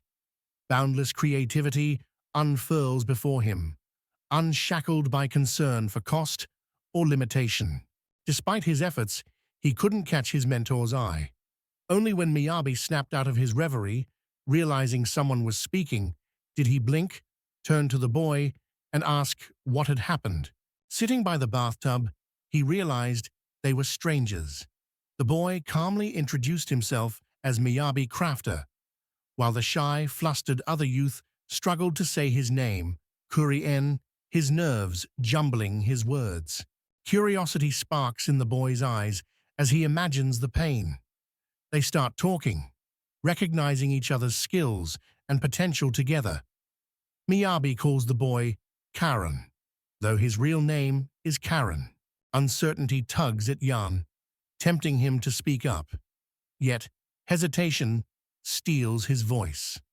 Meanwhile, Miyabi picks up the thread, noting that the boy has likely already realized their first step, crafting a design. Karen, whom the boy stubbornly insists on calling Karen, begins to swell noticeably. Miyabi instructs him to start dismantling her first, promising to join in once he gets underway. Again, he called the boy Karen, causing clear discomfort that didn't go unnoticed. Though the cause was unclear, working with Karen still presented no real challenge. Duke Trenz Verdani studies blueprints, some with classic elven Polish elegance, others with dwarven ruggedness, as Miyabi-kun listens intently to his vivid readings that bring each project's description to life. With a carefree smile, my master dismisses all these drawings as trivialities. The boy falls still, stunned. His creations have just been belittled and cast aside. Miyabi-kun tried to impress Duke Trenz Verdini, who craved a never-before-seen marvel. The fantastical architecture that once amazed him in games now felt completely ordinary in this world. This world mirrored the fantastical realms from his previous life's games with remarkable accuracy, especially Dreamworld, his favorite and the unrivaled pinnacle of all fantasy adventures. Thoughts swirl in the boy's mind as he ponders how to astonish a world so reminiscent of the Dreamworld universe. Meanwhile, Miyabi-kun circles back to her protégé, who is busily chipping away at shards of broken tile. Surprise flickered across Karen's face as she spotted the boy, already returned. Apparently, only a small portion of the task had been completed. Judging by his expression, he believed there was still plenty of work ahead. Miyabi couldn't help but notice how Karen had piled the wheelbarrow high with all sorts of gear. With an exasperated shout, he insists he has his own inventory and needn't carry burdens. The young man, puzzled, objects that an artisan has proper inventory, and then Karen remembers he really did have one. Excited and a bit embarrassed, the boy exclaims that his inventory contains only a lunchbox filled with steaming, delicious food, while Miyabi stands stunned as she realizes that's all he has. Liz's words echo. Artisans are the poorest of trades. Even a simple lunchbox feels like a luxury to him. With quiet resolve, he politely asks to borrow a hammer for a moment. With a swift motion, he struck the tile, shattering it into fragments in an instant. The spectacle left his student utterly stunned. With eyes sparkling with admiration, Karen proclaims Miyabikon her mentor, while at that very moment he silently critiques the meager skill of the local craftsman. Night fills the room with shadows and lantern glow. The team quietly settles in. Amid the flickering light, the boy softly asks, "Don't call me teacher," as he immerses himself in sketching intricate blueprints and ideas. Karen warmly notes his transformation into a true teacher, recalling how he shattered the floor with one powerful strike, a memory that lingers. Miyabi also observes his former hesitation and stammering are now completely gone. Curiosity got the better of the young man, and he couldn't help but ask the teacher where he had mastered such a remarkable technique. Deep within, a flicker of envy began to take root in the boy's heart. Karen persistently questioned the teacher about his remarkable skills, surprising him with her curiosity, while across the room, Miyabi Torments gently but firmly begged the caretaker to let her finally go to sleep. Refusing to call his abilities a gift, the young man insists, with a pointed address to the crown, that he can measure up to anyone else, handling any challenge that comes his way. Switching off her flashlight, Miyabi noticed that the boy hadn't even made an attempt. With a wry smile, she remarked that nothing is truly impossible. The dark-haired master, shocked by the destruction he'd caused, admits he never imagined its scale. As awe flickers in Karen's eyes, he quickly turns to the teacher with an urgent question as the chaos settles. As the door creaked open, the curious boy turned to his mentor and asked the chamber's purpose, admitting with wonder that as a dark-haired youth, he had never set foot there before. Without warning, Duke Transverdane materialized behind them, announcing that this very spot served to boil water. His sudden arrival left the boys so stunned, it was as if reality itself momentarily slipped from their grasp. Startled by the Duke's sudden arrival, they jumped aside in fear, though he barely noticed. Meanwhile, the maids calmly explained, smiling, that they were boiling water here to carry next door for the bath. The young man explained that there was no running water in the room. The Duke remarked that water was fetched from the well in the courtyard. Miyabikun observed that this arrangement was rather inconvenient. This role, once held by a fire mage who easily fetched and heated water, became hard to fill after he retired. Despite its simplicity, finding a replacement proved difficult, leaving the Duke to smile wryly at his predicament. The Duke asked if he had any unconventional ideas. The young man, taking the task seriously, said he'd prepared a draft to show Milord, but admitted there was still something he needed to add. Curious, Verdun immediately sat on the floor and matter-of-factly said he'd wait, leaving Miyabi so flustered by this unexpected act that he rushed off to fetch a chair for the Duke. The boy swept his arm to reveal his knight's illustrations, seeking Tren's feedback. He explained the concept, honored a Dreamworld architect, and Miyabi thought this vision fit the world perfectly. The boy chose the Macaline Elven dynasty's architectural style as his foundation. Even after learning these designs once graced the land, his determination never wavered. Giving up was never an option. Relaxing on the sofa with arms crossed, Koval Weiss says he shared almost everything. The Duke is delighted. Events follow the plan, except for the grand bathhouse, which Weiss warns will take considerable time to build. With a sly arch of his brow and a mischievous grin, Koval remarks that if everything came so easily, life itself would verge on unbearably dull. Duke Trensverdeny notes the Lord's merciless streak, especially after he approved the bathhouse design mid-inspection. Weiss sighs, saying unless the young man proposes better, they'll have to use his idea. Unshaken, he sensed the master would not disapprove. At these words, a faint smile appeared on Trenz's face as his reliable instinct surfaced, always quick to seize every chance, just as my master often notes. Weiss, the blacksmith, chuckles at his majesty's unflagging curiosity, then, settling across from the king, grins and murmurs that after all these years, some things, especially the king's enthusiasm, never change. Trensverdeny's perspective shapes his every action, often overruling client wishes. Though titled master, Weiss keenly feels how far that label is from his true self. The blacksmith still sees himself as an apprentice, eager to see where the young man's talent goes. Lord thinks their confidence is excessive, but with Mr. Weiss watching, he's willing to wait and see what happens. As Karen pores over the blueprints, a spark of excitement glows in his eyes. Several truly intriguing ideas have already begun to take shape in his mind. Sunlit and lively, the park's grand tree stands by a fountain as people stroll or relax nearby. Amid this, Ellen Orison sits absorbed in her novel until a young woman approaches and calls her name. Liz appeared before the woman, adorned in an enchanting outfit, and offered a heartfelt apology for keeping her waiting. Eleanor reassures her with a gentle smile, saying she just arrived herself.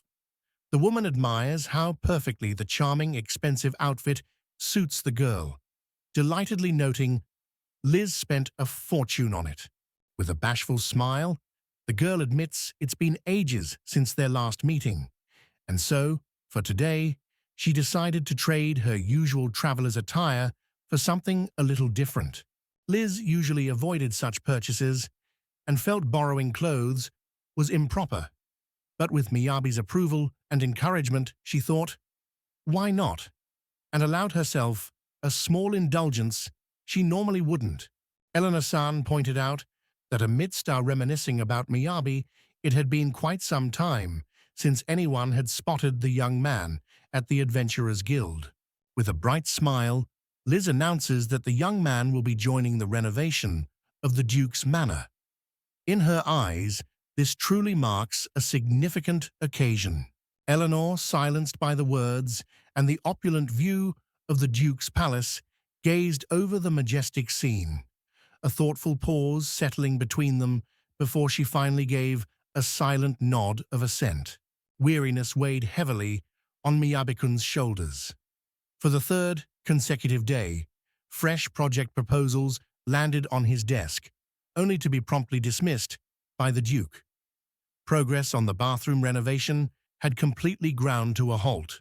In the serene grandeur of the Duke's library, the young man realized every stunning architectural marvel from the game existed here, and the vast, dazzling book collection on the shelves left him utterly amazed.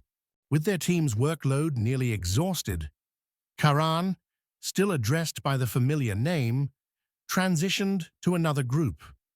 Meanwhile, Miyabi found himself recalling a particular phrase. The Duke was yearning to witness something wholly unprecedented. Outraged, the young man snaps back, insisting the task is far too vague. With a furrowed brow, he demands clearer instructions, unable to hide his frustration. Verdini was amazed as the young man revealed a unique, sprawling bathhouse full of fantastical creatures, though the Duke and even Miyabi admitted the youth may have become overly taken with the wrong idea. Memories flashed through the young man's mind, years of yielding to clients and every demand. But now, for the first time, he stood tall, refused her offer, and firmly declared this wasn't what he truly wanted. After work, the group relaxes at a bar with drinks and snacks. The man reflects on how clients' visions often clash with his and sometimes change mid-project. Yabi exclaims that such behavior is simply outrageous and absurd. Unable to read minds, he learns from a colleague that mastering client listening is essential. By shifting perspective, one can truly understand the world through another's eyes. Memories of Duke Trends. Vidini flashed through Miyabi-kun's mind as he tried to view the predicament from his client's perspective, but understanding it from that angle was much harder than he expected. Lost in thought, Miyabi wandered aimlessly through the vast courtyard, dwarfed by the building's grandeur, surrounded by sparkling chandeliers and art, his mind reeling amid such overwhelming opulence. An unexpected detail caught Miyabi's eye, a shimmering garden entrance from the Lord's palace. Thinking the grounds might reveal clues about their mysterious master, he descended the stairs as a young woman greeted him warmly. Clutching a small bouquet in her hands, she informs him that there are no construction zones ahead. Relief flooded the young man when the maid appeared, leading him to confess he'd lost his way. She stayed silent, meeting him with a piercing, frosty gaze that opened an invisible, silent chasm of cold detachment between them. She politely apologizes, informs him that leaving the repair zone is strictly forbidden, then asks where he's going. He says he's looking for a restroom and irritably admits her sudden appearance has annoyed him. After arranging the flowers, the girl casually mentions the bathroom is in the next building. Seeing the boy's mood worsen, she quickly reassures him, promising to personally escort him to the correct room. Hoping the maid would just give directions and leave, Miyabi politely asked for them, knowing she was likely busy. However, she unemotionally insisted that escorting him to the bath was her responsibility. As they neared the young man's longed-for destination, he broke the silence by introducing himself and mentioning his construction job. The maid, unfazed, replied she eagerly awaited seeing the results of their work. Memories of the beautiful garden fill him with admiration, especially the abundance of roses, which leads him to ask if they bloom now. His curiosity is answered only with a simple confirmation. As he drifted farther, while trailing behind her, anxiety and bewilderment flashed across his face, while she ignored his words completely and moved on without acknowledging him. In the wake of their exchange, the young man retreated even farther, his footsteps swallowed by a menacing silence. No words remained between them. The girl, void of any desire for empty conversation, simply let the quiet stretch endlessly on. Miyabi feels a wave of awkwardness, like being stuck with an acquaintance's acquaintance and unable to talk, reminiscent of waiting in a coffee shop with a stranger, bound only by a late mutual friend. As the boy crosses the garden, unable to endure the suffocating silence, he desperately urges the maid to show him out. When, out of the corner of his eye, he spots a familiar silhouette, with unmistakable animal ears among the greenery. A playful kitten reveals her teddy bear smells delicious, but the bear, hurt, accuses her of leading him on and declares with finality that no one will come to save him. Eyes sharp, the young man spotted Mel sitting quietly on the floor. Surprise flashed across his face. He hadn't expected her in the Lord's palace, but joy lit his eyes. Beside her, another girl carefully wrung water from her toy. Mel approached Miyabi, recognizing his own words in the room. He promptly admitted saying them. The second girl turned to Lady Mel, curiosity in her eyes, and asked, "Who is the distinguished gentleman who just arrived?" The girl with animal ears introduced Miyabi as an F-rank adventurer known for getting lost. But the boy proudly corrected her, saying he'd just advanced to D rank. Mel stood frozen, visibly shocked. Draped in a lavish gown of exquisite fabric, the young woman who had been mingling with Mel radiated charm through her gentle voice and graceful poise. Introducing herself with a delicate nod, she gave her name, Shafan Verdini. In a sudden flash, Miyabi realized what he'd missed. Father and daughter looked remarkably alike. Amazement crossed his face as he recognized who Mel had chosen as her playmate. Curiosity piqued.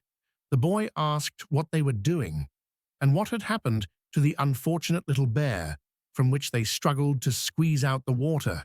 Shafan insists nothing unusual happened. She and Mel were so absorbed in playing with their dolls that Mr. Bear fell into mud. They washed him and happily continued. The young man was quite astonished by this story. Annoyance flashed in the maid's eyes when her mistress neglected to call her for laundry. Shafan gently urged Alicia to relax her scowl, but determined, Alicia still wanted to do the washing herself. Mel, her voice suspicious, asked Miyabi why he was here, suspecting he was lost again. Flustered, Miyabi admitted wandering the Lord's domain was risky, but he'd managed to slip through unnoticed several times before. With complete openness, he admitted that Mr. Weiss had indeed approached him, asking for his involvement in the reconstruction efforts here, though in truth, such participation could hardly be called direct assistance. Disguised as someone humble, Miyabi notes this is far from simple help. The blacksmith must design a whole bathhouse, but hasn't succeeded yet. Mel tries to comfort him, while Shafan, deep in thought, seems to quietly realize something. For a moment she considered calling out to the dark-haired boy playing with Mel, but instead a gentle smile blossomed on her lips. Sitting by the courtyard fountain, the girl admired the young bathhouse master. Her thoughts turned to her hard-to-please father. The boy's simple nod conveyed silent understanding. Amid the ruler's majestic palace, Shafan sits by the fountain, sharing that her exceptionally busy father always finds time for long, relaxing baths, regardless of how many duties require his attention. With a bright smile aimed at the young man, she exclaims in delight, confessing that she simply can't wait to see their magnificent new bathhouse. Unable to lend a direct hand, the girls rallied behind him with cheerful toys and fluttering flags. Mel joined the other ladies, while the boy's face lit up with pure delight, a little triumph in its own right. Shafan Verdini invited Mel to help wash Mr. Bear, and the little girl with ears eagerly accepted, her eyes sparkling with delight at the prospect. As Miyabi watched them scrubbing the laundry and listened in on their conversation, Shafan's words echoed in his mind. Father was always preoccupied, yet he seemed to spend an awful lot of time soaking in the bath. Dini now yearns for things he never even imagined before. A sudden glow caught the young man's eye as a table he had crafted appeared before him. Instantly, he began sketching rapidly, pencil flying, while the girls watched, captivated by his burst of creativity. As Miss Alicia prepared to take Miyabi to the bath, he unexpectedly asked to visit Duke Verdini's chambers instead. His sincere delight and sudden eagerness so infectious it left the maid astonished. Alone with the milord, unease flickers in the boy's eyes as he confides his troubled thoughts, spreading out the hastily sketched drawings he made by the fountain. Lost in thought for a moment, Transredini finally responded to the boy with a warm, gentle smile. Karen rushes toward the teacher, still processing that everything's approved. Overjoyed, Miyabi grabs his hands and spins him in celebration, her happiness overflowing now that they finally have permission. He nodded apologetically, regretting the delay, but his determined eyes showed he was ready for the race. While Karen lingered, amazed, the boy slipped away, shaken and disheveled after the teacher's intervention. Staring at Miyabi, disbelief flickered across the boy's face. Could it be possible that he had truly drawn a sketch worthy of the Duke's approval? Quiet footsteps falter behind the young man, deep in contemplation of secret techniques, when suddenly Karen bursts out, declaring her dream to become a master, just like him. Clinging to his leg, the boy insists the teacher once said he could do it, though he can't recall it. Begging to be taught, he'll do anything for a chance. Worn out, Karen admits he's tired of being a burden to those around him. Out of pity, Mr. Weiss let the boy stay in his workshop. The boy's magic only surpasses his peers when seeking artistic perfection, yet he's relegated to watching others. A quiet frustration reflected in fleeting, charged glances exchanged. Before him stood the first master Miyabi had met here, someone besides himself. Since arriving, he hadn't thought of others. Now Karen clung to his hand, their fingers entwined with silent determination. For a moment, the young man hoped maybe he could help the child before him. Meeting the boy's earnest gaze, he agreed to be his mentor, prompting Karen to light up with joy and embrace his new hero in gratitude. Sitting on the cold bathroom tiles, Miyabi asks the boy to show his crafting skills. Grinning playfully with an axe, he says hammers are his specialty. No wonder he's always wielding one. Miyabi watches entranced, as Karen expertly saws and shapes wood, then skillfully assembles the parts. Despite sweating from the effort, he proudly presents his newly crafted hammer to the teacher, pride shining in his eyes.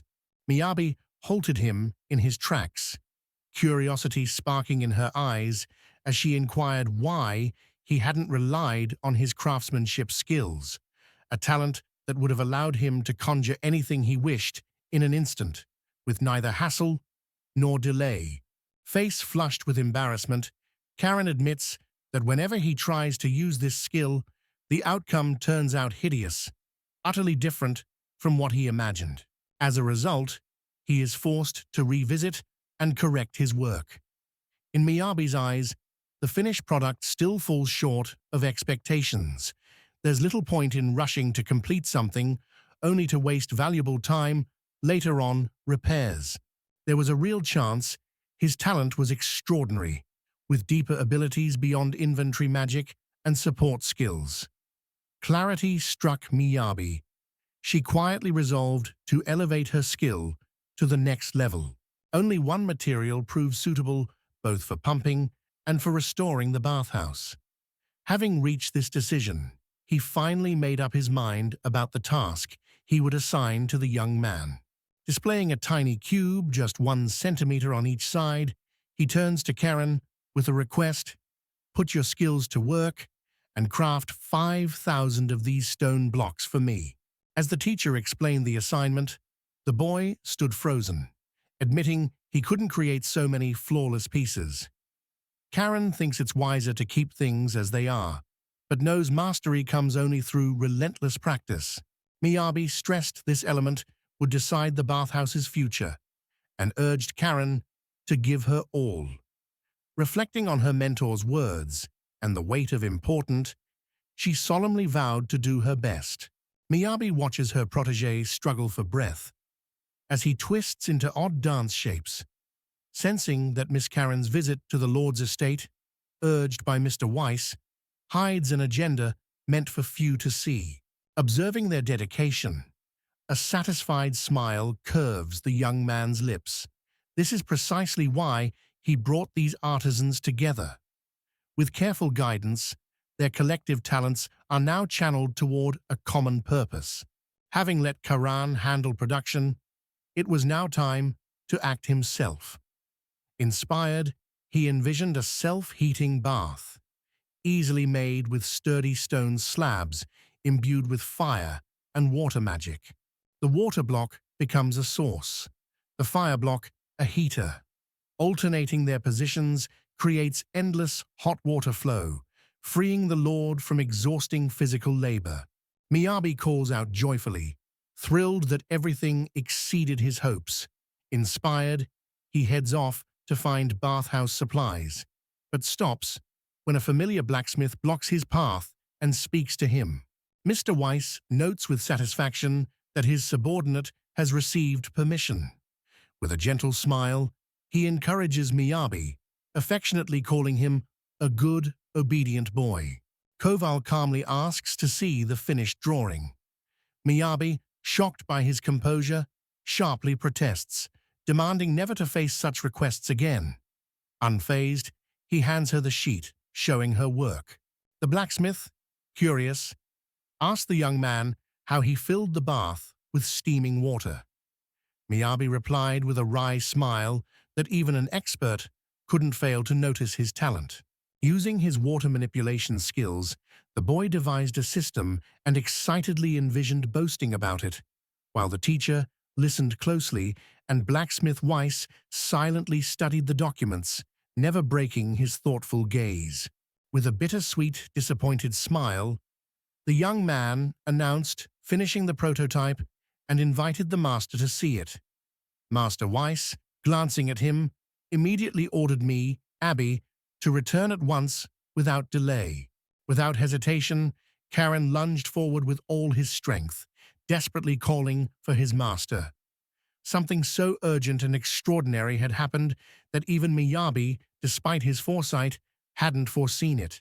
Trouble brewed in the bathhouse, where the boy had crafted his first prototype of a bathtub. 3 friends stepped inside, only to witness the fledgling invention slowly flooding the entire room with water. The bathroom gleamed after Miyabi, Karen, and the maids' hard work, their fatigue and sweat showing their effort. With a relieved sigh, they stowed their supplies, and the proud maids politely asked for a well-earned rest. With an apologetic glance, the boy earnestly expresses his regrets to everyone for the trouble caused by his clumsy attempt at building a prototype bath. Sitting cross-legged, Mr. Weiss and Karen sternly warn, never leave the faucet running unattended. Miyabi blushes deeply, shrinking in embarrassment, feeling like a mischievous child being scolded. One question lingers in the boy's mind.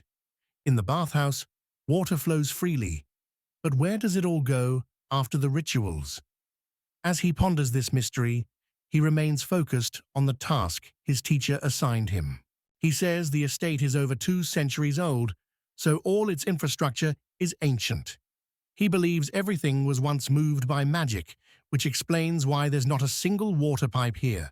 Miyabi studied the confusing instructions with a furrowed brow, while blacksmith Weiss was unsure of his apprentice's intent.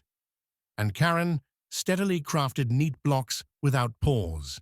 The teacher realized the young man tackled every task alone, avoiding help from the mages unless needed. Meanwhile, the boy admired his mentor's thoughtful care for others and his respect for everyone's attention. Settling onto the floor and running his fingers over the fabric, the master notes that 2 serious problems have just arisen before them. Miyabi listens intently, giving her full attention to Weiss's words. As the blacksmith studies the blueprints, he spots a fatal flaw in the bathtub design. The boy thinks the master confused concepts, but in fact, Weiss specifically requested it to be done exactly this way.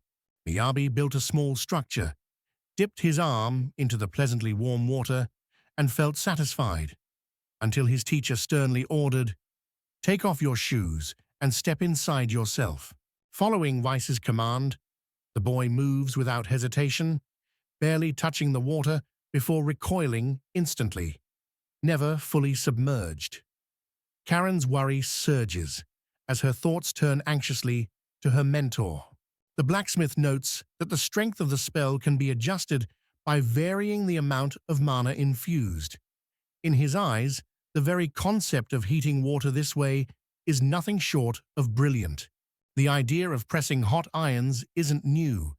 As Karen soothes the teacher's burned leg, Miyabi, upset at being used for a risky experiment, tearfully asks the teacher what the next assignment will be.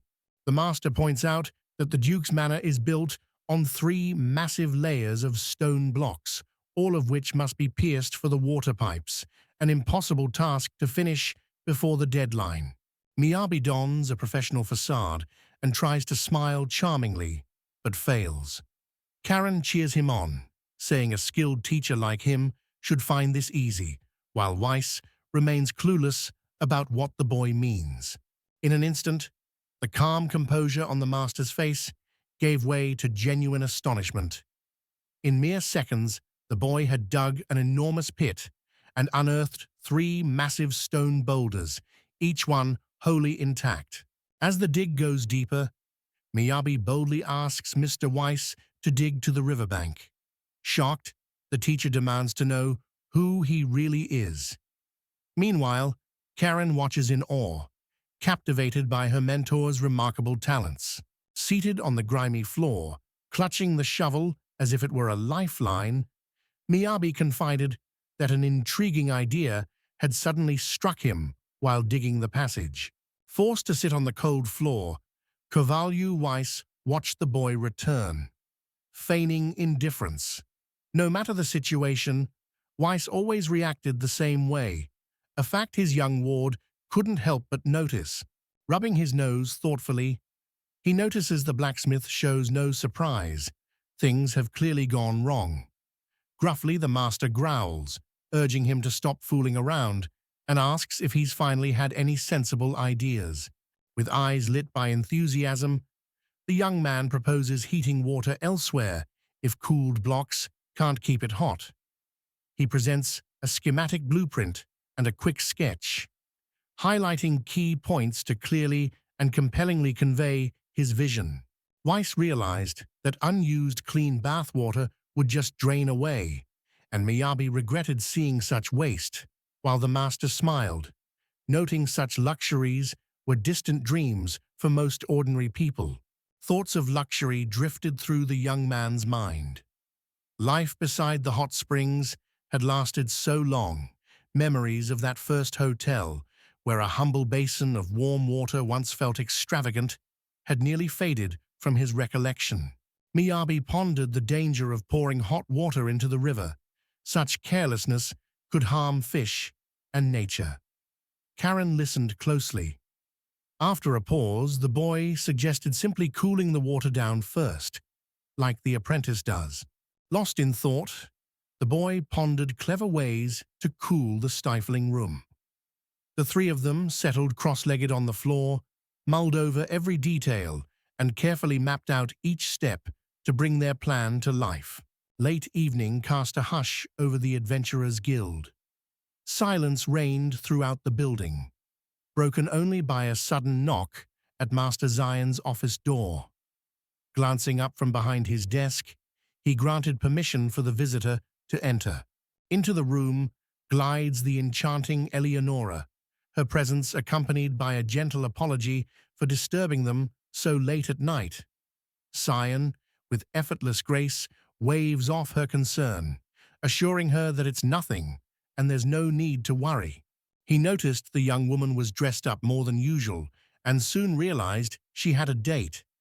She giggled, prompting her friend to boast, and he gently said she didn't have to answer. Intrigued, he asked why she bothered him on his day off. Cheerful laughter faded into tense silence. Sensing trouble, Eleanor quickly raised the alarm.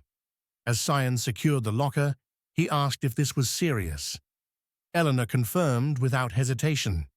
It was indeed a grave issue. The girl shares a rumor.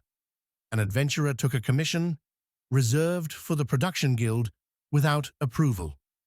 As whispers spread, Zion by the window, recently calm, tenses, his serenity replaced by visible anxiety and unease. 2 workers from Weiss's construction crew approached the young man, curiosity twinkling in their eyes. They can't help but ask what he and Karen get up to, staying out so late every day. While Miyabi prepares a test print for tomorrow's project, the boy throws himself into his task, painstakingly crafting 5,000 tiny components. At that, both friends couldn't help but blurt out the obvious. It would be wiser to leave things for tomorrow, since a sleepless night does no one any good. Their companion simply laughed, assuring them he was almost done. Roses unfurl on the test relief, their delicate beauty blossoming beneath gentle fingers. Though Miyabi can't capture the petals' softness, her two teammates are sure the result is already better than enough. Lively chatter drew in more teammates, their curiosity piqued by the young man's endeavor. Eager to lend a hand and speed up the creation of the terrain, they pitched in. Sid kept a keen eye on their progress, closely monitoring every development. Burning with curiosity about the stranger's actions but blocked by a brute, he stood and strained to peer through the densest part of the crowd, desperate to glimpse what was happening. Sid, noticing the group's relief, rushed forward and loudly dismissed their praise, prompting my reluctant agreement. Some onlookers recoiled in alarm. My brother glared in irritation, while Sid remained oblivious to his own arrogance. Grabbing his chisels for detailed carving, he assured that Mr. Sid would handle everything. He took the model, skillfully shaped it to Miyabi's wishes, then blew away the shavings and admired the finished masterpiece. Sid proudly hands over the prototype, urging the boy to study it and remember every detail. As he looks at it, an uncanny feeling overwhelms him, as if he's been transported to a garden filled with blooming roses. Astonishment widens Miyabi's eyes and parts her lips as she gazes, utterly entranced by Sid's daring display. Not far away, a member of the construction crew openly marvels at his skillful work, admiration clear in every glance. The petals appear almost alive, so lifelike it's hard to believe they were carved from stone. No one can fathom how anyone managed to sculpt such enchanting and masterful details from such a stubborn material. Awe sparks in Miyabi's eyes as the blacksmith's abilities are revealed.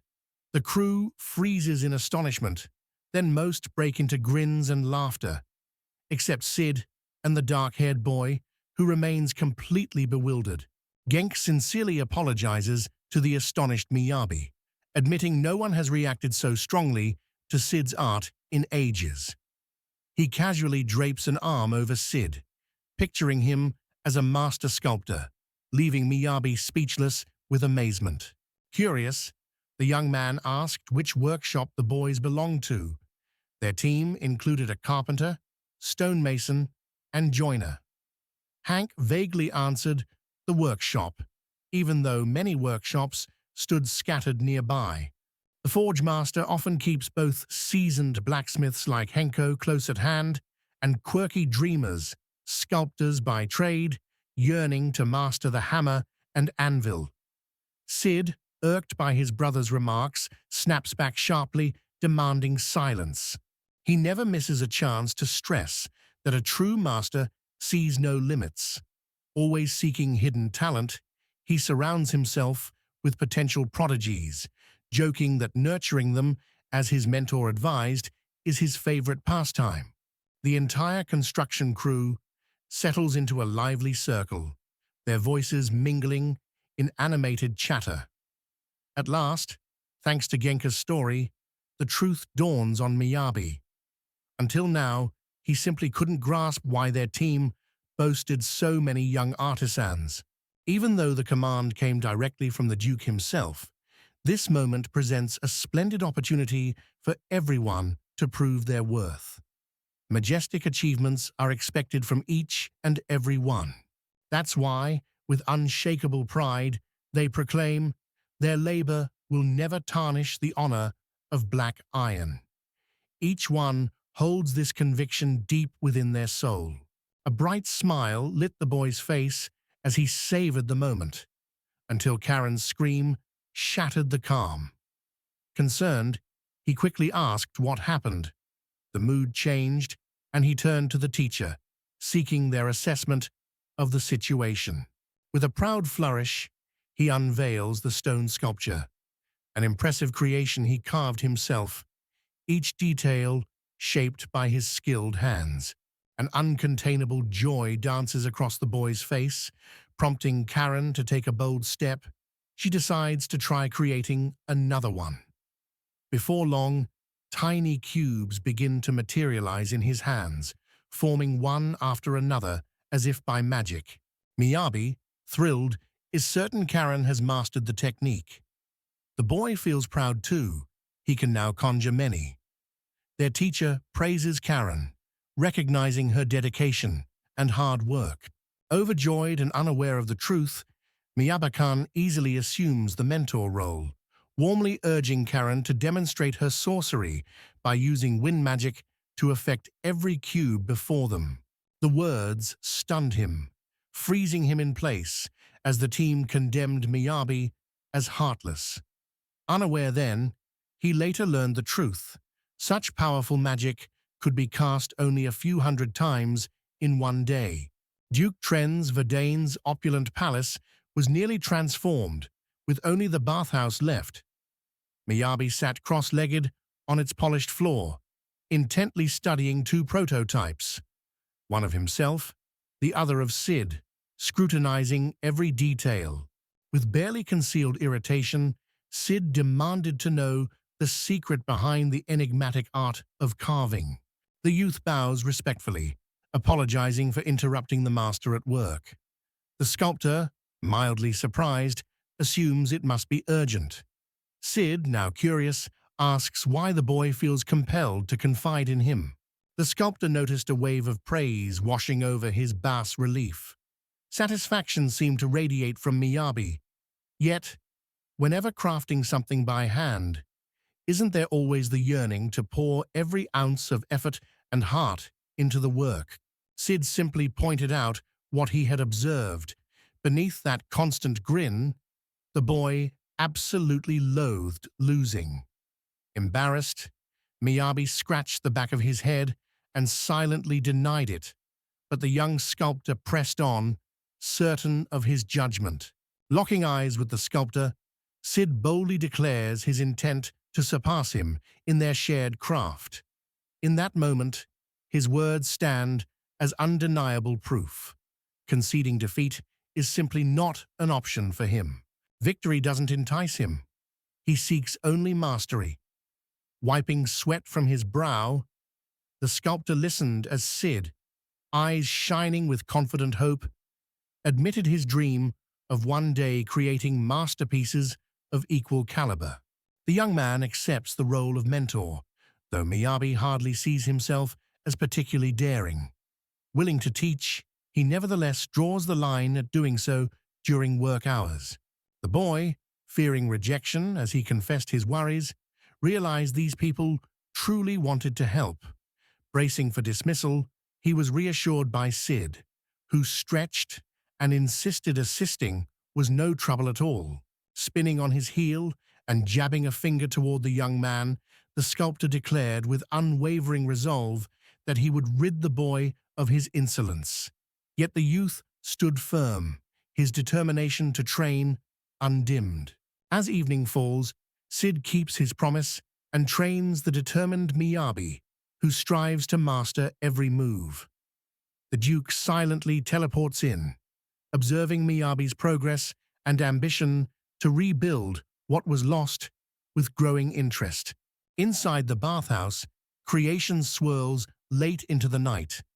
Watching the apprentice's skillful hands and perfectly crafted blocks, the young man sincerely praises his dedication and impressive progress. Lunchtime unfolds into a true celebration, as Miyabi crafts unique dishes for everyone, culinary marvels no one else could dream of preparing. The construction workers revel in this daily feast, utterly delighted by such a gourmet treat. Standing beside Karen, the young man inspects each sketch carefully, missing nothing. As before, blacksmith Weiss observes, satisfaction growing as he sees the boy's unwavering dedication. Sunshine bathes the western district, where the Duke Transverden's palace gleams resplendently beneath the radiant brilliance of the day. As the construction crew gathers after a long day's work, Sid confesses that he nearly lost his mind. Meanwhile, his brother can't hide a grin, showering Sid with enthusiastic praise for a job masterfully done. The boys take their seats, noticing Hank and the sculptor are finished. The eldest says things are going well. Only Sid is told to make changes. Flustered and ready to protest, he sparks hearty laughter from the others. Gank notes it's rare for owners to personally oversee construction, as inspections usually just review finished work per plans. The wealthy often leave this task to their secretaries instead. Sid announces that only a single task remains, the one entrusted to Miyabi and Karen.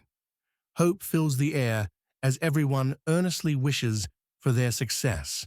Bathed in sunlight, Duke Transverdine strides down the corridor with a seasoned blacksmith, asks if preparations are ready, and receives a firm yes from Miyabi, while Karen trembles with excitement she can barely contain.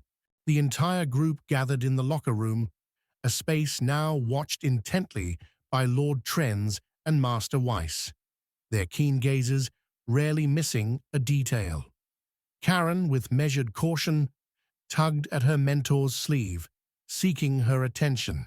Anxiety threatens to send his heart racing straight out of his chest, he admits. Miyabi gently urges him to muster a bit more patience and wait just a while longer by her side. Yet the young man confides in the student, admitting that anxiety clings to him as well.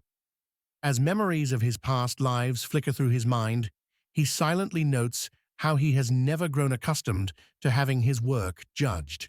The Duke reassures everyone that the changing room is warm and cozy, thanks to magic. Miyabi notes that most stone buildings feel chilly, but this place is a delightful exception. Whenever serious matters arose, the young man felt a flicker of nerves despite his steady confidence. Fearing letting others down and facing shame was unbearable. At that moment, Miyabi suggested they go to the bathhouse together.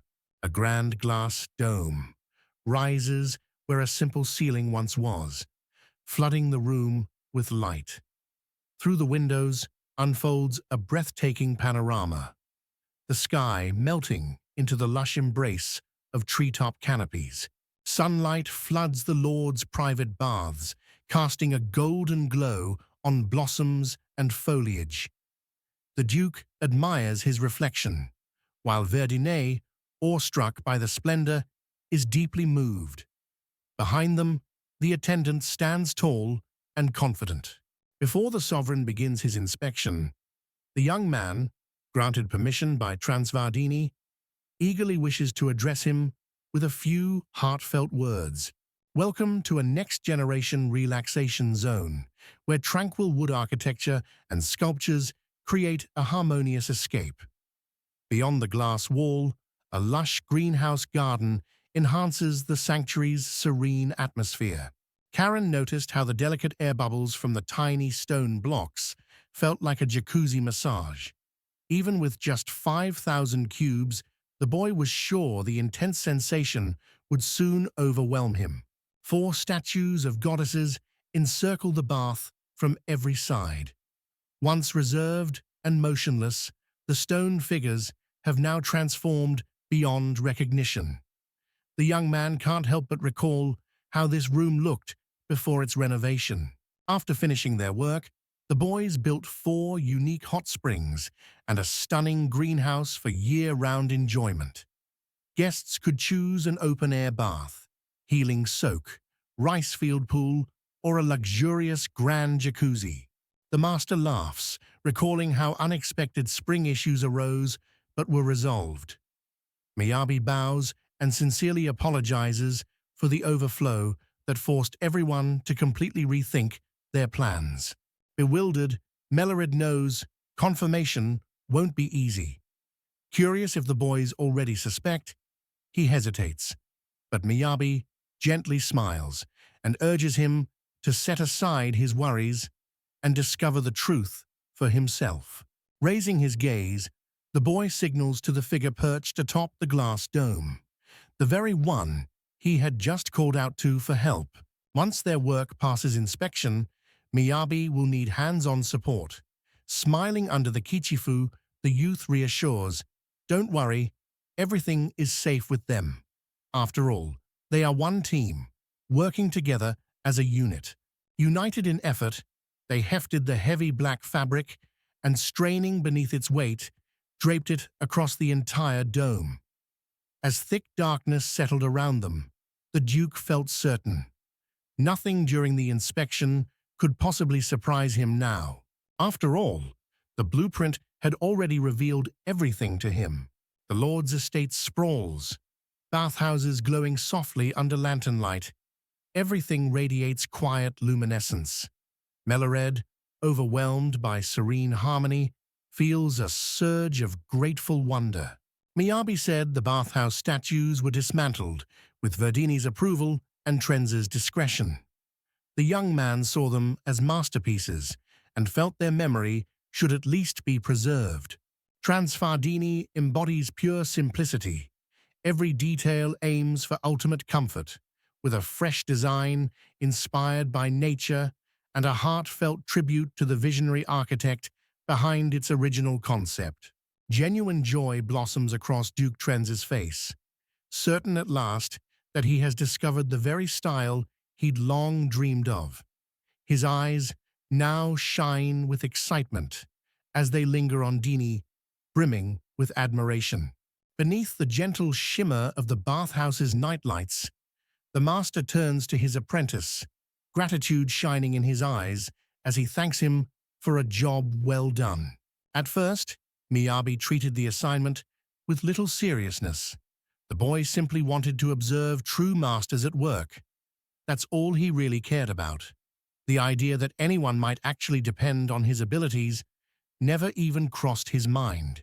At first, he crossed paths with another master, Karen, a man whose dealings appeared so dishonest that even he couldn't quite fool himself. Alongside them stood others, ever prepared to lend a helping hand when times grew tough. Every soul who toiled on the construction site became known for sincerity and warmth. Some even remarked, though a few mistakes occurred, Miyabi enjoyed the task and felt proud as he reported to the Duke. His happiness showed in his voice. He was thrilled to meet such high expectations. Transvatani announces it's time to review the work. The boy beams, delighted that the tour with Miyabi now feels meaningful. Master Weiss, agreeing, brings documents but decides it's unnecessary to scrutinize the blueprints. With a cryptic smile, Mr. Trenz placed a reassuring hand on his shoulder and murmured, "There's an even better way to truly determine if all this meets your standards. The ultimate pleasure lies in soaking in a warm bath." Bliss and utter tranquility wash over his face, revealing a deep contentment after every dip. Miyabi and Karen blush and quickly look away, shocked by what they've seen, while Master Weiss roars with laughter, mocks his friend, and orders him to postpone his bath time. Bathed in luxurious nightlight, the Lord's grand estate radiates magnificence. Each room gleams as if newly created, while maids and wards bustle through opulent halls, filling every corner with life and vibrant energy. As the young man polished the wine bottle, doubt flickered across his face. "Should we even be here?" he asked, surprised. Miyabi eyed the Lord, barely recognizing him. Vi shrugged, smiling wryly. Swimsuit or not, he's still the master. The celebration marks the grand reconstruction's completion, reserved for nobles. As Miyabi notes, commoners helped but remain unchanged, and the blacksmith reminds all that invitations make modesty unnecessary. Enjoying his wine, The host praises the originality of Miyabi's diverse bath concept. The young man replies that such places are common in his homeland, and that's what inspired him. His mind raced desperately for a breakthrough as every idea fell apart under scrutiny. Success seemed to require pure genius, a wildly original concept that would astonish the world with its sheer novelty. Yet, this was a grave misjudgment. The Duke's mind holds more wisdom than all the tomes lining an entire library shelf. No matter where one wanders on the estate, each step unveils another masterpiece, a testament to artistry at every turn. No image in the world could stir wonder in his eyes now. Firmly believing he craved thrills, the young man soon discovered reality had something entirely different in store for him. Miss Chiffon's words echoed in Miyabi's mind. His father, busy as he was, always relaxed in the bath. Miyabi realized the Duke needed a sanctuary, a private refuge to ease his weary soul. To bring artistry to his elegant home, he installed an artificial waterfall and stylish wood accents. Initially considering a standard Japanese bath, he realized it wouldn't reflect his personal touch in the design. Sid's words echoed as he realized Miyabi couldn't bear losing. While he and Y watched events unfold, a new understanding hit him, until a voice suddenly called his name, pulling him back to the present. Excitement filled the air as Sid and Karen marveled at the food, while Miyabi, pretending to sulk, quickly devoured every dish. Master Weiss looked on, smiling with pride at his team's camaraderie and the joy from their shared effort. Stepping into the lush garden that embraced their home, Chiffon Verdini greeted her father with a warm, "Good evening." The tranquil beauty of blossoming flora framed their quiet reunion. She reveals the last guest has left. Transvardini laughs, noting Sarshan Bell's chatter keeps guests lingering. Outside, the final carriage departs, and her father thanks her sincerely for all her help. Noticing how winter looms just beyond the horizon and darkness has already cloaked the land, the girl marvels at the gentle warmth that fills the air despite it all. The Lord credits all their success to an artisan whose ingenious pipe system channels bathhouse steam, keeping perfect warmth inside so even tropical plants can thrive. Arm in arm, father and daughter stroll, as fashion hints that exquisite chiffon-like flowers will soon bloom here. The idea makes them laugh, and the girl's eyes light up with curiosity. Could such city blossoms truly grow here? Her father pondered which flowers she'd like as Chiffon giggled mischievously, keeping her choice secret. Trens sighed, remarking that children at this age are truly a handful. As she wandered the estate, the young woman asked her father, Trens Verdini, about some documents. Smiling, he said they were intriguing sketches. Studying them, her gaze fixed on a bold line leading straight to the city. Before the eyes of its inhabitants sprawled a radiant sunlit city. The mighty stars' golden rays washed over every corner, bathing the city concealed behind towering walls in shimmering light. Liz gripped Miyabi's hand tightly, urging him to quicken his pace. Although he insisted he was perfectly fine without any help, her only response was a playful grin and a teasing remark about him being unusually slow today. Frustration simmers within him. What more could she possibly expect, given he only just returned yesterday? Liz sighs in disappointment, silently noting that at this rate, they'll be late for sure. The boy paused, letting the key words sink in. The girl encouraged him, saying they were nearly there. Looking ahead, she spotted a bustling new spot in the city center, the place she'd long wanted to visit. A one-of-a-kind footbath has made its debut in the city. Announcements about today's grand opening are plastered everywhere. Already, people are gleefully splashing about in the cool, pristine water. Miyabi and Transverdini studied the magical foot bath and instead of just shutting off the hot water, designed a system to pipe it to the river, using the cooling water's excess heat to warm and sustain the greenhouse. A bright grin spreads across the boy's face as the memory hits him. Today marks the grand opening of the new bathhouse. With sparkling eyes, Liz admits her excitement, confessing how eagerly she's been looking forward to this very moment. Reveling in these blissful moments, they dip their feet into the soothing warmth of the bath. True delight and pure relaxation washing over them. The memory surfaced of Miss Eleanor's request. She had asked that Miyabi come to see her the moment she returned home. After slipping on his shoes and leaving the bathroom, the young man asked about the commotion. The girl couldn't explain, only recalling being told the date and time.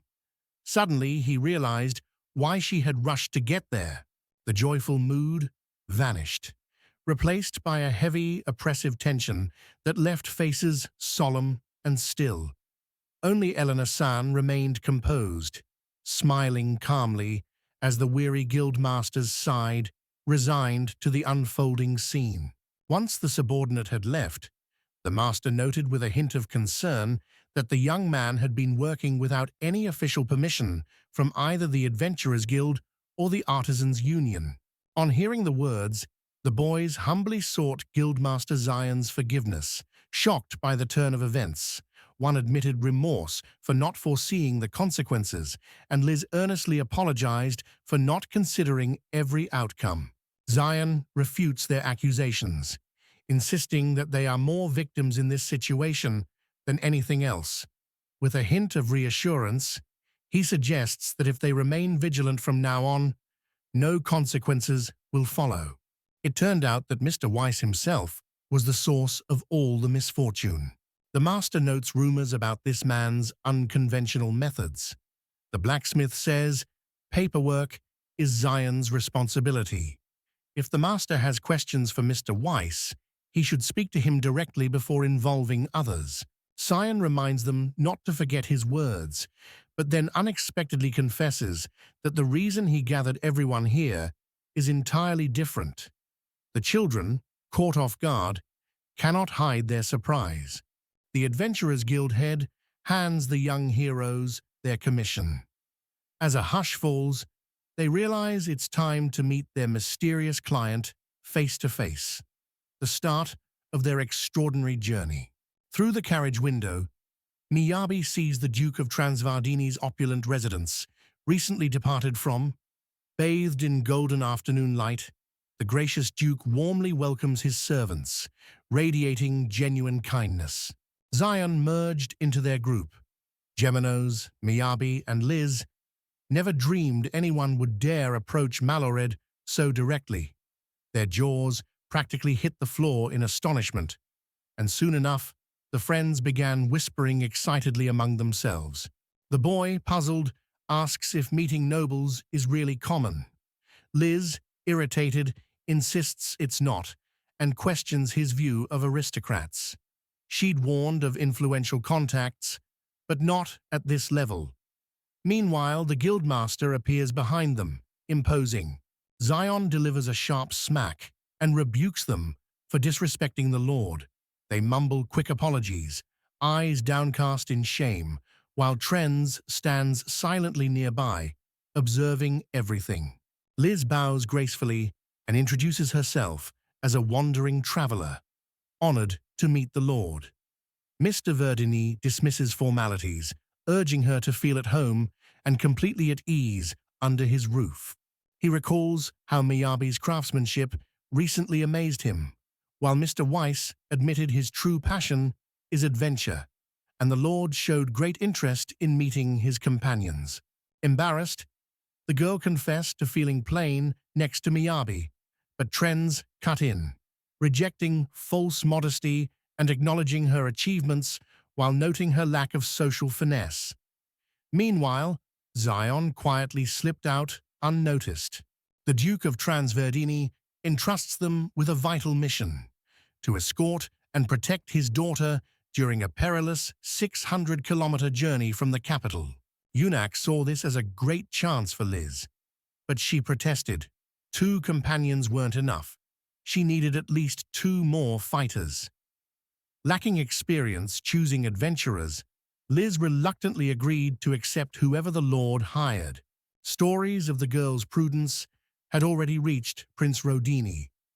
After the contestants were chosen, he parted the curtain and was mildly surprised to see the chamber already filled with participants.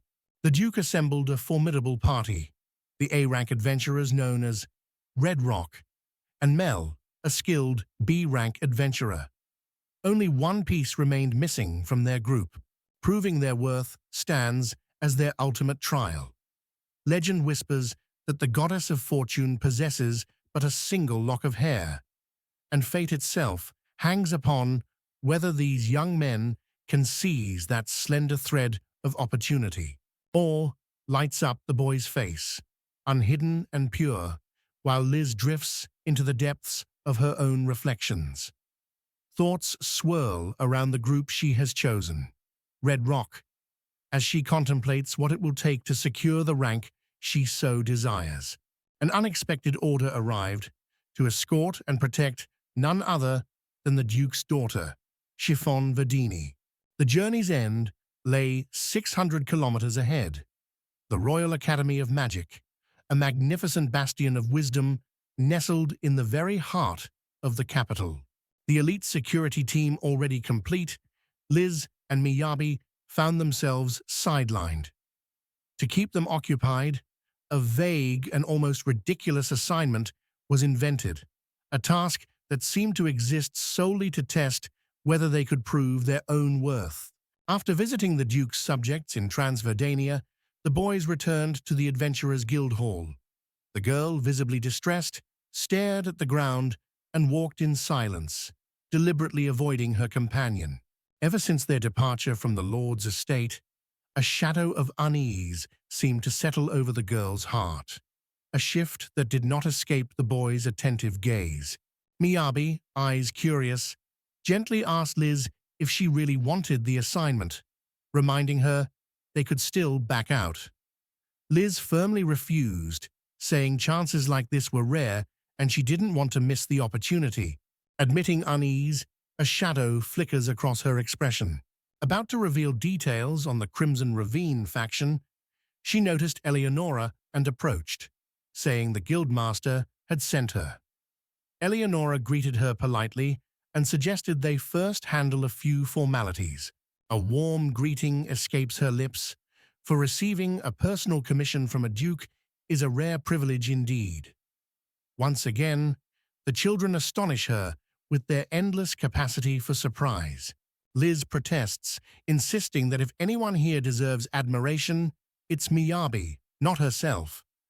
The very idea astonishes her, for an order delivered directly from the Duke is a rarity seldom seen. Eleanor points out that typically, nobles hire only adventurers of rank B or higher. Without a renowned name, spotless reputation, and impressive feats to their credit, such individuals are destined to be overlooked entirely. Simply having aristocrats around would immediately boost the team's reputation among adventurers. Miyabi understood these connections, but was abruptly pushed aside by a sudden, unexpected shove. To Liz, this feels less like a command and more like a test, a subtle challenge designed to reveal whether they're even worthy of assignments from the nobility. Eleanor wondered aloud if the Duke had ever mentioned it, but the girl simply shook her head in response. Quoting the Lord's words, she emphasized the importance of proving their own worth. In simple terms, if they fail to prove their worth this time, no one will have any need for them ever again. When the Lord gave the terms, he omitted dates and journey details, which Liz sees as another test. She turns to her companion, questioning if he can trust those who can't even manage basic plans. In Miyabi's eyes, her friend is making much ado about nothing. The Duke hardly strikes her as the type to ever treat them so harshly. The girls shot him curious glances, then burst into laughter, affectionately teasing him for being hopelessly naive. Embarrassment colored Miyabi's cheeks as she shrank from her friend's playful reaction. Liz gently explains to the bewildered boy that nobles aren't quite like ordinary folks. Possessing both common sense and an array of astonishingly peculiar beliefs, they stand apart in ways most can hardly imagine. Though knowing their backgrounds are worlds apart, the young man ignores social divides. Together, they follow Eleonora, who casually points out adventurers to Miyabi, whose sharp eyes catch every face in the busy crowd. With heavy, unhurried steps, the young man watches the unfolding adventures around him, curiosity and wonder lighting his gaze. Meanwhile, the girl stands frozen in place, her astonishment impossible to conceal. Gripped by terror, Liz clings to her companion's clothing from behind, her voice trembling as she begs him to stay perfectly still. A seasoned band of adventurers passed, a young woman with a striking braid, a man in a hat over wild curls, and a stern warrior in iron. Liz guarded her bewildered companion, positioning herself protectively between them. At that very moment, a group strode into the guild, clad in exceptionally elegant attire and wearing stern expressions. Their proud bearing and striking beauty set each of them apart, while one among their ranks gleamed in resplendent armor.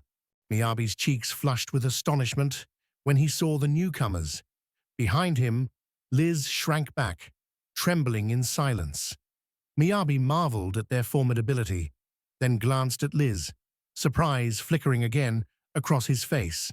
His eyes sparked with curiosity as he asked why she looked flushed and if she was all right. She paused, urging him to wait. Suddenly, Liz's voice rang out and someone urgently called her name. All three tall men halted beside Liz, their eyes fixed on her with genuine curiosity, while terror rooted her to the spot. Miyabi too stood frozen, struggling to comprehend the strange turn of events unfolding before her. Startled, Liz cried out, her eyes scanning the pressing crowd. Meanwhile, the girl with the high ponytail and elven ears beamed with delight, her face lighting up as she greeted Liz with a cheerful smile. Elpha erupted in joy as soon as she heard Liz had been found, and, without hesitation, bombarded the confused traveler with questions about where she'd disappeared to and how she'd survived all this time. Delighted, she exclaimed that Liz had become extraordinarily beautiful, hugged her warmly, and eagerly asked where she now lived. Overwhelmed by the elf's sudden affection, Liz blushed and stammered, struggling to respond. Clinging tightly to Liz and refusing to let go, the girl watched as one man stepped forward, shook his head, and called it a colossal mistake, unaware they'd nearly lost the very person who inspired them all. Beaming, the man with luxurious black hair and a stylish hat spread his arms, warmly urging Liz to let go of her shyness. It was time, he declared, for everyone to embrace in celebration of their long-awaited reunion. Another armored warrior removed his helmet, revealing a surprisingly gentle young man with glasses. Liz sighed in relief, then quietly apologized to Miyabi for not telling him about this earlier. Clinging to Liz, the three listened as she, her voice sad, revealed the Crimson Cliffs were old acquaintances. Melancholy shadowed her, while shock and disbelief crossed Eleanor and Miyabi's faces. Liz took a steadying breath and introduced gentle healer Laura, armored guardian Tyson, and daughter, whose remarkable sword skills clearly showed her expertise. Laura kept smiling at Liz and showering her with compliments, but the adventurer's composure slipped, awkwardness in her eyes. Watching closely, Miyabi noticed her sharp features and gaze, suddenly realizing she was an elf. Laura's words, were nothing like Quenya, Miyabi's favorite elvish tongue. Astonished, he exclaimed at her linguistic skill. With a mysterious smile, Eleanor leaned in and asked if he'd noticed anything unusual. Laura was speaking Elvish, which was normal for her, and invited Mia to listen. Meanwhile, Daughter adjusted his hat and, relying on his limited knowledge, spoke to Eleanor. His gaze shifted to Miyabi, seated beside Eleanor, and curiosity flickered in his eyes. Who was this young man? Instantly, Miyabi sprang up from the table, while Eleanor's ever-constant smile continued to glow on her face. With infectious enthusiasm, the girl revealed that the boy's name was Miyabi. Alongside Liz, they had formed a team, with him taking up the crucial role of support. Every member of Red Cliff listened intently, hanging on Eleanor's every word. At the mention of the mysterious boy said to have helped, every head in the room snapped toward Miyabi, their collective gaze echoing Eleanor's words. Unease crept over the boy as he suddenly found himself the center of attention. As Eleanor finished her story, the boys jumped up in excitement, shouting questions to decipher her words, leaving Miyabi utterly bewildered by their outburst. Laura suddenly jumped up, stared sternly at Eleanor, and insisted the boys should walk separately. Unfazed, Eleanor calmly replied that their group was only the two of them. Laura fell, barely feeling the shock. Outraged and confused, she insisted Liz had never acted so badly. Liz, icy and calm, retorted she didn't recall Laura raising her at all. Tears streamed down Tyson's face as he insisted through sobs that he'd let go of his love if Miyabi wanted a serious relationship. Miyabi replied that a true master's main role is to steadfastly support the team. Confusion flashed on his face before Daughter sprang up purposefully and strode to the boy, eyeing Miyabi, unsure of his name, and commanding, "Listen closely to every word I say." The boy's anxiety became instantly visible. Daughter leaned in, eyes intense, and asked if Miyabi would protect Liz even at the cost of his own life. Surprised, he glanced at them, questioning if they truly understood what genuine support in a team meant. A suffocating silence filled the room until Daughter repeated his question. Would Miyabi protect Liz, even at the cost of his life? In that moment, Miyabi knew there was only one answer. Yes. An awkward scratch revealed his realization. It was never a question. Admitting he didn't grasp resolve to protect, he added that Liz was a naturally gifted adventurer, her strength far surpassing his own. In contrast, Miyabi was a story unto himself. Flashing a radiant smile, he confidently promised to make the girls' stay as delightful as possible, convinced that he had the power to ensure their experience would be truly unforgettable. Liz felt her heart deeply moved by those words. A gentle blush blossomed across her cheeks as she turned her gaze to Miyabi and softly uttered his name. Torre's dissatisfaction was plain to see after such a response. For a brief moment, he muttered something under his breath, so softly that not a single word reached anyone's ears. Curiosity piqued. Miyabi leaned in and asked what was on his mind. Snatching his hat in anger, Daughter demanded if Miyabi had really said Liz would be happier with him than anyone else. Both Miyabi and Liz froze, stunned, as Daughter insisted he'd never made such an outrageous claim. Lifting his hat a little higher, Daughter closed his eyes, drew in a deep breath, and gazed intently into the distant horizon. The entire group halted directly in front of Miyabi, determination blazing in their eyes. Their unwavering gaze made it clear. They stood ready to accept his challenge and plunge into battle. Their eyes flashed predatorily as they told him, with wicked smiles, that his boldness meant this trip would test if he was worthy of Liz, and for now he should imagine each of them as his beloved. They said, with a mischievous chuckle. He warned that they'd only consent to the relationship if an exceptionally thrilling adventure was arranged, leaving Miyabi utterly stunned and completely caught off guard by this unexpected turn of events. A startled gasp escaped Miyabi as she demanded to know how things had spiraled this far. With a heavy sigh, Eleanor turned to the boys, urging them to finally focus on matters of real importance and substance. Later that day, Liz visited Wise, but found his forge closed. As she shared her troubles, he sighed wearily, saying he wasn't surprised. She always got into trouble, especially with those shady characters around. With a resigned sigh, the young woman admitted Vice was right, and that she'd long avoided them, wondering why fate tangled her now amid a crucial mission. Finally, her face brightened with sincere thanks for fixing her staff. Curious, Miyabi asked the boys if Redcliffe was really an A-rank adventurer group, and if they always behaved this way. With a heavy sigh, Liz assured him this was not their usual conduct. She said all three were renowned, skilled travelers with spotless reputations. Yet near Liz, they lost composure, as if reason left them. A hint of sadness tinged the girl's sigh. Settling down gently, she began to unravel the tangled tale of her father's past.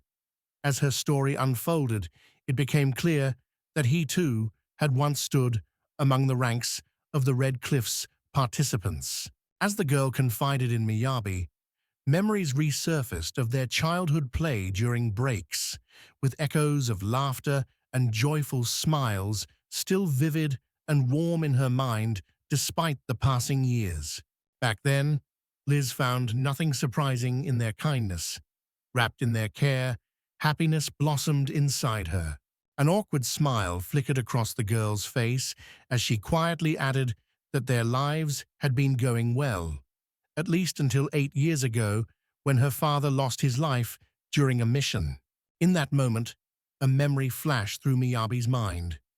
Liz had once confided that this very man, Weiss Black Iron, was her adoptive father. Everything unfolded exactly as he had imagined, long before he ever learned the full truth. Hearing it spoken aloud was no simple matter. It was painful, almost unbearable. The man described how, after her father's death, Radcliffe became obsessively overprotective. Unable to help, they had Weiss take guardianship and hide the girl from the world, keeping her as far from others as possible. Eyes downcast, Liz awkwardly mumbled an apology for all the trouble she had caused her uncle. Guilt gnawed at her relentlessly. Her gaze fell upon the staff as she calmly explained that it was crafted with the sole intention of serving her father. The news caught Miyabi off guard, though he quickly dismissed it as nothing of great consequence. His curiosity, however, lingered on the staff the girl carried, his eyes studying it with keen interest. With a sharp rap on the head, Weiss chastised Liz for her nonsense. He went on to grumble that ever since she'd turned into an adventurer and only dropped by home to patch herself up, the trouble she brought had multiplied tenfold. A heavy sigh escaped him as he declared that she was less a daughter and more a living trial. Liz burst into laughter, apologized to her husband, and warmly thanked him for his endless patience. As Miyabi watched them interact, a surprising warmth radiated from their bond. Yet there was nothing unexpected about it. After all, before him stood an adoptive father and his daughter. He glanced at them. An unspoken barrier lingered. Suddenly, his eyes widened in surprise. At that moment, Wise broke the silence, asking if they'd decided who would accompany whom, and in what order. He realized the girl never intended to travel with Redcliffe. Liz, resolute, vowed to complete the mission, knowing missing such a golden opportunity over personal feelings would be sheer foolishness. Suddenly, A thoughtful look crossed the girl's face as she realized that only one significant obstacle might stand in their way during this mission. Miyabi glanced at her with bewilderment, unable to grasp what she meant. After Liz finished telling the story, Wise raised an eyebrow and, with clear irony, questioned if this bizarre declaration of war made Miyabi worthy of being Liz's husband, his sharp look full of skepticism and caution. With a heavy sigh, the man said 9 out of 10 in the group believed the boys were more than friends. Liz and Abby agreed, noting such thoughts arise unbidden, and the idea had long seemed obvious to them. Liz broke the silence, insisting that unless they cleared up this misunderstanding, they'd only invite more trouble. With a dry smile, Miyabi pointed out that, if Liz hadn't noticed yet, the complications had already begun. Drawing in a deep breath, the boy recalled how, in essence, the other had just admitted his only role on the team was to support. With a calm curiosity, Miyabi wondered aloud what was so wrong with that. The boy hesitated, sensing that his words had vanished into thin air.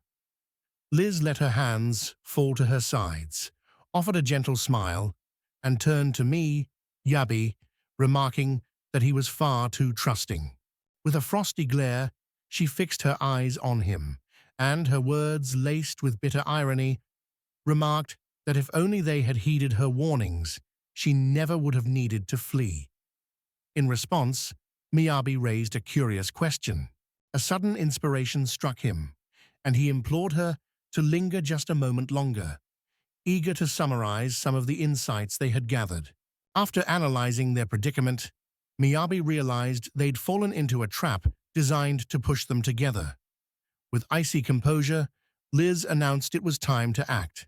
Lost in thought, he searched for a solution, fingers on his chin, gaze on the horizon as the world faded. Slowly, his eyes fell, shadowed by a growing gloom creeping across his face. A foolish grin spread across his face as he excitedly announced a fun activity, but Liz glanced at him and, in a crisp tone, declared it was undoubtedly the worst idea imaginable. Outraged, Miyabi demanded to know why the girl called his plan a failure before he'd spoken, thinking her rude. But Liz calmly replied that his expression gave everything away. Nothing good could come from this idea. With a triumphant cry, Miyabi announced a brilliant solution, confidently claiming he could solve the tricky problem without a word. Liz, baffled by his boldness, asked how he could possibly do it. A malicious grin spread across the boy's face as he said that if words failed, he'd make the group understand by force. Liz's eyes, filled with deep disappointment, flickered over him, but she offered no protest. With a heavy sigh, the girl noted everything happened as she'd warned. It was the worst idea. Meanwhile, in the guild hall, someone asked a companion if he'd heard the latest news.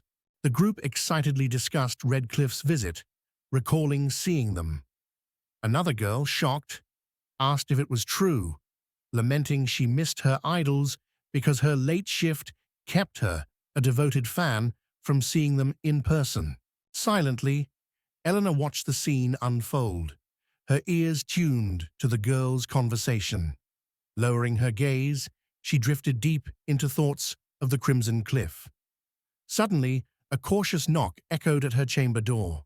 Memories of the Crimson Cliff, legendary warriors who saved the capital from monstrous invasion 8 years ago, filled the girl's mind.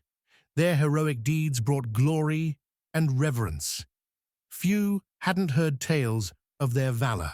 As Eleanor walked down the corridor, daughter, Tyson and Laura appeared, their intense gazes demanding her attention as they quietly asked to discuss Liz. Eleanor, bewildered, struggled to grasp how much Redcliffe had changed. Liz pushed open the door, surprise flickering across her face as she saw the man waiting there. Memories of their first meeting, when he captivated her heart, flashed through her mind and took her breath away. To Eleanor, this moment felt like a true cause for celebration. With a warm, glowing smile, she gently closed her eyes and greeted Liz with heartfelt sincerity. To Liz, any visit felt like a reason to celebrate, even if it was strictly business. She lingered uncertainly at the threshold, let out a hesitant sigh, and with a touch of timidity, inquired about the purpose behind Eleanor's arrival. The gentle chime of teacups set a melodic backdrop as Eleanor confessed that she rarely went straight home after work. Today, however, she'd made an exception.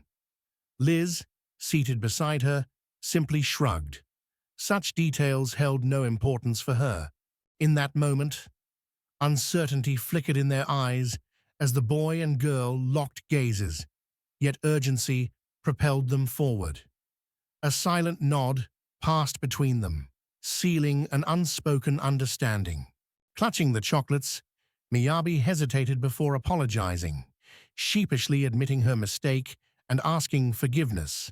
But Eleanor just smiled gently and assured her she had no intention of scolding anyone. With a trembling voice, the girl insisted she had to resolve an issue with the boy and another girl before day's end. Maya's eyebrows rose in surprise as she pressed for details, eager to understand what the girl meant. Eleanor recounted the reasons that had led her to this house, her voice weaving a spell as the boys hung on her every word, their eyes alight with curiosity. A faint shiver ran through the girl as she repeated her question. Startled, Liz jumped up and anxiously asked if she was really the new leader. Equally surprised, Miyabi glanced at the girl's back, seeking answers in her posture. With her eyes squeezed shut and a trembling sigh slipping past her lips, Eleanor finally mustered the courage to reveal the events that had unfolded just a week ago. The entire population of Redcliffe gathered as one, their faces etched with anticipation. Turning to Eleonora, daughter fixed her with a searching gaze and inquired if this time she truly intended to undertake the task herself. Eyes fixed on the soaring bird, the young woman pondered the mystery of why a dove had chosen this very spot. Assured by their words that all was well, curiosity soon took over. What, then, were they missing? With a glance toward the girl, Doughty announced that Liz had been chosen to lead the squad. Eleanor, caught off guard, asked in astonishment what exactly he meant by that. The girl asked the boy to repeat what he'd said. With a playful grin, he quipped that saying something once was more than enough. Flashing a sly wink at Eleanor, Laura leaned in and whispered that all of this was tied to an escort mission from Shafan. She relayed his message, adding with a conspiratorial grin that Liz herself had been chosen to lead the team. Eleanor firmly protested, insisting it was impossible since, to her, the squad leader must always have the highest rank. When asked if this rule existed, even informally, she hesitated, unsure of the answer. Dorothy insisted that this requirement was utterly unnecessary. Eleanor, clearly displeased, demanded to know why such a decision had been made in the first place. In response, Dorothy only replied with a sly, knowing smile. Lost in thought, the girl recalled how the team had planned this as a surprise for Liz. Meanwhile, Elmer, his expression unreadable, asked if truly no one had caught wind of it yet.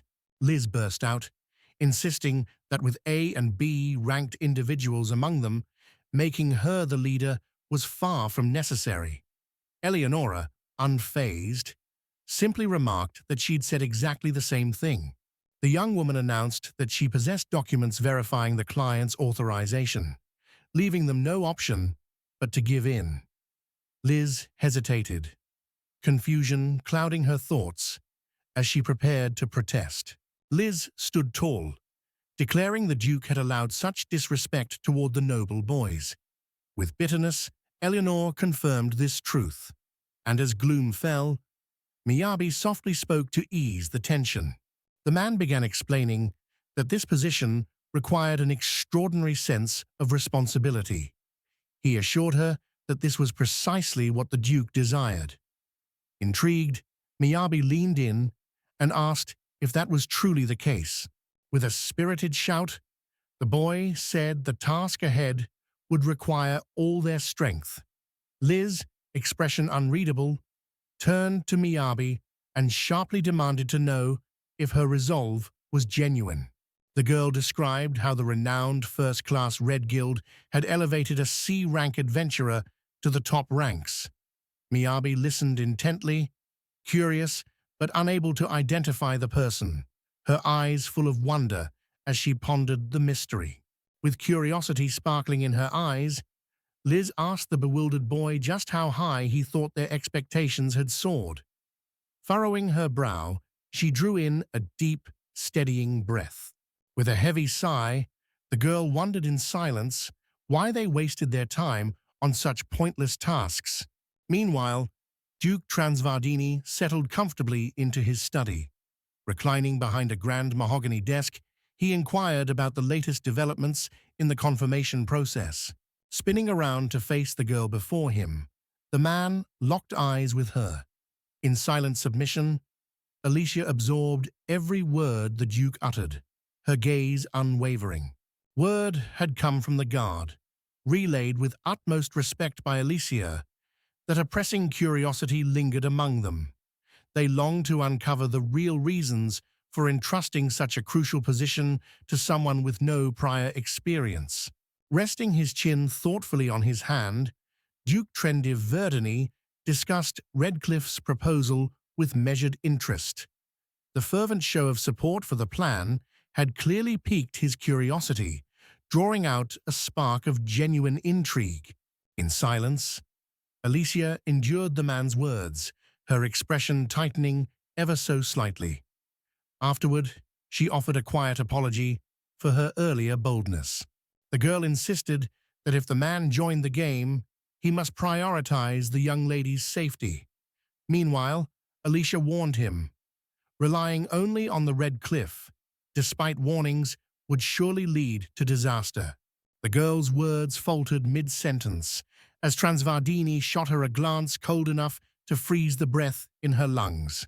Stunned by the unexpected turn, the young woman froze, her gaze locked unwaveringly on the Duke. Silence enveloped her instantly, thick and absolute. Smiling gently, the man watched her closely and assured her he clearly understood her thoughts.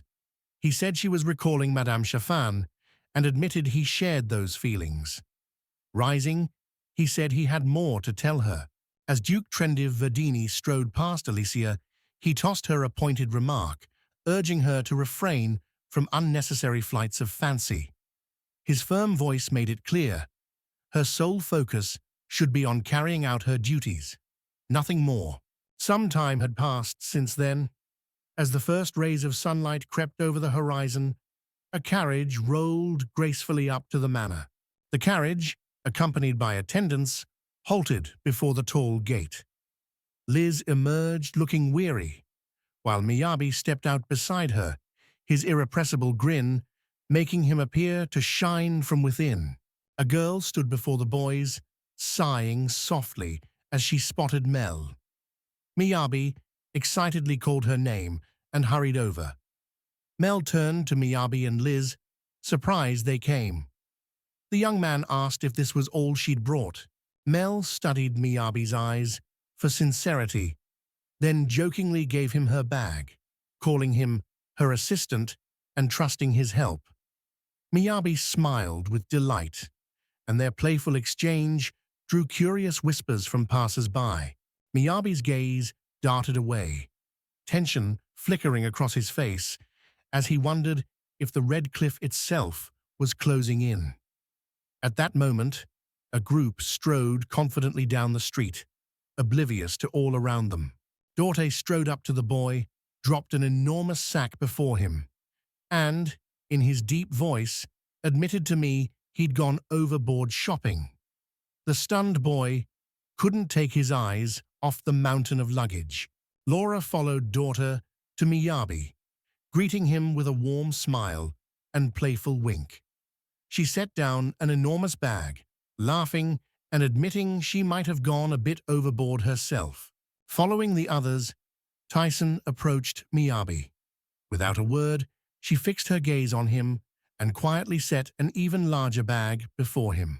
Astonishment sharpened Miyabi's features as he stared, bewildered, into the young man's face before him. This unexpected encounter had clearly thrown him off balance.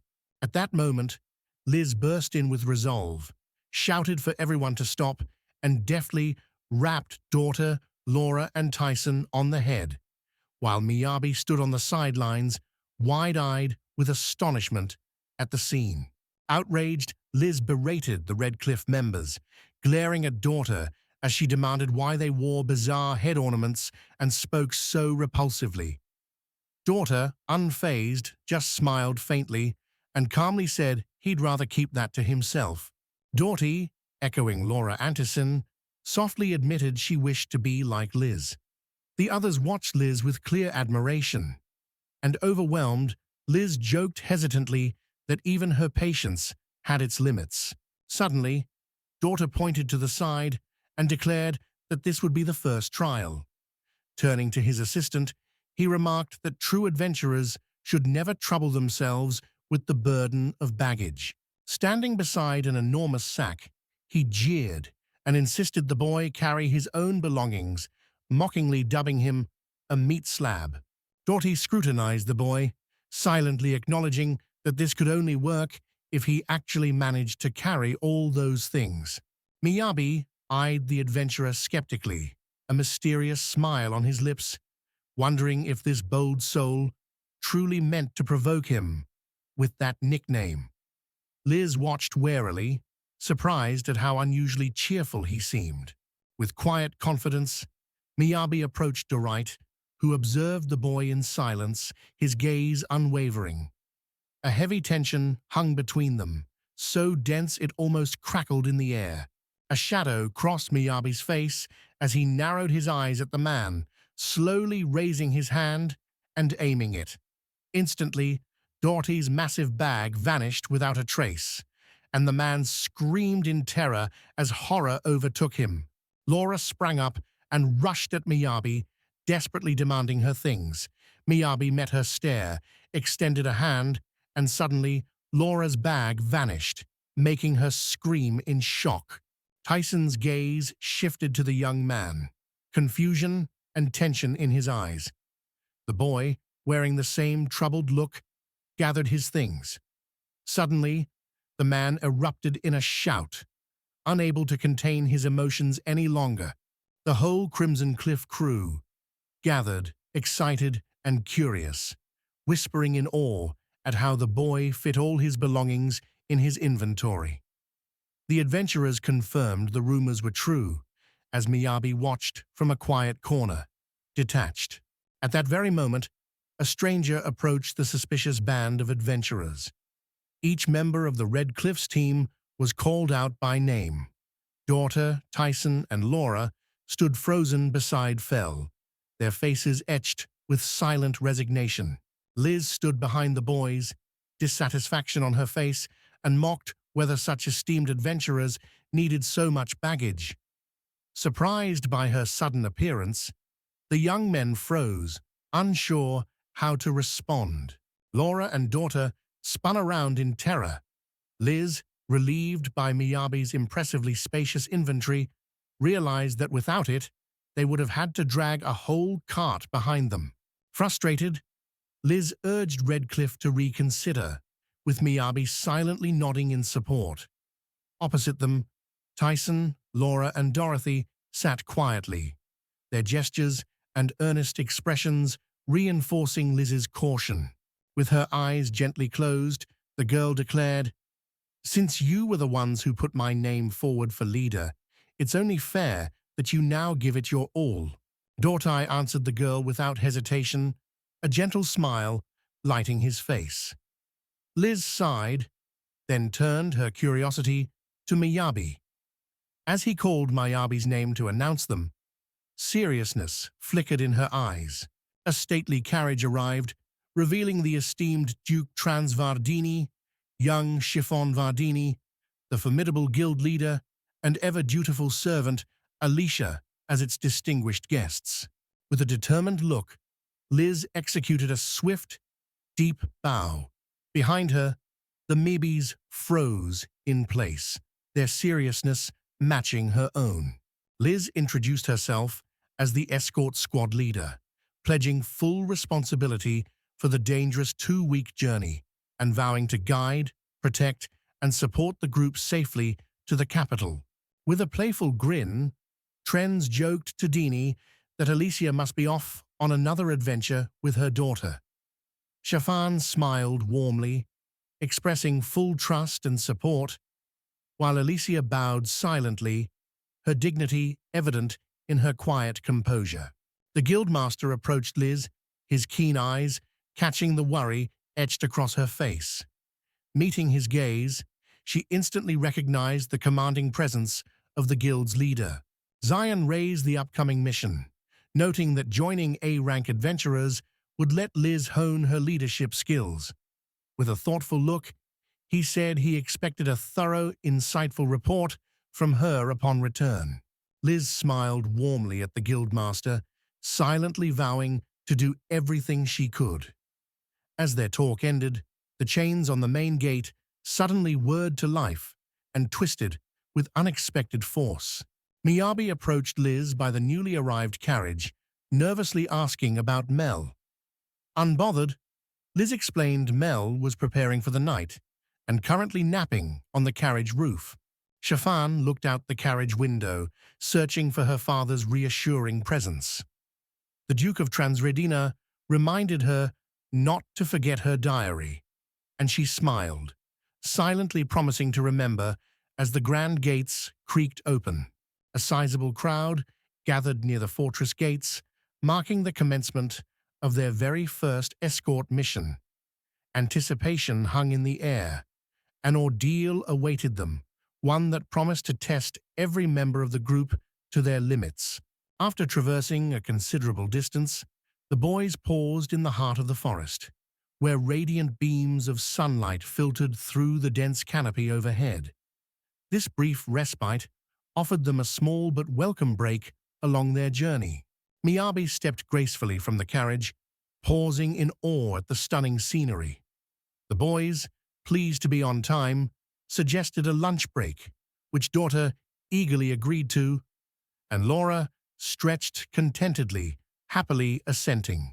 As the seasoned adventurer began to recount her achievements with a bright grin and raised hand, a young girl burst in, her joyful voice announcing with excitement that the second trial was about to begin. A self-satisfied smile lit up the girl's face as she remarked that even preparing for lunch was among their duties. Just as she was about to say something to Miyabi, her eyes caught sight of the boy already hard at work. Raising his hand, he conjured a cozy retreat before the youth's astonished eyes. Tables and chairs neatly arranged beneath cheerful sun umbrellas. The entire Redcliffe group stood frozen in silent awe, struck speechless by the stunning surprise. Liz looked around, confused by the unfamiliar setting, and asked Miyabi if things had really changed. Smiling warmly, he explained he'd redone everything. Their usual spot was just too cramped for such a big gathering. The boys lingered in tense silence, eyes wary as they sized each other up. Finally, they demanded answers, but Miyabi only smiled mysteriously and waved them off, urging patience as he finished preparing the meal. Silence filled the table as the boys sat still. Laura, glancing at daughter, tentatively offered him water. He nodded with confusion on his face. Meanwhile, Miyabi chuckled smugly, clearly amused by the moment. With only a fleeting glance in their direction and a sly smile curling on his lips, he reveled in the thought that the opening move of this mission was unfolding flawlessly. The astonishing turn of events left Alicia breathless, her eyes wide with disbelief, while Shafan, captivated by the extraordinary hospitality, responded only with a mysterious, delighted smile. With a heavy sigh, Miyabi watched in astonishment as the girls froze, eyes fixed on him. Guilt swept over him as he realized with deep regret that dragging them into this mess had been a serious mistake. With a warm smile, he gestured towards an empty spot, courteously inviting Shafan to take a seat on the bench.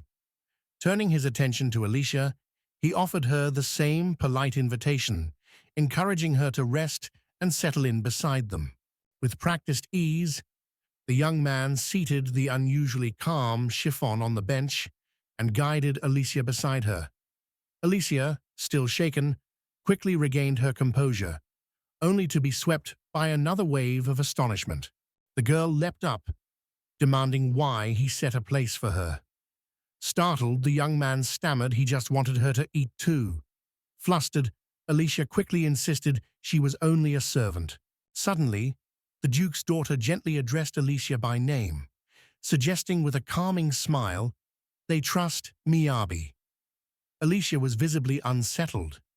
At that moment, a faint but unmistakably pleasant fragrance lingered around Doughty.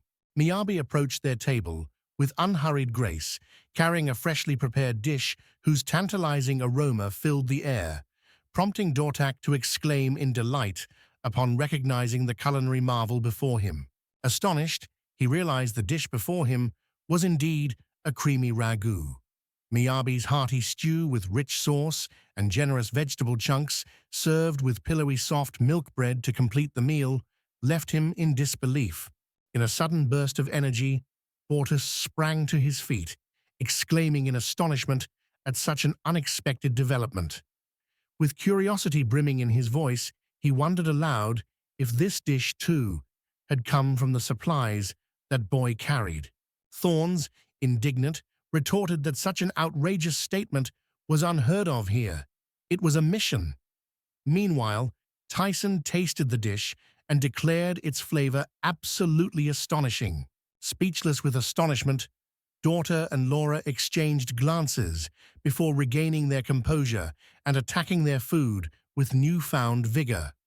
Just then, a loud call for Miyabi rang out, instantly capturing the boy's attention. Beside him stood little Mel, clutching an empty cup in her hands as she pleaded for just a bit more of his unbelievably creamy, delicate stew. Smiling warmly, the young man gently took the cup from the girl, glanced at the dishes, and asked if she'd have enough food if he shared his. Softly, Mel admitted her greatest wish was to taste some of the savory meat. Their break slipped quietly into the past. With the sun now sinking lower beneath the horizon, the boys readied themselves once more for the journey ahead. Liz anxiously studied the map, her eyes scanning every detail as confusion clouded her brow. By their original plan, they should have reached their destination long ago. Miyabi stepped aside, stretched gracefully to ease his arms, and realized their pace was much faster than he expected. Suddenly, someone approached and called his name loudly and clearly. Leaning casually against the tree, Daughter grinned smugly, insisting there was no time to rest. Miyabi sighed wearily, wondering if this was happening again, and as usual, commented on Doughty's boundless energy. Stepping forward with quiet confidence, the man announced that Miyabi had already pitched one tent at noon. Now, all that stood between them and a cozy journey was the task of arranging one more snug shelter. Memories flickered in Miyabi's mind. He'd hauled luggage, cooked meals, and now faced another task.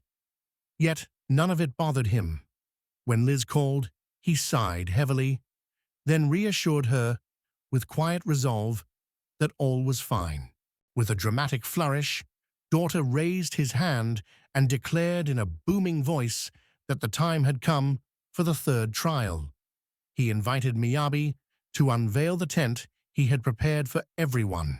anticipation sparkling in his eyes. A smug smile curled on Miyabi's lips as he cast a glance at the man, already savoring the thought of revealing his true abilities in an instant. In the very next instant, the true essence of his plan unfolded before their eyes. A colossal structure emerged right in the heart of the forest, its sheer magnitude leaving Redcliffe utterly astonished. With a gracious nod, Miyabi granted them passage. Their guide greeted them with a warm smile, offering to escort the group to their rooms. Meanwhile, an uneasy feeling began to creep over Liz, casting a shadow on her composure. Tyson, drenched in sweat from the unexpected shock, stood frozen in place. Laura and daughter, utterly at a loss for words, could only listen in stunned silence, their faces awash with confusion. As Miyabi calmly offered to escort them to their rooms, awe struck them speechless and to their knees, captivated by the vast mansion ahead. Its grandeur felt unreal. How had Miyabi created such a magnificent sanctuary for their respite in an instant?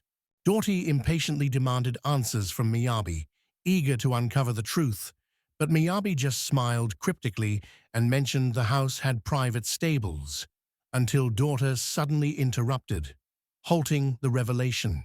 The man demanded an explanation, eager to understand what this place actually was and how he had come to possess such a house. Upon hearing his inquiry, Miyabi fell silent, his gaze sharpening as he studied the building with deep contemplation. Kneeling, the boy pressed his hand to the earth and saw no path joining house and stable. Daughter insisted he misunderstood, but he snapped, warning such an oversight could lead to a disaster that would make them infamous for generations. With a rush of excitement, daughter sprang toward Miyabi, exclaiming in awe at the marvel before her. A whole house had appeared from thin air. The young man stood frozen, utterly stunned by the spectacle. In that instant, Miyabi smiled faintly and sighed, glancing at Doughty. The subtle gesture fueled the man's fury. He erupted, shouting at Miyabi to stop pretending she didn't understand what Doughty meant. Fury blazing in his eyes, the man spun around, desperately seeking an ally. Fixing his gaze on Liz, he called her by name and demanded that she share her opinion as well.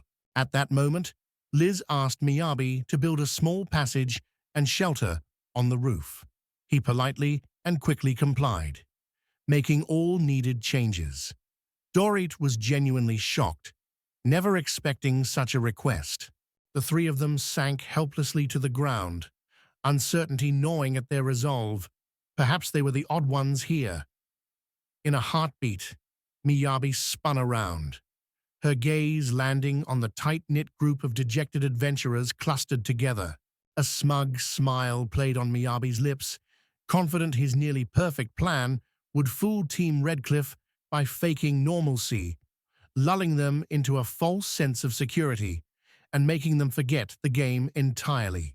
A grin spread across his face, urging everyone to drop the subject. When logic failed, this was his secret weapon. Triumphant, he basked in his own cleverness, his spirits soaring higher than ever. Relief crossed Miyabi's face as Liz finally calmed.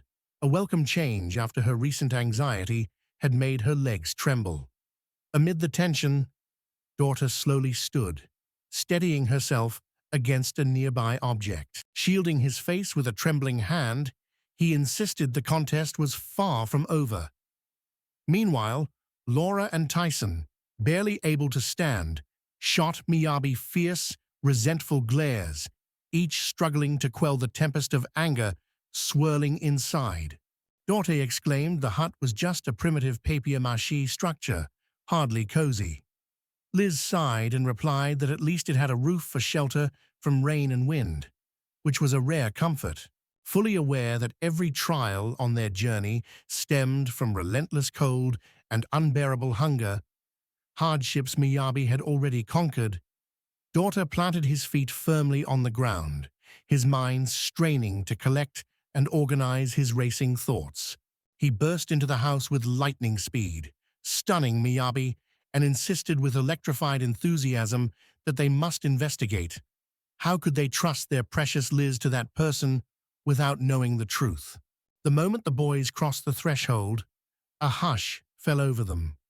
Before their eyes unfolded a home stocked with every comfort and necessity, dispelling any reason to harbor complaints about this place. The seasoned adventurers had barely entered when Mel darted in after them, gasping in awe as she scanned the room. Moments later, Shafan followed, exclaiming with delight at how marvelously the place was arranged. Mel strolled around the room, glanced at me questioningly. Had Abby really built this house herself? The boy laughed awkwardly, admitting he couldn't, but then something unusual suddenly caught his attention. His gaze shifted to the red cliffs, their heads bowed in silent resignation. My abbess hesitated, perhaps believing hope had already fled from their hearts. Yet to the boy, this hardly seemed to matter, and he chose not to dwell on it. With a gentle sigh, Miyabi remarked that it was time to start preparing dinner. Liz eagerly agreed, admitting her anticipation for the meal ahead. Meanwhile, behind Redcliffe, Alicia stood in astonishment, no less surprised than the others. Midnight cloaked the world in darkness as water dripped from Alicia, pooling at her feet. Disoriented and anxious, she glanced around, mind racing to understand where she was and why she had been drawn to this mysterious place. In a soft whisper, Shafan shared that the maid was enjoying a bath. Smiling with delight as she rose, the girl confessed her surprise. She never imagined such luxury while traveling. Alicia scanned the room, curiosity in her eyes, and wondered aloud about its purpose. Shafan looked out of the window, then calmly explained that the room was reserved just for them. Shafan confided that until quite recently, she was certain they would end up spending the night in that grand house where they had all dined together not long ago. With a soft smile, she closed the window, echoing Miyabi's words. Peace would come easier this way. For a moment, hesitation filled Alicia's eyes. Uncertain, she bowed and quietly apologized, guilt weighing on her heart.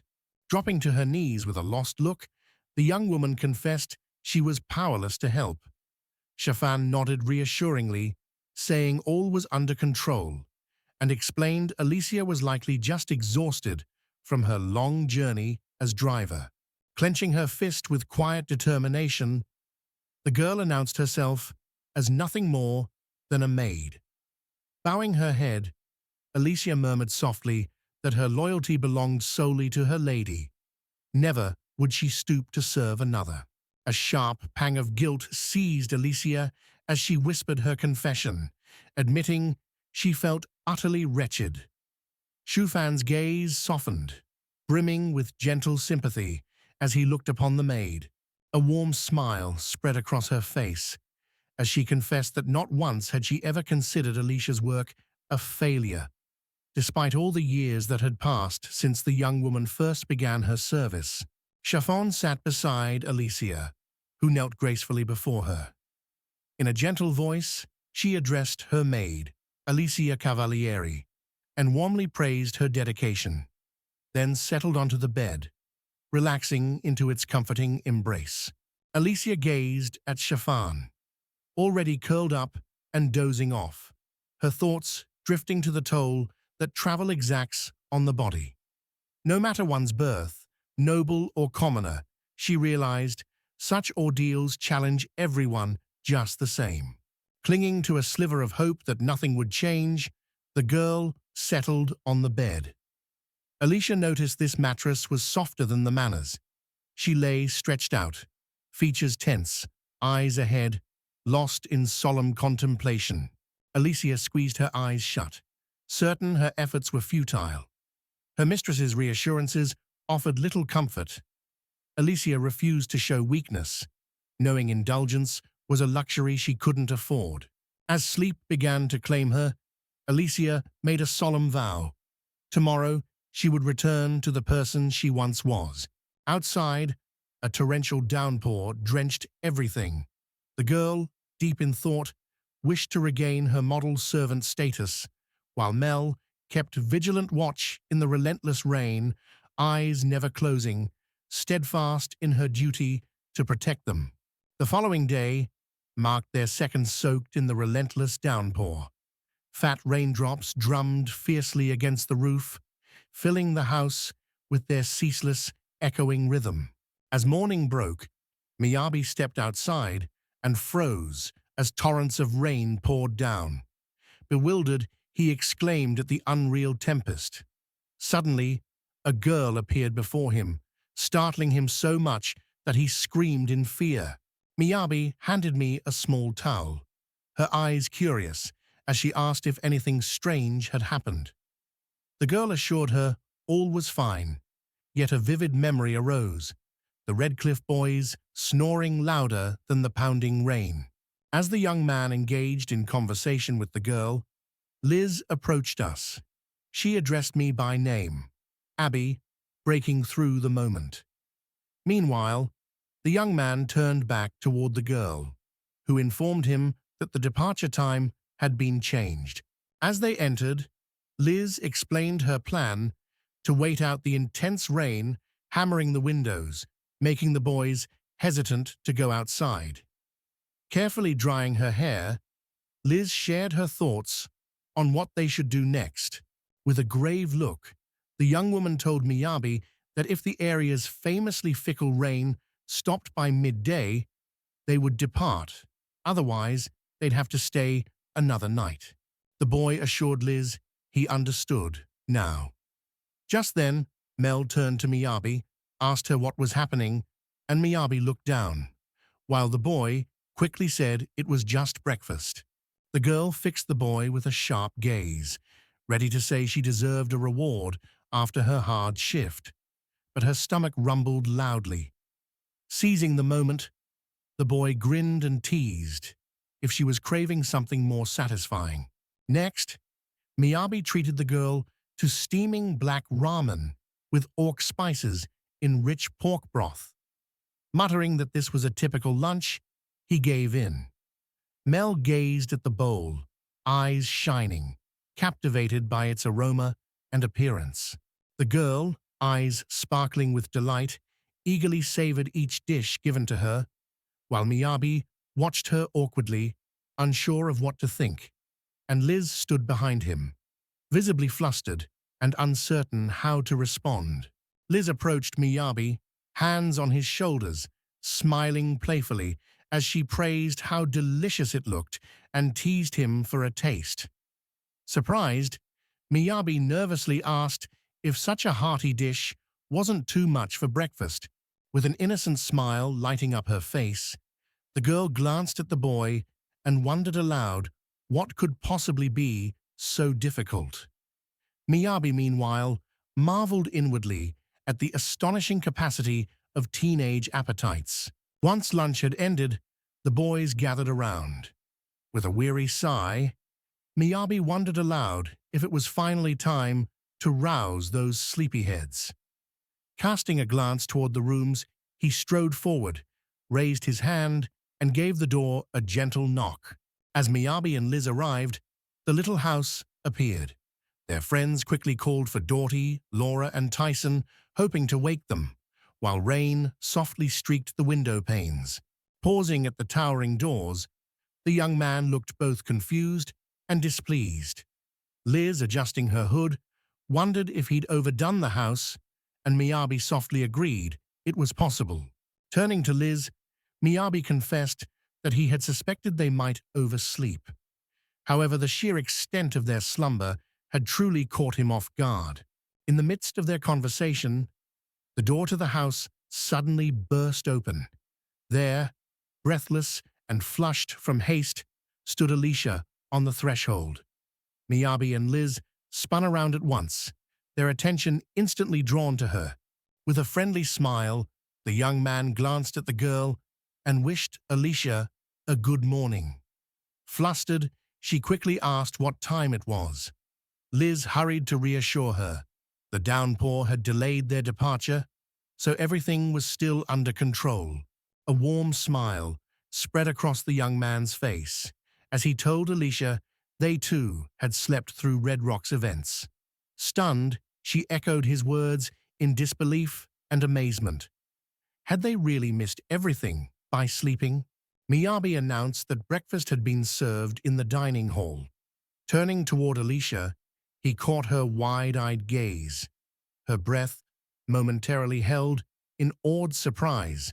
A warm, genuine smile flickered across Miyabi's face, radiating his sincere intentions. With a gentle hint, he nudged the girls to freshen up and change their clothes before anything else. Alicia glanced at him with uncertainty and confusion, then realized she was in pajamas with tousled hair. Embarrassment flooded her cheeks, making them blaze with a fiery blush. The girl slammed the door and hurried out, leaving Miyabi smiling gently and rooted in place. Liz glanced awkwardly at the boy, realizing her escape wasn't wise, while Miyabi tilted her head, puzzled by the situation. Liz confided to the young man that maids always took great care with their appearance. All the while, the two of them remained outside, completely exposed to the relentless downpour. In an instant, Alicia drew near once more. Shutting her eyes, she offered her apology with serene dignity. Pausing in front of Liz and Miyabi, the girl boldly declared her determination to reclaim her good name after the recent disgrace. Alicia kindly offered to cook or help with anything needed, but Miyabi, shifting uneasily, assured her that nothing bad had happened, so she didn't need to worry. The maid lifted her gaze to the young man, her eyes blazing with unyielding resolve. She declared that her actions were a form of atonement. Miyabi simply let out a sigh, signaling his silent acceptance. A burst of laughter escaped Shafan as she remarked that no one in the world possessed a stronger sense of duty than Alicia. Smiling gently, the Duke's daughter politely noted their actions inconvenienced her, then courteously made a considerate request to the maid. Unable to refuse Chiffon's gracious appeal, Miyabi readily agreed to help. With a swift nod to the boy, Alicia pressed her palms together and, closing her eyes in modest humility, politely entreated him to look after her. Lost in thought, Miyabi stared out the window at the unending rain, pondering how fate trapped them inside. Yet more troubling was the persistent, unsettling news about the red cliff that haunted his mind. Dorothy, Laura, and Tyson knelt low in reverence, bowing their heads in deep apology. True remorse colored their voices as they earnestly confessed. The blame, without question, rested entirely on their shoulders this time. After their nap, gloom set in as the boys claimed their bed was really a monster waiting to eat them. But Miyabi soon cooked a delicious pot of ramen, and its aroma quickly lifted everyone's spirits. The dish overwhelmed Dort, bringing him to joyful tears at its incredible flavor, while Laura delighted aloud at how effortlessly her strong teeth sliced through the tender meat. Tears filled Tyson's eyes, overwhelmed by the Orc cuisine's excellence. Miyabi noted the dishes seemed alive as they tasted the ramen. Sighing, he watched everyone eagerly try the unfamiliar, reminded of Liz. On the third day of their journey, water splashed softly into a puddle as Miyabi stepped outside, smiling warmly and breathing in the crisp air, shielding his eyes from the dazzling, nearly blinding midday sun. Considering how favorable the circumstances were at this spot, the young man concluded that they just might be able to set off as early as today. Suddenly, Mel's silhouette appeared in the high window. She called me, Abby, by name, bluntly announced she was hungry, and the master sighed, didn't argue, and immediately took her side. As the boys strode down the hallway together, Alicia suddenly appeared before them. already fully dressed. For a brief moment, she froze in place, then hurriedly offered a cheerful good morning to everyone. Astonished, the boy glanced back and saw Alicia up unusually early. Mel, watching silently from behind Miyabi, listened as Alicia explained in a calm, matter-of-fact tone that rising at dawn came naturally to her. Tilting her chin proudly, she shut her eyes, smiled, and vowed not to oversleep 2 days in a row. The young man, amazed, thought her words suited a true maid. Suddenly, laughter burst out, cutting through the air. A charming smile lit up her face as she enthusiastically recounted just how dedicated Alicia could be. She revealed that her maid had even gone so far as to lie down on the floor the night before, determined not to let her oversleep the next morning. Embarrassed, Alicia blushed and spun toward Shafan, scolding her. But Shafan only laughed cheerfully. Watching them, Miyabi smiled gently, recalling how stern Alicia had once seemed to him. With a sudden whirl, the maid earnestly suggested making breakfast, her cheeks still blushing from embarrassment. Miyabi responded with a warm, encouraging smile, gladly embracing the idea. The young man was irresistibly drawn to Alicia's unique allure, while the guild leader walked unhurriedly through the castle's vast corridor, its soaring ceilings arching silently overhead. Suddenly, a voice called out Zion's name, snapping the guild leader from his reverie. Instantly alert, he lifted his gaze to meet the person who had addressed him. Georgie, the stern-faced head of the production guild, stood before him. An air of deep dissatisfaction hung about him as he recounted to the guildmaster just how extraordinary this encounter had turned out to be.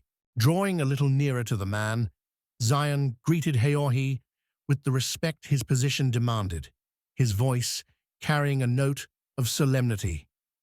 The instant his words faded, an oppressive silence descended upon the corridor, thick and heavy as a winter fog.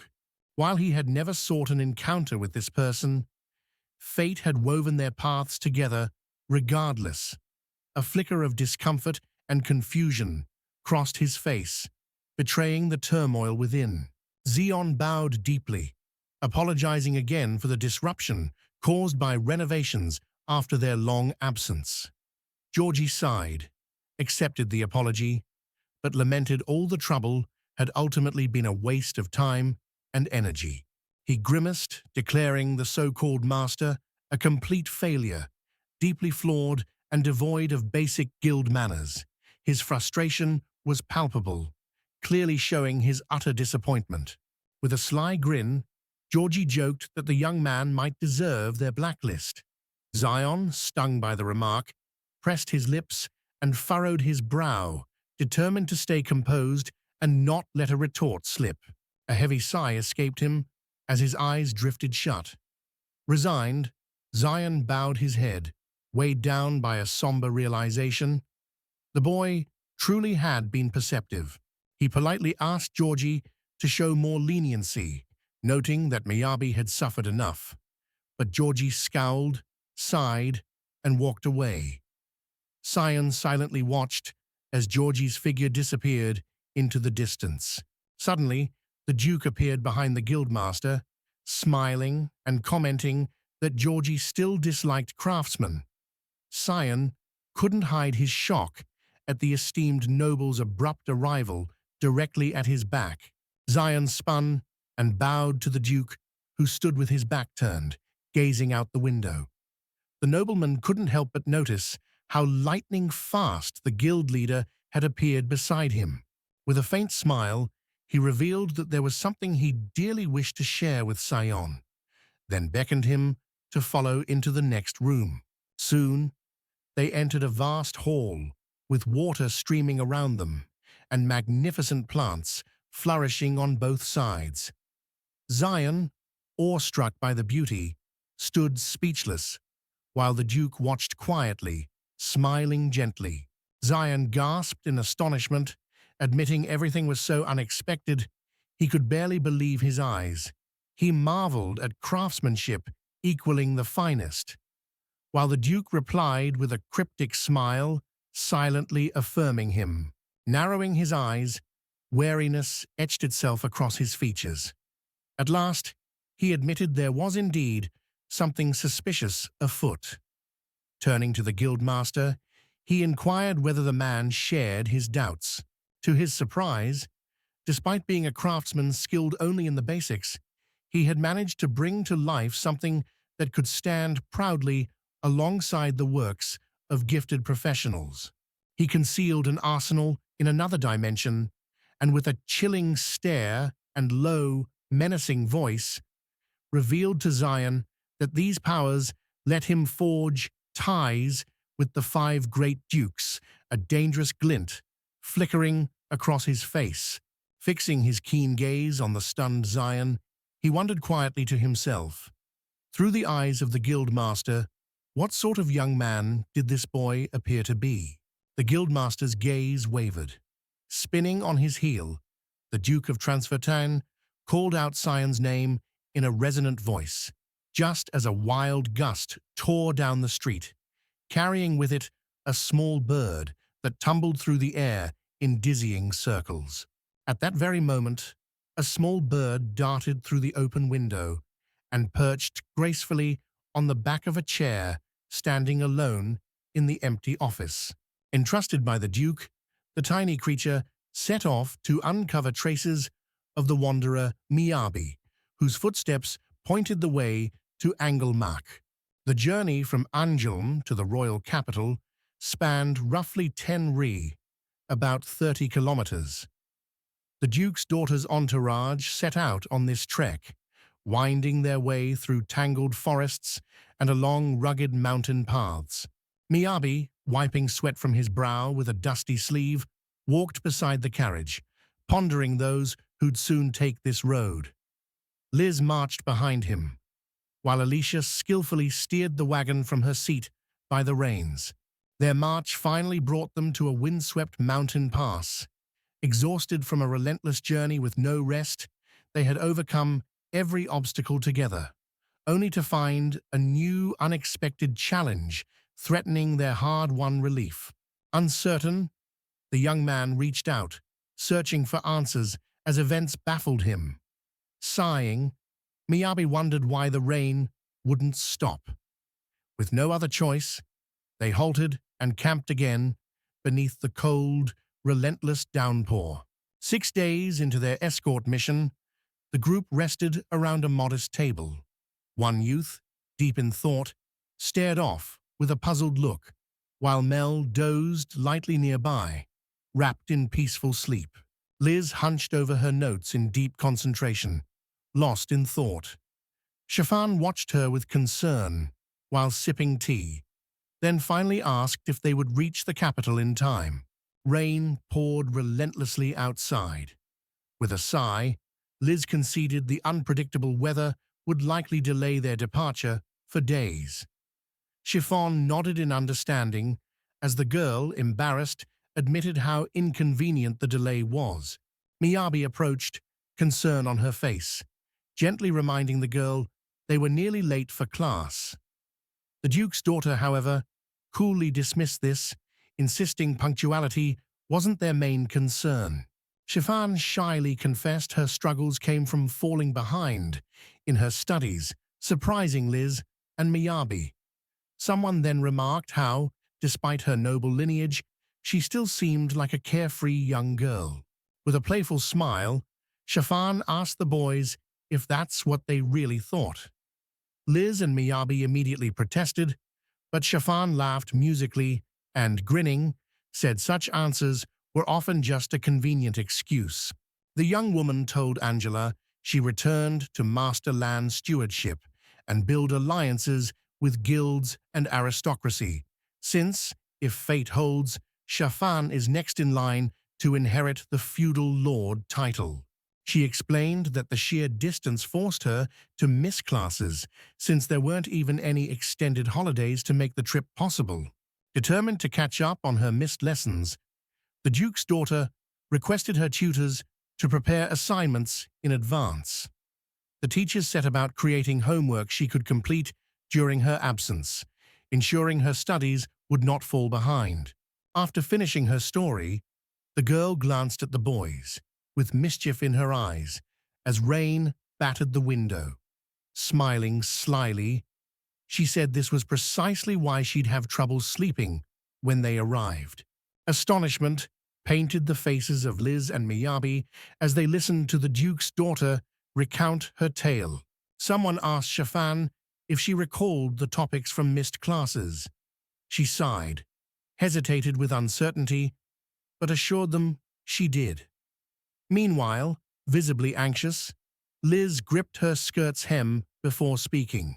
With her gaze shyly lowered, Liz addressed the Duke's daughter and gently offered, "If you don't mind, I could explain everything to you in detail." Alicia Shafan and Miyabi froze, their eyes wide with astonishment as they stared at Liz. The Duke's daughter, her head bowed in confusion, hesitantly asked what exactly Liz meant. The girl immediately began intense training, explaining Shafan's investigation of Martha's experiment on specific gravity in magical mechanics. Liz noted that Earth is the heaviest of all elements. With a focused gaze, Liz explained that the element of water possesses a lightness and an exceptional ability to permeate, making it rather difficult to combine with other magical forces. Shafan, her hand wavering uncertainly in the air, signaled that a question lingered on her mind. With genuine curiosity, she inquired, considering Elvin's explanation, shouldn't elements of the same type naturally blend together with ease? While Liz led the lesson, Laura and Miyabi watched from the sidelines.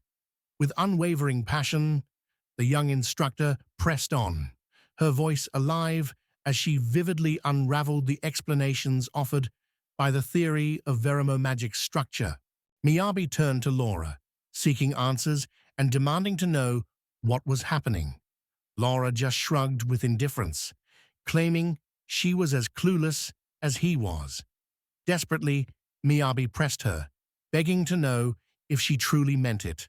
With a curious glint, he asked if the object at her waist was a magic book. Laura's eyes narrowed as she studied him, then asked if he wanted a closer look at her find. When Laura opened her book, blossoms fluttered out. Startled, Miyabi froze and, her voice trembling, asked what happened. Laura responded with a bright, heartfelt laugh that rang through the air. The girl told Miyabi that adventurers use magic by instinct, not theory. Laura added that few study magical theory. As she spoke, she picked up her enchanted item, her face lighting up with a bright smile.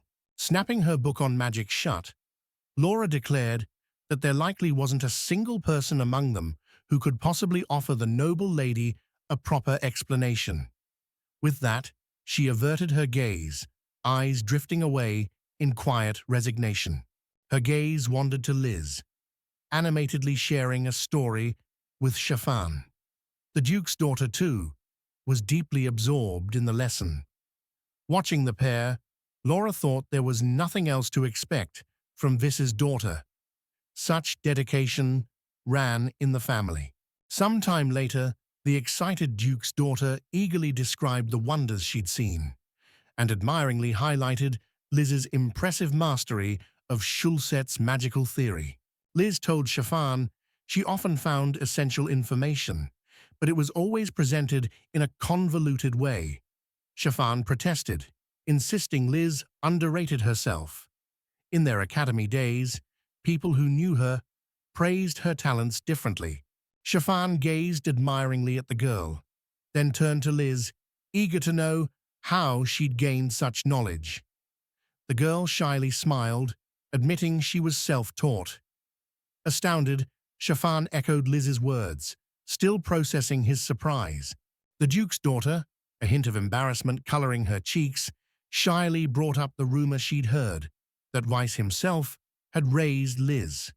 In response, Liz could only let out an awkward, bashful laugh, Liz smiled gently, saying she'd never had such ambitions. Uncle Wise would give her money without question, letting her borrow books from the Adventurers Guild library, which fostered her growth as Shafan listened. Captivated, excited, Shafan turned to Alicia, eyes sparkling, and eagerly described meeting a remarkably talented girl. Alicia, however, could only offer a faint, sorrowful smile, softly admitting she could barely imagine such a thing. Lost in confusion, Liz struggled to find her bearings amidst the bewildering situation. But just as she opened her mouth to speak, Shafan abruptly turned and fixed his gaze on her. Liz turned away from the girl, speaking lightly and speculatively. The Duke's daughter watched, sorrowful and about to speak, when a loud sneeze nearby broke the silence and interrupted her. With a dramatic flourish, Laura squeezed her eyes shut and let out a sigh, weaving her tale of how the rain had transformed the window pane into a ring of ice. Liz angrily confronted Laura, blaming her outfit for every misfortune and urging her to dress warmer. Laura indignantly refused, insisting a bare midriff was a proud symbol of youth, and she wouldn't change. At Laurie's remark, Liz burst out, insisting that was no excuse for such attire. Meanwhile, an embarrassed Chiffon watched the scene unfold. Her curiosity piqued. Laura narrowed her eyes, brow creasing as she glanced out the window and grumbled that something was odd about the downpour.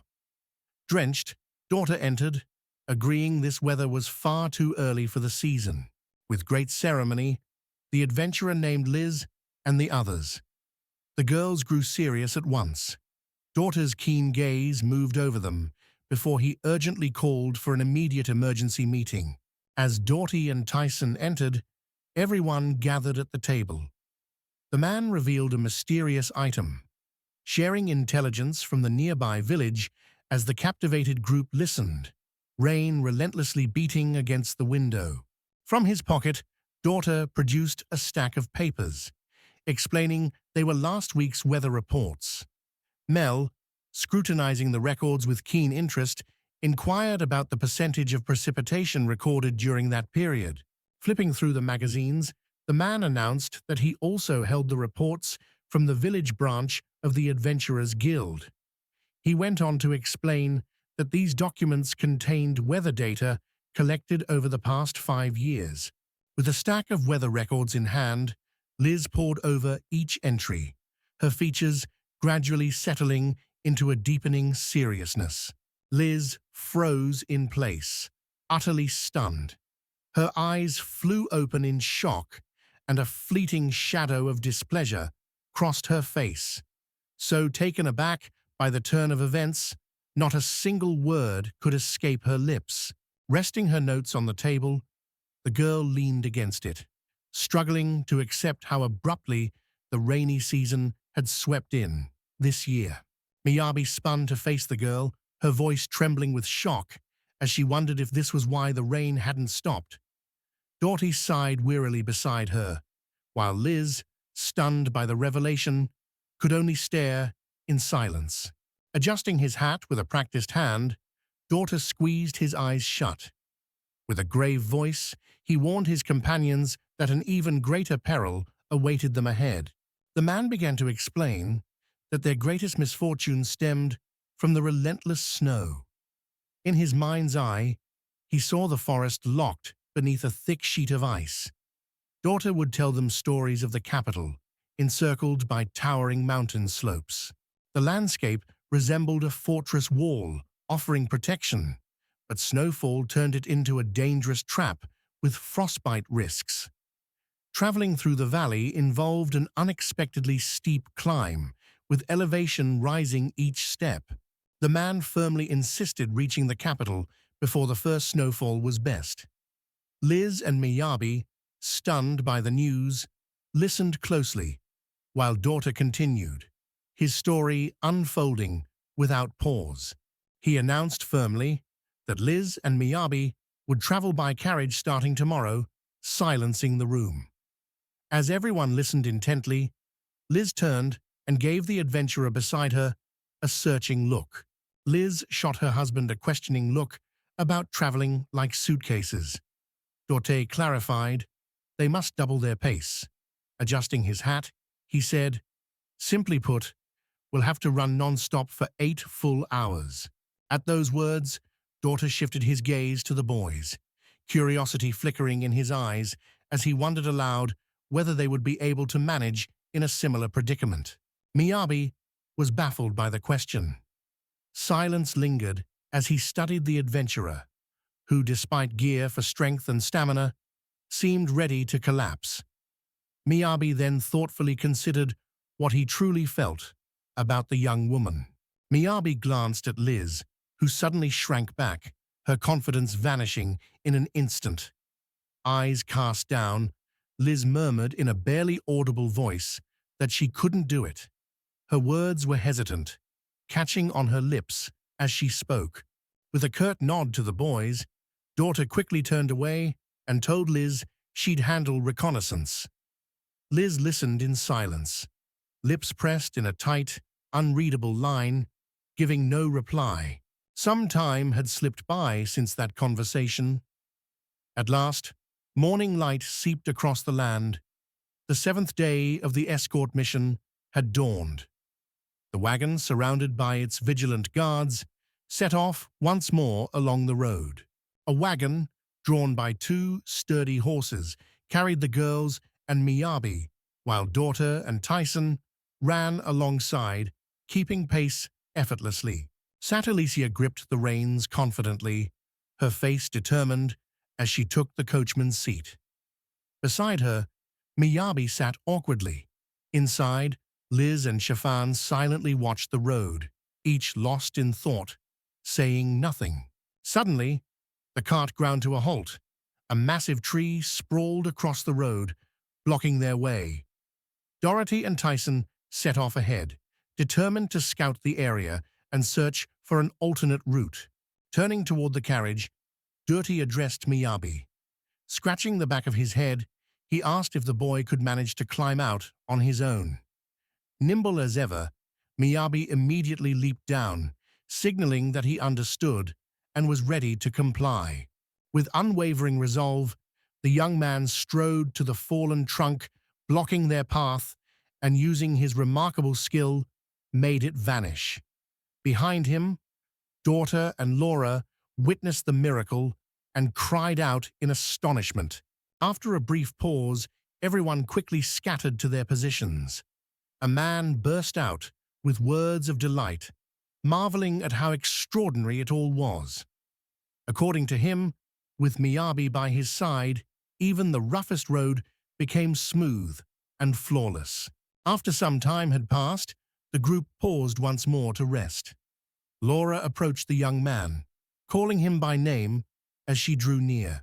Spinning around to face Miyabi, the young woman declared her wish to trade her meal for something that would take far less time to prepare. The young man responded with an approving nod, while Liz lingered quietly in the background behind her. The night was soon defeated. The boy stopped before the mountain pass. As Miyabi rested, a sudden voice praised her achievements, leaving her at a loss so she could only respond with a bewildered sigh. While resting nearby, Liz suddenly brought up how much the people of Redcliffe depended on Miyabi. Taken aback, the young man hesitantly asked if that was truly the case. Turning to Liz with a warm smile, he genuinely praised her remarkable intelligence. The sincerity in his eyes left no doubt about the truth in his words. Lost in reverie, the boy drifted through memories of daring adventurers. Miyabi began to recount how Laura had admired Liz, for to judge both distance and quantity with precision demanded true mastery of magic. With a gentle smile and eyes closed in delight, Miyabi leaned in with curiosity, wondering aloud if this meant the girl had received praise from an actual A-rank adventurer. The boy's words were met with silence, prompting him to glance at the partition in confusion. Entangled in his own thoughts, He slowly rose to his feet and softly called out Liz's name. Rising to his feet, he glanced toward the spot where the girl slept, wondering if her mind had already slipped into the realm of dreams. Amidst the chaos of the nighttime battle, it dawned on the girl just how expertly Miyabi held her ground. The realization struck her. No wonder everyone had been so awestruck by Miyabi's remarkable skill. Lately, memories frequently pulled her into their depths, making her realize how rare it was to find someone capable of what he had done. Miyabi came to mind, and an unwavering certainty filled her. This was exactly what set him apart. Swiftly, Liz squeezed her eyes shut, her lashes pressed together as she furrowed her brows, retreating deep into her own thoughts. Sprawled across the bed, the girl gazed off into the dimness, a cloud of confusion and anxious thoughts swirling around her. She wondered, with a heavy heart, what purpose had brought her to this place at all. In Life Lineon, as elsewhere, daily routines continued. Sid, worry on his face, slowly sipped water, listening to someone steadily count nearby. Announcements echoed: 150 provinces, 200 departments. Close by, Karen knelt on all fours, still relentlessly recounting the story of those same 150 rubles. Sid strode over to the boy, who was utterly absorbed in counting, and with a sudden jab of his foot, sent him sprawling. The boy let out a startled cry as he tumbled forward, landing face first. Karen angrily demanded answers about Sid's latest antics, prompting Sid to frown and icily ask why she was there during work hours, while also making sharp comments about her strange behavior. Leaning against the wall with a curious smile, Sid asked if the boy was practicing with the equipment. Karen settled back and nodded without hesitation, confirming his assumption. Grinning smugly, the boy recalled how, on the second-to-last construction day, the teacher entrusted him with his own special schedule, and he'd surpassed expectations. Karen was sure he'd come even closer to matching his mentor. Proudly savoring the moment, Miyabi ignored CIDS's grumbles about his belongings not being so scattered. Memories flashed, and Miyabi boldly declared, with no modesty, that he was truly an absolute monster. With a sigh and downcast eyes, Karen admitted his own longing to join Miyabi on the hunt, but confessed that, regrettably, something else was holding him back. Sid finished the story for the boy, revealing he had already left the city. Karen sadly confirmed it, adding that Wise had told them a week earlier that Miyabi had departed for the capital. Raising his gaze, Karen looked skyward. He tossed out a quick question, wondering aloud if the teacher was all right. Thoughts turned to Miyabi, and curiosity sparked about what the teacher might be doing at that very moment. Meanwhile, Miyabi himself gazed off into the distance, lost deep within the labyrinth of his own reflections. Leaning from the carriage window, the young man caught the girl's quietly curious gaze. Miyabi gently asked Liz if she was all right. Liz smiled reassuringly, then looked at the young man, curious about his concern. The carriage moved leisurely down the road with daring adventurers. Miyabi glanced at the girl, noting Liz had just been tired yesterday. Hearing this, the girl turned to him and asked if it was really true.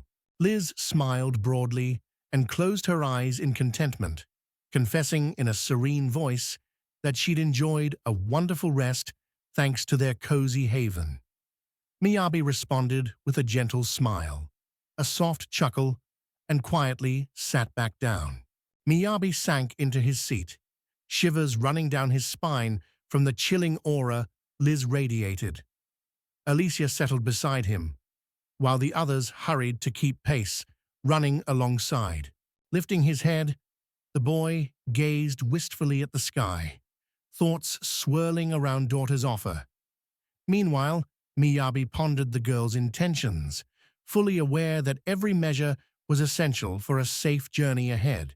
He noticed her deep anxiety as, before they left, she purposefully detoured to the library to research the route and monsters. Seeing her determination, Miyabi recognized Liz's true leadership and sense of responsibility for the group. Surveying Doughty and Tyson as they stood before him, Miyabi drifted into contemplation, his mind weaving possibilities of how the coming events might unfold. In that instant, it was clear leadership had shifted to Doughty. Miyabi shot him an annoyed look, blaming him for upsetting Liz. Suddenly, Doughty cried out in astonishment as she spotted something remarkable. Turning to face the carriage, the man addressed Miyabi and Liz. Instantly, the young men shifted their gaze toward him. Doughty tipped his hat, scrutinized them intently, and then, with a commanding voice, ordered them to disembark. At the man's words, Liz and Miyabi sprang from the carriage, eyes wide with astonishment and delight.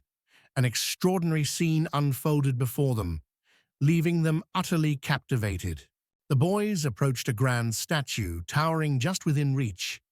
Astonished by its magnificence, Miyabi's eyes widened as she exclaimed in wonder and eagerly asked what it was. Doughty explained that this was a boundary stone, a special marker dividing foreign lands.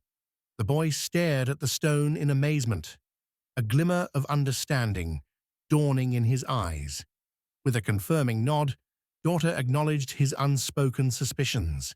The boys halted in the middle of the winding road that led straight toward the mountains. Doughty pointed out that this was where the royal domains truly began. According to him, they had now set foot upon the lands of King Petter. Enthralled, Miyabi hung on every word, her eyes fixed on the man as his story unfolded. He went on to reveal that the capital itself lay beyond this very mountain range. Suddenly, a giant bird tore through the sky with a thunderous roar. Liz, uneasy, spun and shouted a warning about monsters invading from behind. Miyabi, reacting to her cry, turned and froze in shock. The creature hurtled forward, unleashing a piercing screech that split the air. Startled birds flapped their wings in terror, bursting skyward and darting desperately toward the boys standing near the stone. Eyes narrowed with anticipation, Liz and Doughty scanned the distance as a man reported 3 figures approaching within 50 meters. He asked if Liz could reach them. She readied herself and nodded confidently in response. With a swift flourish of her staff, Liz summoned a flurry of needle-sharp ice shards that hurtled toward the monstrous foes. Enraged, the flock of birds retaliated, swooping at her in a wild, frenzied swarm. Yet the icy assault proved futile. The arrow, hurtling toward the great bird, never found its mark, for at the last instant, the beast veered mid-flight and deftly evaded the strike. Miyabi watched the scene unfold, astonished by what he witnessed. With genuine surprise, he asked if they had actually managed to dodge the attack. For a split second, Liz froze in astonishment, but regaining her composure almost instantly, she sprang back into the fray, loosing several more arrows with unwavering determination. At last, the icy needles struck the monstrous birds. Pierced by the girl's attack, they let out shrill cries and plummeted swiftly toward the earth. Miyabi stood frozen in shock, Doughty nearby, as Liz's sharp gaze took in the unexpected scene. They exchanged glances. Everyone was gone, a reason to celebrate. Still, she had to ask, had they really done it? Liz returned to the carriage, where someone asked about a technique she'd just used. Assuming they meant the first-level ice needles, she cautiously confirmed, surprised and momentarily puzzled why anyone cared about such a minor detail. Shafan greeted the girl warmly as Liz sat, her demeanor showing all was as expected. Shafan nodded, confirming this. Yet the Duke's daughter couldn't shake the feeling that something still seemed amiss. She explained that ice needles are a basic spell, turning ice into swift projectiles, but recently noticed they veer in midair, as if changing their trajectory while flying. With a spark of curiosity in her eyes, the Duke's daughter turns to Liz and asks why things turned out this way. Liz, with a wistful smile, replies that the story is far too long for a simple explanation. With a bright smile, the girl turned to Shafan and cheerfully remarked that, put simply, they were just talking about ordinary magic control. Liz patiently explained that mastering this art took long hours of practice with distant targets. Shafan echoed her advice with excitement, confidently declaring her grasp of the nuances of magic control. Shafan watched Liz silently observe the girl, a gentle smile on her lips. When curiosity flickered in Liz's eyes, she hesitated, uncertain, before Shafan grinned widely at the flustered Liz, who was unsure what to do next. Liz turned away from the exuberant Shafan, a shy smile playing on her lips. With gentle sincerity, she offered to teach Shafan if she was truly interested. The Duke's daughter immediately agreed, her face lighting up with delight. The carriage sped down the road, wheels humming. Tyson, keeping pace with daughter, marveled at their speed, while a resolute nod from his companion showed complete agreement. With a composed, almost icy demeanor, daughter remarked that if they maintained this pace, they would reach their destination in just 5 days. The adventurer mused aloud how wonderful it would be if the sky could remain clear until then.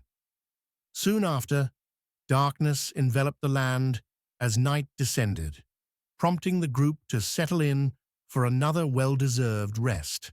Just a few steps from the target, a small stump glimmered with shards of icy enchantment. Shafan, breath coming in labored gasps, kept her gaze locked on the sparkling fragments. Beside her, Liz stood in tranquil silence, exuding calm. With a heavy sigh, the young woman admitted just how difficult it truly was. She sank down onto the porch steps, while Liz lingered quietly behind her, keenly observing the girl's every movement. Shafan glanced at her wand in bewilderment, admitting obstacles kept arising. Liz watched her with a gentle smile and remarked that early challenges were simply unavoidable. The young traveler treated Chiffon to a steaming cup of fragrant tea and some delicious cookies, then generously offered her a selection of food, inviting her to take as much as she desired. Chiffon eyed the cookies with surprise and curiosity, wondering where they came from. The girl guessed Miyabi had made them, and Liz agreed, saying the treats were intended as a snack for their break. With a gentle smile, Chiffon admitted her father had told her everything. Always cautious and prepared for surprises, she realized that during their journey, her vigilance had quietly faded without her noticing. She confided that whenever rain poured down outside, mysterious passageways would emerge within the house, and during lessons, a chalkboard would appear in the rooms as if conjured from thin air. The whole phenomenon was utterly astonishing. Wrapping her hands around the teacup, Shafan closed her eyes and let a gentle, warm smile blossom across her face. She confessed that the delight it brought never ceased to amaze her.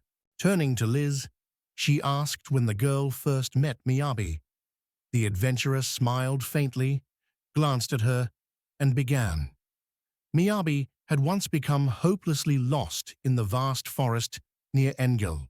Liz recalled accompanying Miyabi to the city and finding he was penniless, so they teamed up, drifting together as an unlikely pair brought together by fate. Thus, their journey began spontaneously, as if adventure chose them. Astonishment flickered across Shafan's face as his gaze met Liz's. "Is it true?" he asked, wonder lacing his voice.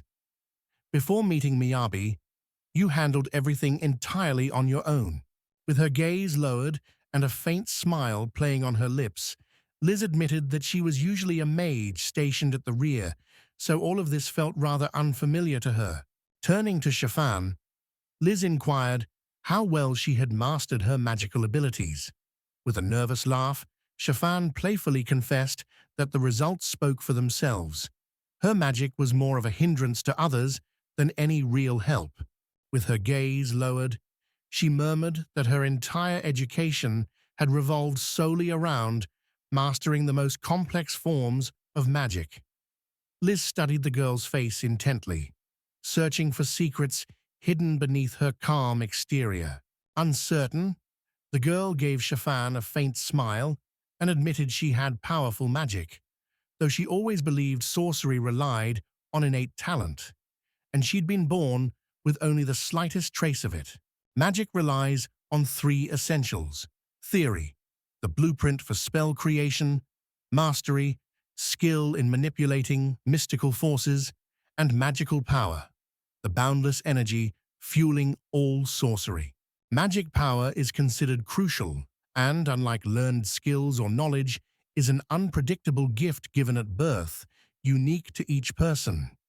Some receive it abundantly, while others get only a fleeting trace.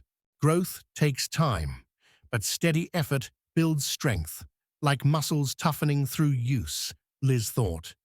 Inspired, she tackled each challenge with determination, eager to see how far perseverance could take her. Yet, about a year ago, her growth came to an almost complete halt. To make the most of her modest reserve of magical power, she dedicated herself to mastering the art of magical control. Driven by the challenge of casting powerful spells with only a sliver of magical energy, Liz immersed herself in the intricate study of magical theory, determined to unravel the secrets behind minimizing energy consumption. While Liz poured relentless effort into honing her skills, those naturally gifted surged ahead, leaving her trailing in their wake. Helpless, the girl watched them leave, a cold truth sinking in. With no strength, magic, or resolve, bridging this chasm was impossible. She knew she could never cross it. None of this belonged to her. Sinking to the ground, the girl curled into herself, hiding her face in her shaking hands. Shadows crept deeper into her thoughts, tangling into an ever-thickening web of confusion and despair. Rising unhurriedly, Liz drew a deep, steadying breath.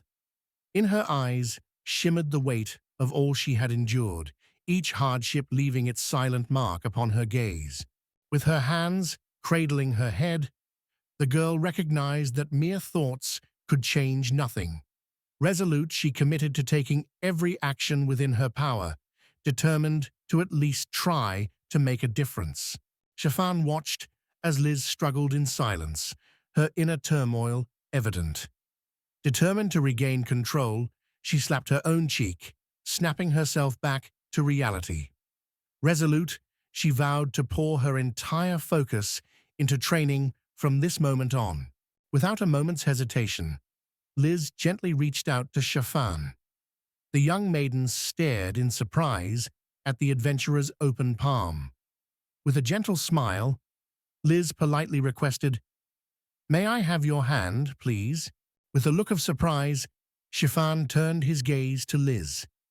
The adventurer calmly explained that magical power is born right in the palm of one's hand.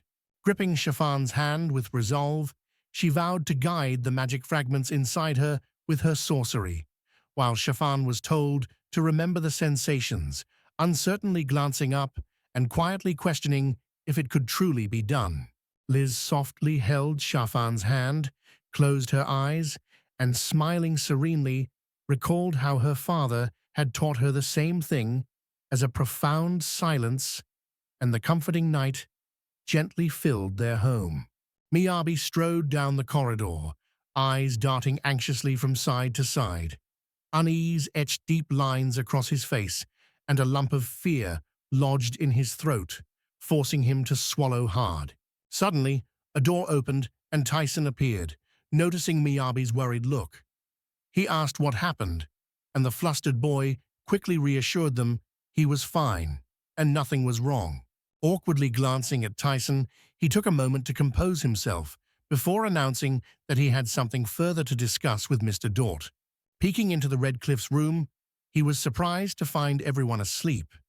Returning to Miyabi, Tyson asked if the master would share anything about Liz, catching Miyabi off guard and leaving her visibly astonished. Tyson brewed fragrant higo fruit tea and offered a steaming cup to Miyabi, recalling how he'd often enjoyed it atop Red Bluff. Miyabi thanked him warmly, while Tyson marveled at his own unusual courtesy. Tyson looked at Miyabi and, voice full of concern, asked how Liz was. The boy hesitated, then admitted with a sigh that Liz had been lost in melancholy since she began writing in the carriage. While Miyabi stared in astonishment and asked if Tyson noticed anything odd about the girl, Tyson calmly nodded, admitting he'd sensed her strangeness right away, showing none of Miyabi's surprise. With a careful sip of tea, he observed that Liz was one of those rare souls whose heart lay open for all to see. Miyabi, hearing this, could not mask her astonishment. Tyson inquired whether Miyabi intended to tell Dorata about the wagon. With a sigh, Miyabi replied that nothing could be changed now. With a hint of unease flickering in his eyes, the young man glanced at Tyson and admitted he'd been closely following everything that had unfolded since then. With a calm yet resolute tone, he informed the man that Redcliffe now operated under a new set of rules. Leadership no longer rested in Liz's hands. Miyabi voiced his confidence in the wisdom of their decisions. At the same time, since she had been chosen as their leader, he expected the group to show her the respect she deserved. The explanation was simple. Liz was an adventurer at heart, like the others. Tyson was stunned, shock rippling through him as his eyes darted to Miyabi, who waited patiently for his response. In heavy silence, Tyson gazed intently at Miyabi, his eyes searching her face. Suddenly, tears welled up and streamed quietly down his cheeks. Startled by such an unexpected display of emotion, the boy couldn't help but ask why the man was crying. Clutching his head and shielding his face, Tyson quickly insisted he was fine and urged Miyabi not to worry. Though stunned by how different reality was from his expectations, a clear conclusion was forming within him. With a heavy sigh burdening his chest, the man observed how much the girl had grown. His eyes drifted off into the distance as he remarked that all this was only natural. She had truly come of age. Head bowed in apology, he murmured regret to Miyabi for his own carelessness. Confusion clouded his face as he glanced uncertainly at the man, struggling to grasp the unfolding situation. Tyson insisted with unwavering certainty that even if they informed daughter, that man would inevitably find a way to unleash words sharp enough to wound Liz all the same. Soon, a warm glance settled on Miyabi as he explained that this very trait was the reason Radcliffe had placed his complete trust in her for the task. Tyson noticed everyone silently hoped Miyabi would care for Liz. He gently stressed the young man should stay by her side. After a brief confusion, Tyson confidently declared everything now made perfect sense to him. Tyson burst into tears, his voice shaking as he insisted Liz had won that wonderful boy's heart. Miyabi, not wanting any misunderstanding, quickly clarified they weren't a couple and there was nothing between them. Tyson, bewildered, wondered aloud how such a thing could even be possible. But Miyabi had no answer for him. 2 days had slipped by since that conversation, and now the 10th day of their mission had finally dawned. A quick glance at Tyson assured Miyabi he was unchanged, though a flicker in his eyes hinted at hidden thoughts. Suddenly, Liz hopped from the carriage, brightly calling Miyabi's name to announce they'd arrived. Breath caught in his chest, the young man stared in awe.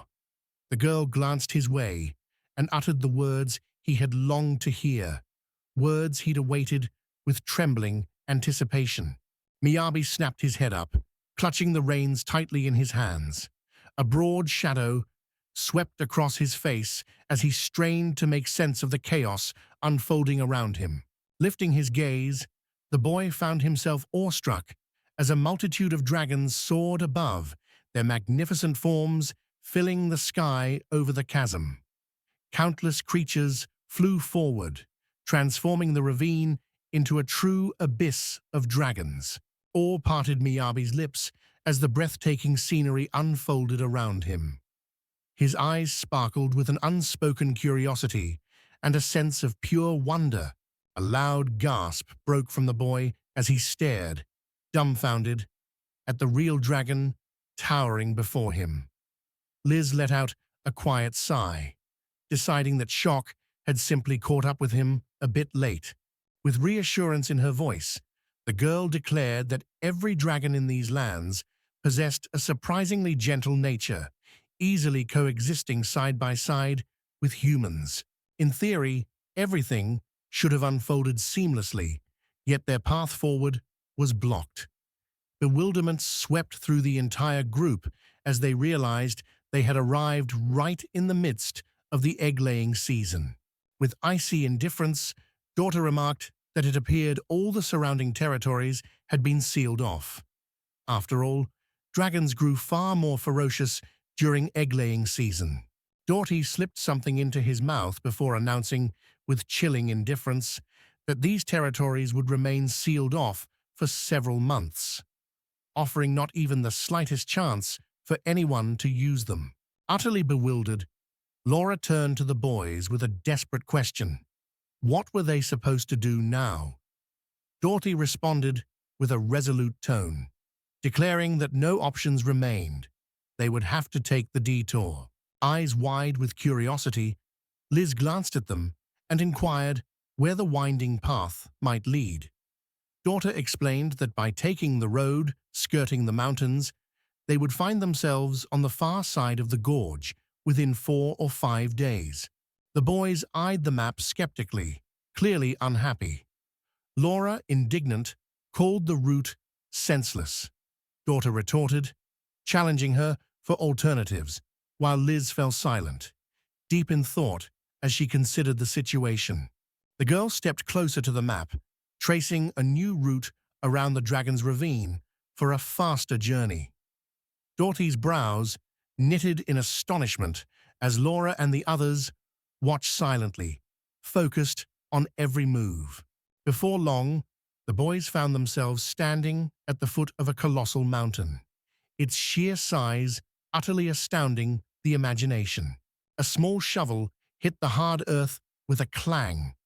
Laura, no longer surprised, said this wouldn't work. Meanwhile, Miyabi playfully tunneled beneath the ground with impressive agility, astonishing Laura with her unexpected feat. Staring in disbelief, Dort could hardly trust his own eyes. Tyson's voice rang out through the air, brimming with excitement as he declared Miyabi a true excavation master. Eavesdropping, the boy boldly urged his friends to stop using odd nicknames, but mid-sentence, he froze in shock, gasping as something completely unexpected appeared before his eyes. The entire group emerged into a vast cavern bathed in a gentle, ethereal light. Here, a majestic waterfall cascaded down, its shimmering veil transforming the surroundings into a truly breathtaking spectacle.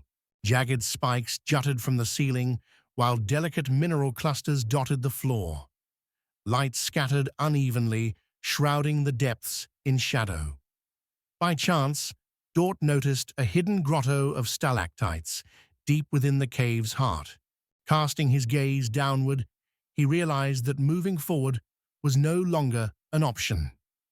Glancing back, Miyabi suggested they retrace their steps a bit and attempt to dig through at a different spot. Suddenly, a tiny droplet landed on Miyabi's skin, catching him completely off guard. Instantly, his gaze shot upward, searching for the source of the mysterious water trickling down from above. Raising his gaze, Miyabi spotted a gelatinous creature looming above. Shock widened his eyes as a monstrous abomination stood directly in his path, dripping with menace. In the blink of an eye, the beast lunged at Miyabi, only to be instantly cleaved in two by a razor-sharp blade. Mel sprang forward, her arms a blur of motion, vanquishing the foe with lightning-fast precision. Doughty charged at the nearby slimes, shouting triumphantly and clearly enjoying the thrill, while Liz looked around fearfully, suspicion and dread in her eyes, worried they had blundered into an ambush. Spinning around, the girl's face went chalk pale. Terror gripped her as she struggled to believe what she saw, monsters materializing one after another at the cave's entrance. From every crack in the cave's walls, small, slimy monsters began to wriggle forth. Surveying the bizarre scene, Daughter readied himself to explain just what kind of creatures these were. The boys halted, forming a protective ring around the carriage to ensure Shafan's safety within. All around, the cavern, walls and vaulted ceiling alike, teemed with monsters. Before them stretched an entire colony of slimes. Struck down, Miyabi collapsed onto the ground, only for Doughty to shield him without a second thought. In a flash, the man dispatched the lurking monster that prowled nearby. A thunderous rumble echoed through the vast cavern, filling the young man with awe as Daughter calmly explained to him and Miyabi that this was the slime's dwelling. A sight so wondrous, it seemed almost unbelievable. Miyabi sat helpless as Daughter fought off the endless slimes. Suddenly, his eyes landed on his shovel, triggering a vivid memory of their last encounter underground. A sudden twist of his body tensed every muscle as the young man spun around. Behind him, a pond glimmered in the shadow, and realization struck. His plan was doomed. Water stretched beneath his feet, making any hope of escape melt away. Springing to his feet, Miyabi lunged for the shovel. A sudden thought struck him. Perhaps water didn't grace the surface, but hid somewhere deep beneath the earth. Just then, a small foot shot out, smashing into him with startling force. Mel sped past the boy, tossing a curt remark about being in the way. The blow sent Miyabi hurtling toward the carriage where the girl stood. Unfazed, Mel continued on, his focus absolute and unwavering. With considerable effort, Alicia barely managed to restrain the young man who had crashed into the carriage, struggling to bring him to a halt. Meanwhile, Mel found herself face to face with a swarm of slimes, hurled into the air by the force of the previous blows. With swift precision, she darted among them, dispatching each foe without hesitation, her movements a blur of unerring skill. The girl burst skyward and dove fearlessly into battle, her lightning-fast attack catching several monsters off guard and overwhelming them instantly. Landing among them, she stood her ground with unwavering confidence. A small explosion echoed, sending dust through the chaos.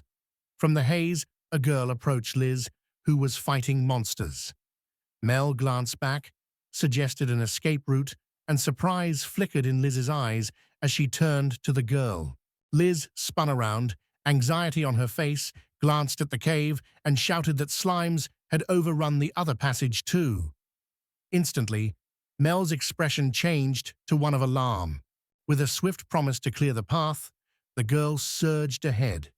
Calm and unflinching, she carved her way through the tunnel, dispatching every monster that dared to cross her path with effortless precision.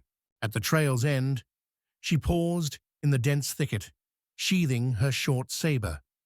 Looking up, Mel saw an even larger swarm of gelatinous creatures gathering, a sight that left her utterly stunned.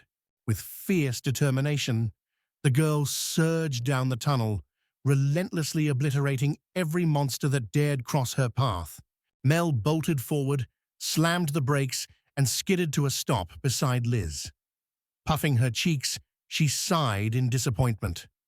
Startled, Liz froze briefly, then regained composure, lips set in silent resolve.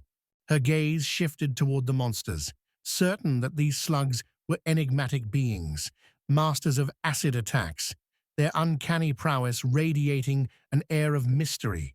List remembered slimes moved slowly with their exposed core as their only weakness, recalling how facing a single one was rarely dangerous. She confidently looked up and focused on the approaching monsters. Liz glanced over her shoulder, her thoughts spinning with the notion that, had it not been for this cramped little room, everything might have turned out differently. A vivid image struck her, their wagon creeping into the tunnel, and a chill hit. Defending it, there would be an ordeal, since slugs could ooze through even the tiniest cracks. Fingers tightening around her staff, the girl paused in deep thought. Perhaps abandoning the cart was the wisest course. It was imperative to give Shafan a chance to escape. Deep anxiety marked Liz's face, weighed by guilt and responsibility, for it was her urging that brought them onto the dangerous mountain path. At that moment, a nimble slime appeared at her side. The beast yawned wide, jaws gaping, poised to lunge at the girl. But before it could strike, Daughter sprang to Lisa's side, shielding her with his arm. The sudden turn of events left Lisa rooted to the spot, her face frozen in utter shock. Stunned, the young woman spun to face the man, crying his name in alarm, her gaze fixed on his wounded arm as Daughter, voice trembling and weary, forced a reassuring smile and insisted everything was fine. The adventurer glanced warily over his shoulder, seeking his companion. Behind him, his partner assured him, Laura was with them. Perched on the wagon, Laura stared gravely and declared in a firm voice, running was not an option. Laura raised her hand, summoning a radiant healing circle above her palm. Instantly, a powerful, intricately patterned seal unfurled beneath the carriage and beside the boys, casting a warm, revitalizing glow. With growing unease, Liz watched as Daughter's hand rapidly healed before her eyes. In stark contrast, Daughter remained perfectly calm, unfazed by the miraculous recovery taking place. The girl's eyes widened as the man's arm healed completely. She knew wide-area magic took vast energy, and healing spells were tough to master, so Liz was stunned by how effortlessly Laura performed the astonishing incantation. Piercing eyes fixed on the stern healer, she wondered if this was how the fabled elven magical energy truly smelled. In that moment, Liz's eyes widened as she realized it was too early for relief. She couldn't believe Laurie's help had fixed things. The harsh truth, she caused the boys suffering, and nothing could erase her guilt. Brow furrowed, Liz gazed ahead, realizing her own usefulness.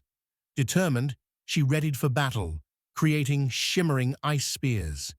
Sensing the change, Tyson braced himself for the fight. In a sudden rage, Tyson slammed his fist into the cavern wall, sending tremors through the earth. Stunned, Liz looked up in alarm, unnerved by the strange sensation, as if the planet's core itself had begun to shift. A massive stone dome suddenly rose around the wagon. Liz stared in awe, as if the earth had surged to shield them. She glanced at Daughter, weapon drawn, his hair bristling as if charged with static electricity. Fixing her gaze ahead, with steely resolve, Daughter declared that everything must be burned to the ground. In that very instant, A thunderous explosion erupted, obliterating everything in its path. Liz stood stunned, watching in disbelief as the stone dome crumbled, realizing this display was true A-rank power and how far she still was from reaching such heights. Darkness clouded Miyabi's face as he surveyed the empty scene. Everything had vanished. Not a monster left. Suddenly, he sprang up excitedly, eyes shining. Now that it was over, it was finally his turn. Miyabi had barely taken a step before an angry Alicia blocked her, saying it was too soon to act. Suddenly, slimes cascaded down the cavern walls, raining onto the small patch of ground where the boys stood. As Thor Ty's eyes closed with a weary sigh, Laura leaped from the wagon, her urgent voice breaking the tension. She insisted the idea was absurd. They couldn't all be gone. Then turned to Liz, calling her name loudly and decisively. A radiant smile lit up Laura's face as she turned to Liz, curiosity sparkling in her eyes. "Do you have any idea what your father was like in battle?" she asked eagerly. Laura gently took Liz's hand, making her sigh softly in confusion. Liz glanced nervously at Laura, then they joined hands, unsure if what she felt was Laura's magic or a different, unfamiliar sensation. Laura remembered someone calling her by name and praising her with an enchanting trait suited for a young lady. Indignantly, she retorted he was exasperating, insisting she'd never asked him for such a thing. The young woman wondered aloud if they were speaking of mastering magical power. In response, the man inquired whether Laura possessed the instinctive ability to grasp it on an intuitive level. With a touch of irony coloring her voice, Laura wondered aloud if he truly believed her to be that naive.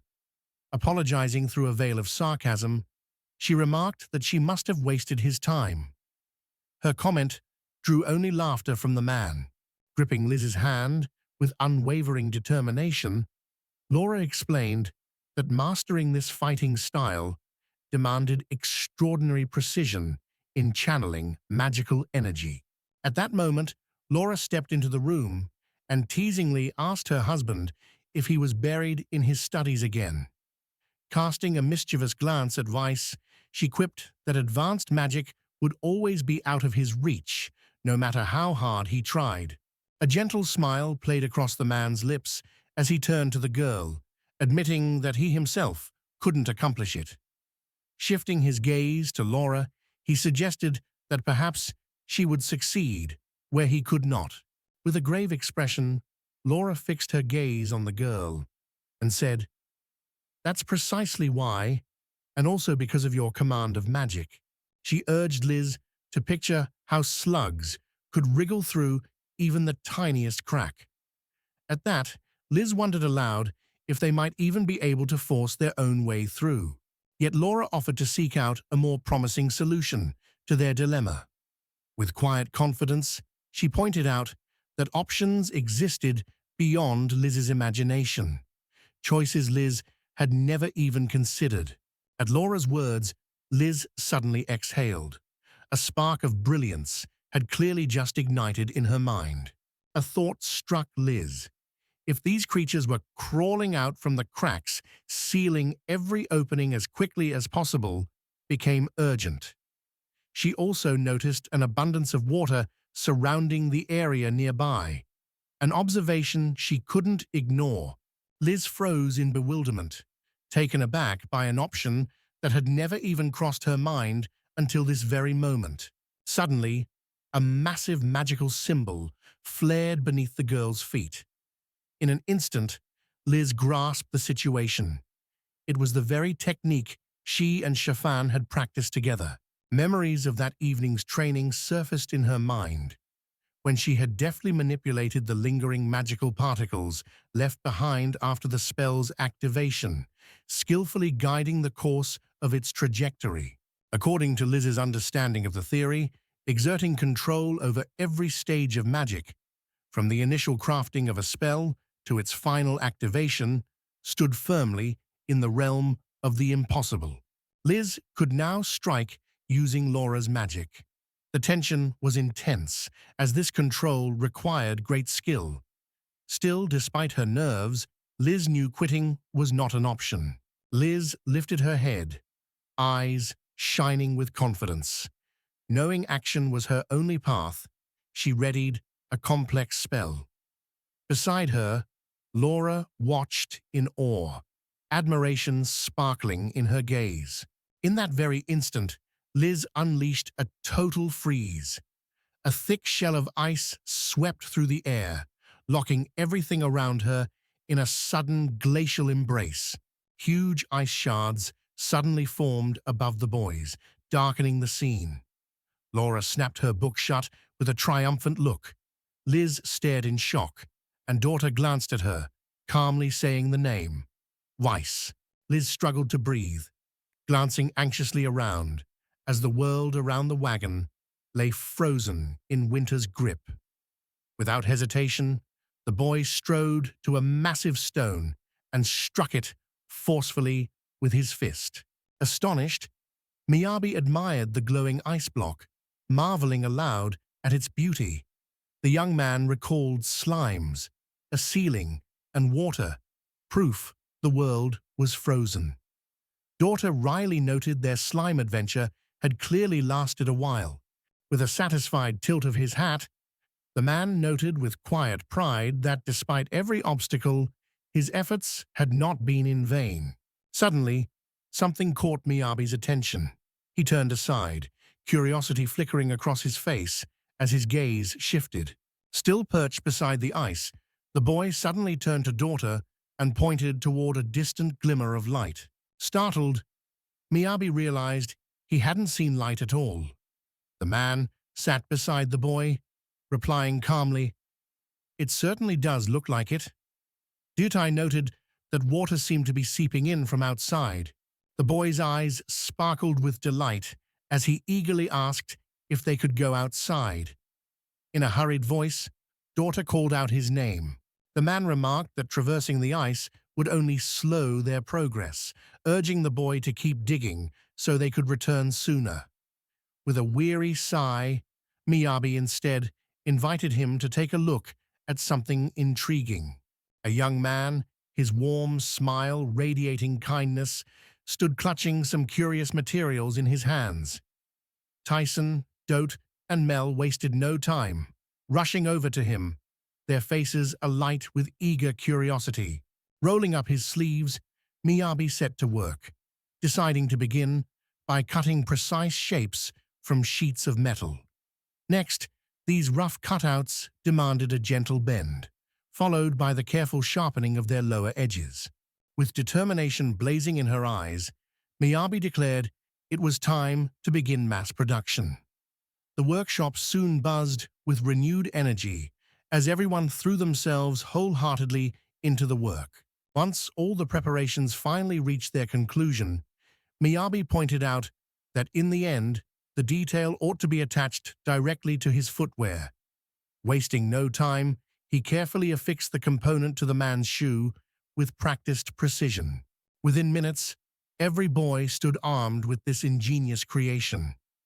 Frozen in place on the ice, they glanced around in bewilderment, unable to conceal their astonishment. Laura, Tyson, and Mellendorf mastered skating in a heartbeat. They glided from one end to the other, laughter and delighted shouts ringing in the crisp air, while Miyabi watched nearby, quietly chuckling to herself.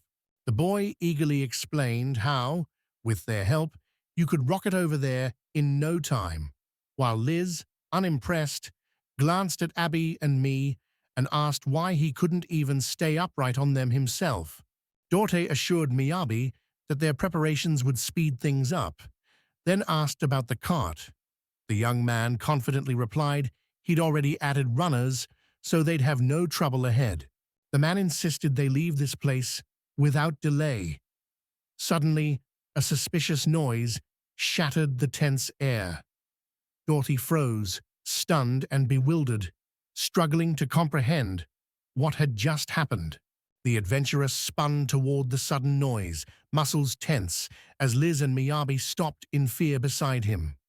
Liz glanced at the ice, freezing mid-step. Her widening eyes reflected her sudden realization of what was happening. It was explained that gelatinous creatures or slime thaw much faster than regular liquids. Daughter, Miyabi, and Tyson stared at the ice in disbelief. Then moments later, their jaws dropped in total shock. With lively determination, the boys pressed forward, braving the frozen expanse. Meanwhile, curious voices swirled around Liz, wondering why she had only now chosen to bring up the matter.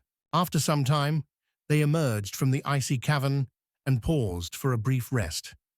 Suddenly, Liz hurried over to the girls, bowing her head in a humble gesture of contrition. With genuine remorse, she offered her heartfelt apologies to her friends. The girls exchanged bewildered glances, confused by Liz's sudden apology. What had come over her?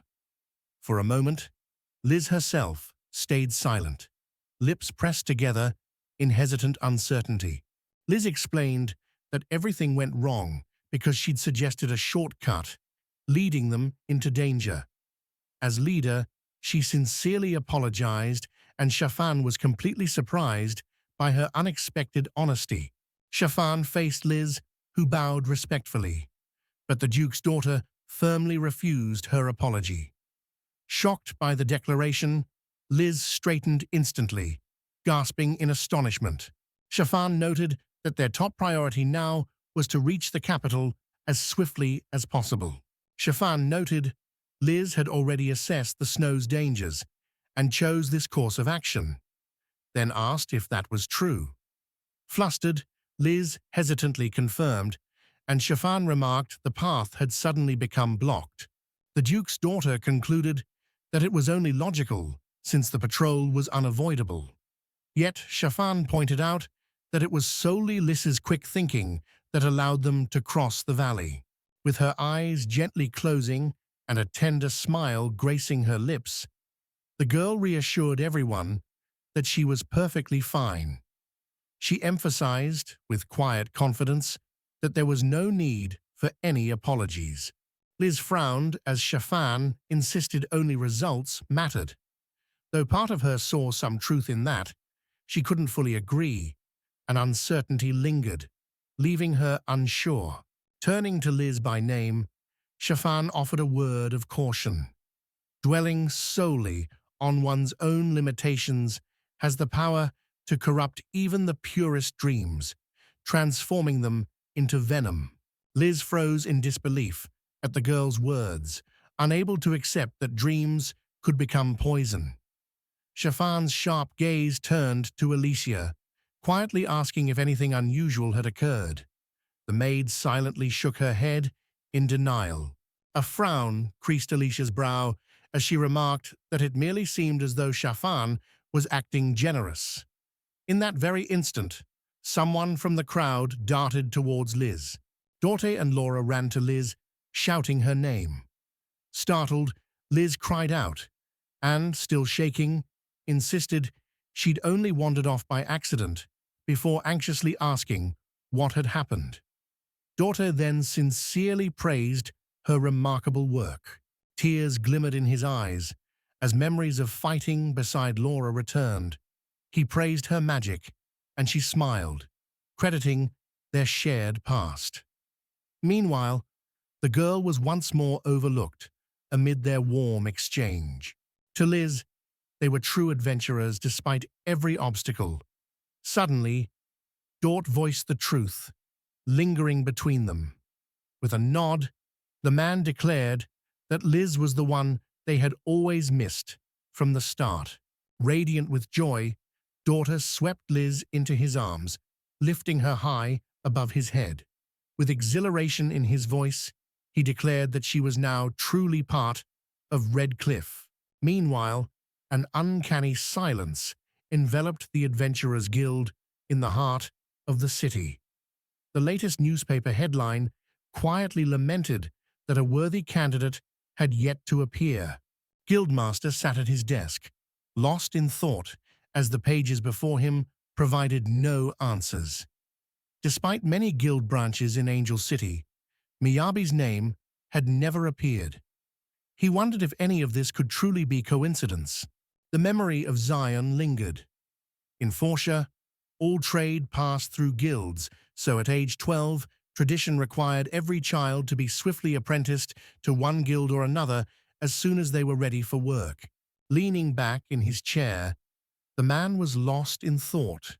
Despite thoroughly searching every guild ledger, the boy's name never appeared. Perplexed, the chief wondered what this strange omission could mean. Given the young man's absence from any guild roster in the entire kingdom, Zion speculated that he might be the scion of a noble house. Perhaps he stood before an heir, yet to be entrusted with the reins of his clan's command.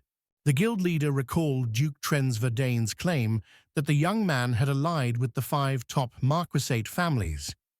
Just then, someone broke the silence, asking the leader for his opinion of this remarkable youth. Reclining with a languid ease in the plush chair of his office, the guildmaster of Zion mused aloud, wondering if that boy might turn out to be a spy. While the group rested by a quiet river, Liz drifted to the water's edge, replaying Dorch's invitation to join the Red Cliffs. Yet some invisible force held her back from taking that decisive step. As the young woman drifted into thought, Miyabi quietly approached, gently said her name, and asked what was wrong. Liz looked up, softly apologized, and admitted she'd simply let her mind wander. With a warm, welcoming smile, Miyabi gently suggested that perhaps it would be wiser for the boy not to approach Liz right now. However, the girl immediately rejected the notion, firmly asking him not to say such things. Casting a curious glance at the cave nearby, Miyabi wondered aloud if it might serve as a suitable spot to rest. Liz assured her without hesitation, explaining that slimes much prefer humid places like this above all else. Abby explained this was why they rarely went into sunny open areas. After a pause, the boy turned to Liz, curious, and asked if something had happened. Liz sighed uneasily, her hesitation revealing her shy uncertainty. Embarrassed, the girl hesitantly asked Miyabi how he knew. Surprised, he admitted he'd just guessed from her appearance, then gently encouraged Liz to share her worries, suggesting it might help her feel better. A wave of confusion washed over Miyabi, prompting a heavy sigh. He couldn't help but notice that unless there was some secret at play, Liz clearly seemed to share his point of view. With unwavering resolve, she grabbed hold of his clothes, insisting that he listen. After all, this concerned him just as much. Her eyes burned with the weight of her determination. Tiny ripples, born from tossed pebbles, race across the water's surface, sparkling in the sunlight. Liz revealed she was recently invited to join Redcliffe, stunning Miyabi, who immediately asked her response. Flustered, Liz admitted she'd asked for time to consider the offer. Hugging her knees to her chest, the messenger girl sat in sorrow, recalling how, right after finishing her first task at the start of her journey, she had unexpectedly received an invitation. Memories flooded back to when 10-year-old Liz stood at the Red Abyss rank evaluation threshold. Daughter urged her to apply, but above all, Liz felt an intense longing for independence. Relying on others conflicted with Liz's principles, so she declined help. Despite doubts about her strength and the outcome, she fiercely believed missing this chance would push her dream of reaching Class A even further away. Overwhelmed by uncertainty, the girl shut her eyes in despair, blaming her headache on relentless intrusive thoughts that pressed down on her with unbearable force. Lisa lifted her gaze from her knees, adding offhandedly that, by the way, they had also suggested inviting Miyabi along. The boy stared at her in surprise, unsure if he had heard correctly, and asked if he truly was being welcomed to join their group. A suspicion crossed her mind. Though he was only D rank, his skills matched top A-ranked adventurers. Liz watched intently. If he joined Red Rock, Miyabi would gain far more fame and a better income. With a melancholy glance at the boy beside her, she softly inquired about his next move. A tangle of emotions flickered on the girl's face as she glanced at Miyabi, her ambiguous expression leaving him flustered and speechless, his only response a faltering attempt before he pressed his lips together in silence. With a swift turn, Miyabi averted his gaze, confessing that in truth, he found both options appealing. Liz, caught off guard, hesitantly asked if he genuinely meant what he said. With a cheerful laugh and a scratch to the back of his head, the young man declared that as long as a person held the power to create, life would never confound them. Besides, he added, titles and ranks held no allure for him whatsoever. Liz nodded, acknowledging his view.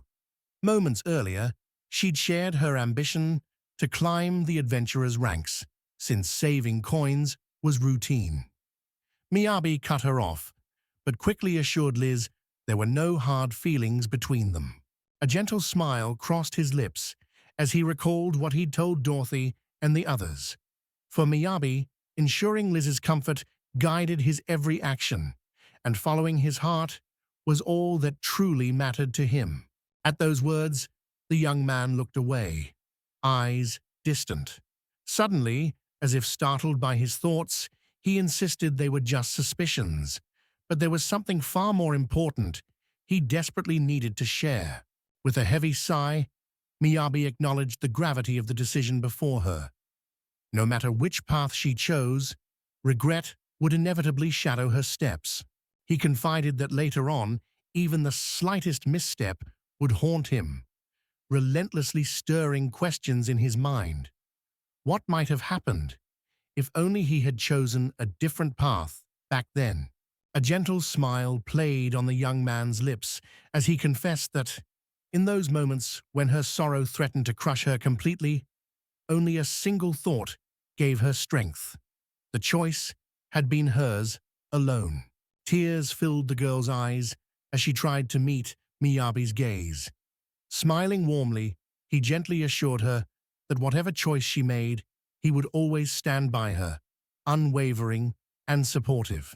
Brushing away tears, the girl gave a hesitant laugh and told Miyabi he somehow reminded her of her father, startling the 30-year-old. As he wondered why, Liz leaned against him, a quiet trust growing between them. With a weary sigh, gratitude spilled from her lips as she thanked Miyabi, then promised to give everything a bit more thought. Time drifted by, and the friends simply basked in the well-earned peace of their restful break. A heavy sigh escaped Miyabi, betraying his unease. His gaze drifted toward Alicia, busy tidying up across the room. She shot him a frosty stare, her eyes sharp enough to cut right through him. Closing the distance between them, Miyabi offered a heartfelt apology, vowing to handle the cleanup from now on. Yet Alicia stood firm, gently reminding him that tidying up had always been her responsibility from the very beginning. With an awkward glance, the boy hastily remarked that he'd better finish his meal quickly. After all, leftover food could lure in monsters and put everyone in jeopardy. Suddenly, the boys froze where they stood as, out of nowhere, a massive bear's head burst forth nearby, its jaws gaping wide in a silent roar. Emptiness glazed over Miyabi and Alicia's eyes, while chilling screams of terror suddenly erupted around them, slicing through the stillness of the surrounding area. Meticulously groomed mustaches, the man apologized to the boys for startling them, spreading his arms warmly as he explained they were part of a traveling troupe roaming the farthest reaches of the kingdom of Blandur. A man of modest stature flashed a broad grin, reached out to daughter, and introduced himself as Dominic, the leader of the squad. As she watched them, Miyabi's thoughts wandered to the idea of a traveling troupe. The boy speculated aloud that it could be a circus. Dominique let out a stunned breath and exclaimed, confessing how deeply astonished he was. An irresistible aroma drew them in, making the place feel like a cozy mountain inn. For a moment, it seemed even a goddess had visited, lured by the same delectable scent. Casting a curious glance at the modest carriage, Dominic wondered aloud if they were truly escorting someone of noble blood. Dorte boldly announced his name, then declared his allegiance to the Crimson Rock. At that revelation, the entire crew froze in stunned amazement. Without hesitation, the man declared his unwavering support for Red Rock, inspired by their brave actions during the monster invasion, but Daughter gently noted it was pointless to revisit those memories after so many years. Dominic removed his hat with a courteous flourish, turned to Daughter, and politely asked her to sign the document, pointing to where needed, when suddenly his speech slowed, becoming unusually sluggish. Mid-sentence, as he asked for an autograph, all strength drained from Dominic and his legs buckled, sending him slowly collapsing to the ground, a sight that left Daughter and Liz, his silent onlookers, utterly astounded. With determination, the man grabbed Dominic and pulled him up. Daughter asked if he was okay. Dominic said he just felt dizzy. Alarmed, the workers called the director as Daughter silently watched events unfold. The man inquired whether this road truly led from the Tagu region. With a hint of hesitation, Dominic remarked that their next performance was intended for Angela Ma. Wiping sweat from his brow, he sighed in regret, realizing it might truly be impossible. Perseverance hadn't fixed things, and uncertainty left him lost. Maybe it was time to seek help from someone else. With apologetic grins for their sudden intrusion, the boys offer a tempting proposition. If the travelers don't mind, they'd love nothing more than to treat them to something delicious. Tales were shared of their journey beneath an unyielding rain, every possession they carried drenched through to the last thread. News from Dominic struck them like a thunderbolt. All their supplies had spoiled before they even realized it. The man with a face pale as newly fallen snow murmured that 4 days had passed since any of them had eaten a single bite. With hope brightening his voice, Dominic exclaimed that even their modest supply of food would suffice. For once they arrived by train at the village of Dragon's Hollow, they could easily replenish their provisions. Dorte clenched his teeth, tension etched on his face, while Dominica bowed her head, whispering a silent prayer. Deep in her heart, she clung to the hope that these daring adventurers would somehow find a way to rescue them. Dorothy announced authoritatively that the Dragon's Cave entrance was sealed for egg-laying season, so reaching the village was impossible unless they dared to take the long and winding detours.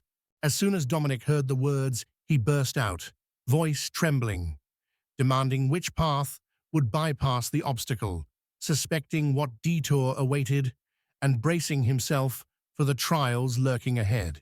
Doughty recalled hearing before that such a journey typically lasted 4 to 5 days. The news drained what little color remained from Dominic's face.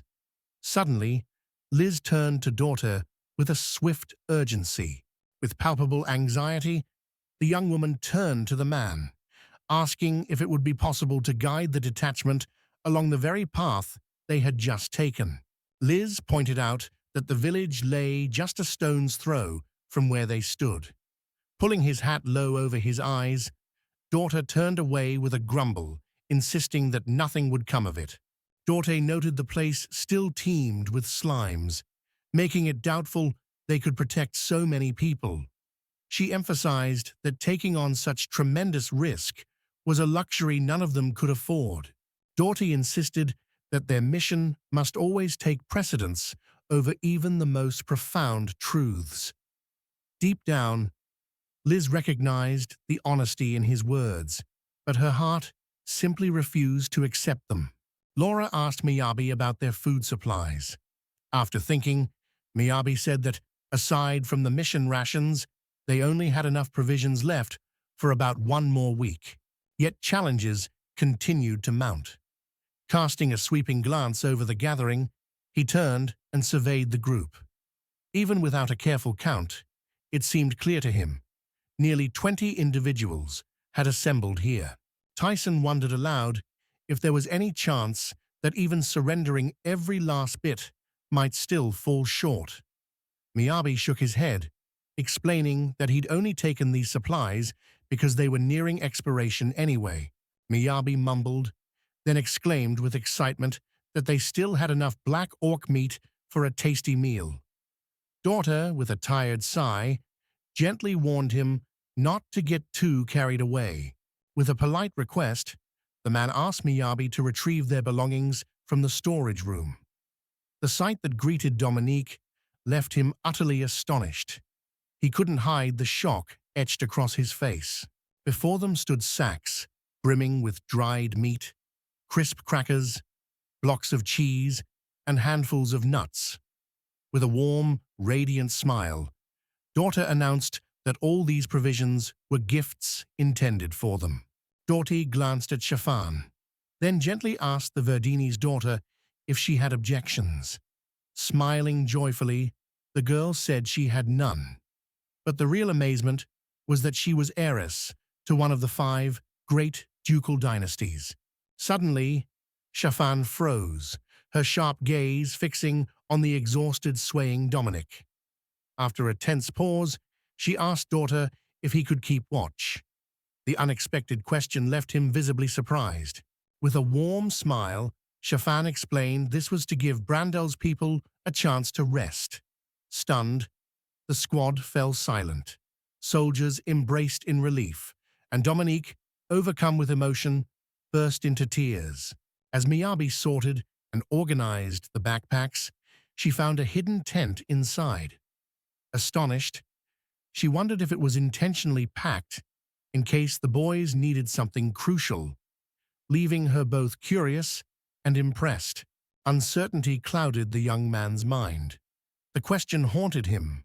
Should he join the Red Cliff or let the chance slip by? If he were honest with himself, he had to admit the whole prospect seemed undeniably alluring. Liz's dream was to achieve an A rank, and this path was the quickest way.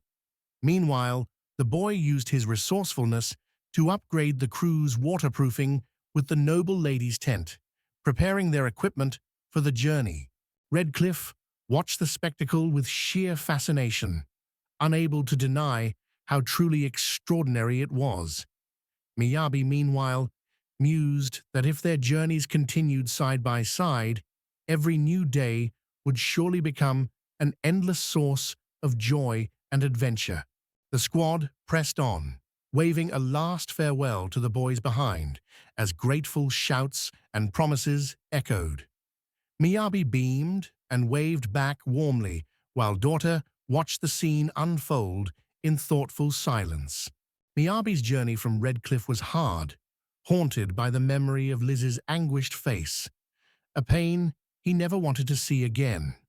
He vowed with unwavering resolve never to let such sorrow darken her eyes in the future. Night had passed.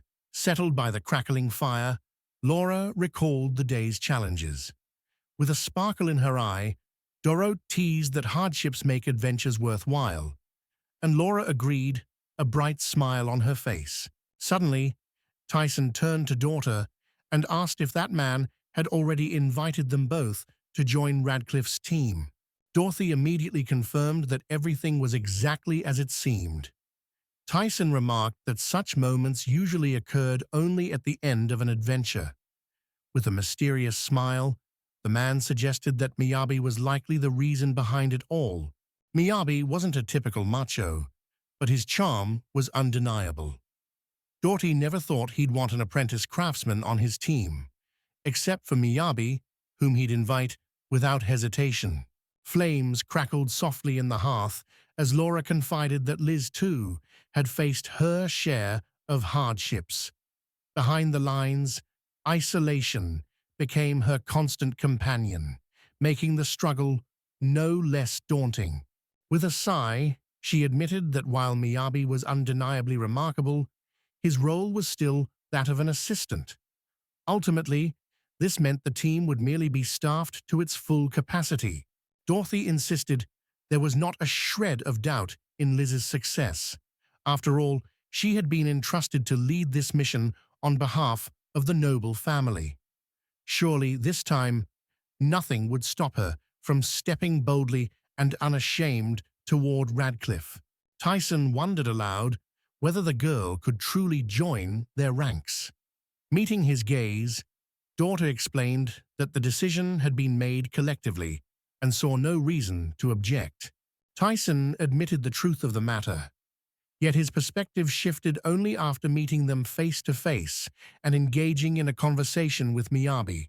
Addressing Daughter and Laura by name, he then turned to the boys and declared with unmistakable resolve that he absolutely forbade Liz from joining the Red Cliff. Laura and Daughter exchanged startled glances, clearly taken aback by his firmness. Encircling a small campfire, every boy from Redcliffe fell silent at once. All eyes gravitated toward Tyson, and an expectant hush settled over the group. Startled, Thor glanced at his companions as someone suddenly called his name. Laura, confused and concerned, asked what had provoked his resistance, and quietly pressed to know why his response sounded so harsh.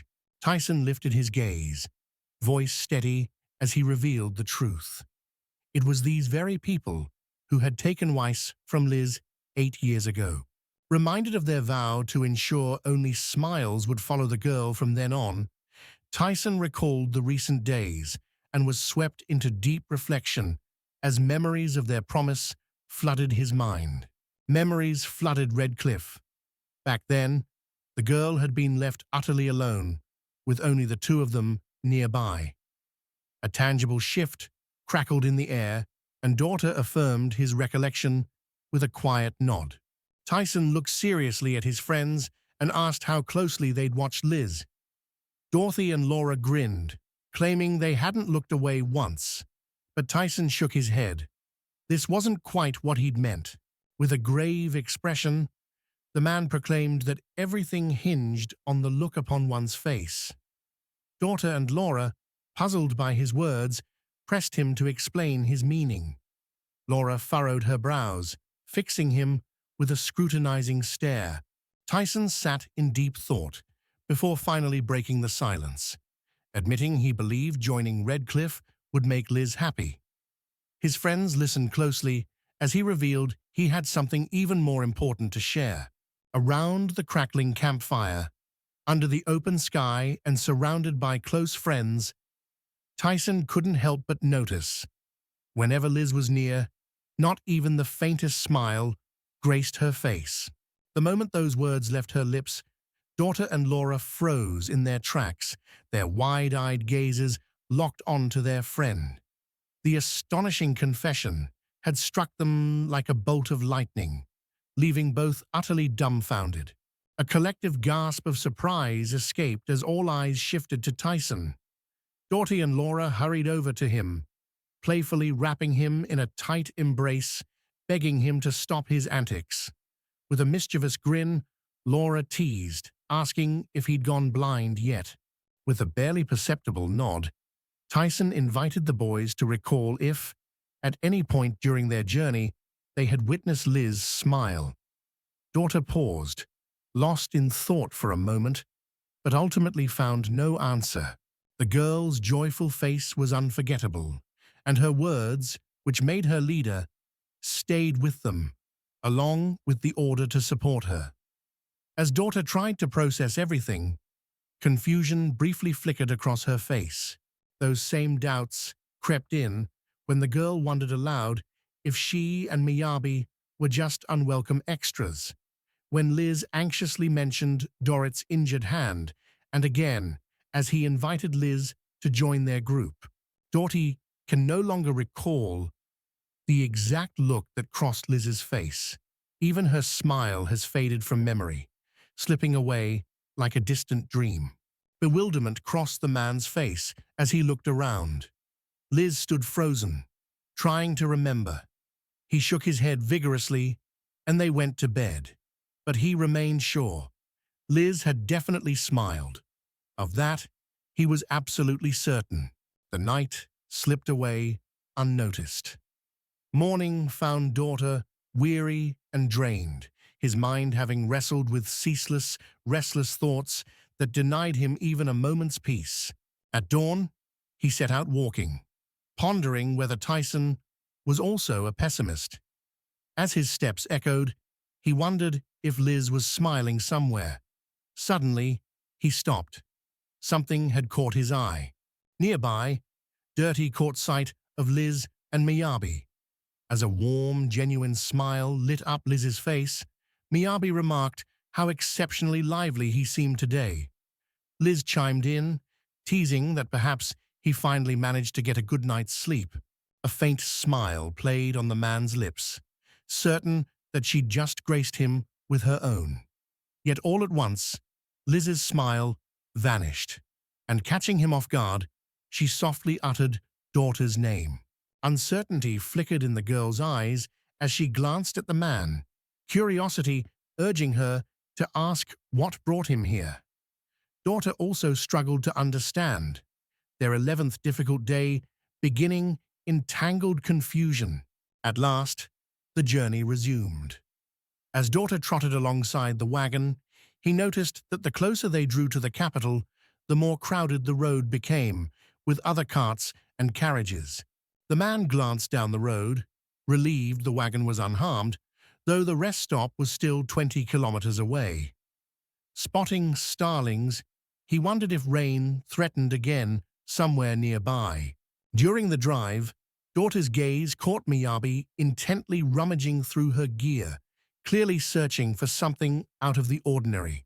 Doretti called me by name, Abby, and gently asked if I was all right. Smiling, I explained I felt a chill and donned a cloak for warmth. The man watched with interest, noting how comfortable my gear looked. With a bashful smile, Miyabi asked if they could briefly stop to rest the horses, surprising his companion. Dart glanced keenly at the boy, and moments later, the carriage came to a halt. The young man handed out unusual warming cushions from his pack, sparking Liz's curiosity. As she asked why he was gifting them, a cheerful chime announced Miyabi had earned an achievement for accepting a heated pillow. Miyabi smiled and commented on the chill since their ascent, asking if his friends felt it too. Shafan nodded, saying brisk air was normal here. Suddenly, a dark figure flashed overhead, casting an eerie shadow on the boy's face. Mel loomed over the boy, her piercing stare sending chills through him. Suddenly, the girl lunged at Miyabi, exclaiming over his softness. As he toppled, the boy cried out, while Daughter stood frozen, stunned by the scene. From her vantage point within the carriage, Liz's face broke into a dazzling grin before she burst into genuine, unrestrained laughter, unable to contain her delight at the scene unfolding before her. Tyson suddenly appeared behind Daughter and announced Liz was smiling. Worry creased the man's brow as he pressed for the truth, and Daughter hesitantly nodded. They had at least managed to warm Liz up a little. In the blink of an eye, Liz found herself swaddled in an enormous scarf. With a hint of annoyance, she demanded to know what was going on and why this unwieldy garment had been thrust upon her. Doughty animatedly remarked on the oppressive heat blanketing the area. Fidgeting near Liz, he drew a reluctant confession from her. She had to admit the place was uncomfortably stuffy. Liz asked her husband why he hadn't given Laura warm clothes, while Miyabi offered to fetch a jacket. Embarrassed, Laura admitted she'd left hers in her backpack. The group laughed gently, then set off down the path together. with a clear edge of irritation. Liz yanked off her scarf and muttered at Dortard, urging her to knock off her bizarre antics. The girl's words left Dortai utterly bewildered. His mouth fell open, searching for a reply, yet not a single sound managed to escape his lips. The boys walked on, leaving the man gasping as he rushed by the wagon. Daughter desperately tried to believe it was all just coincidence, insisting to himself that today was merely an accident of fate, nothing more. Memories flooded the man as he recalled how Liz rarely smiled, even as a child. Resolute to protect her precious smile, he grew uneasy, sensing something important yet elusive that urged him to look closer.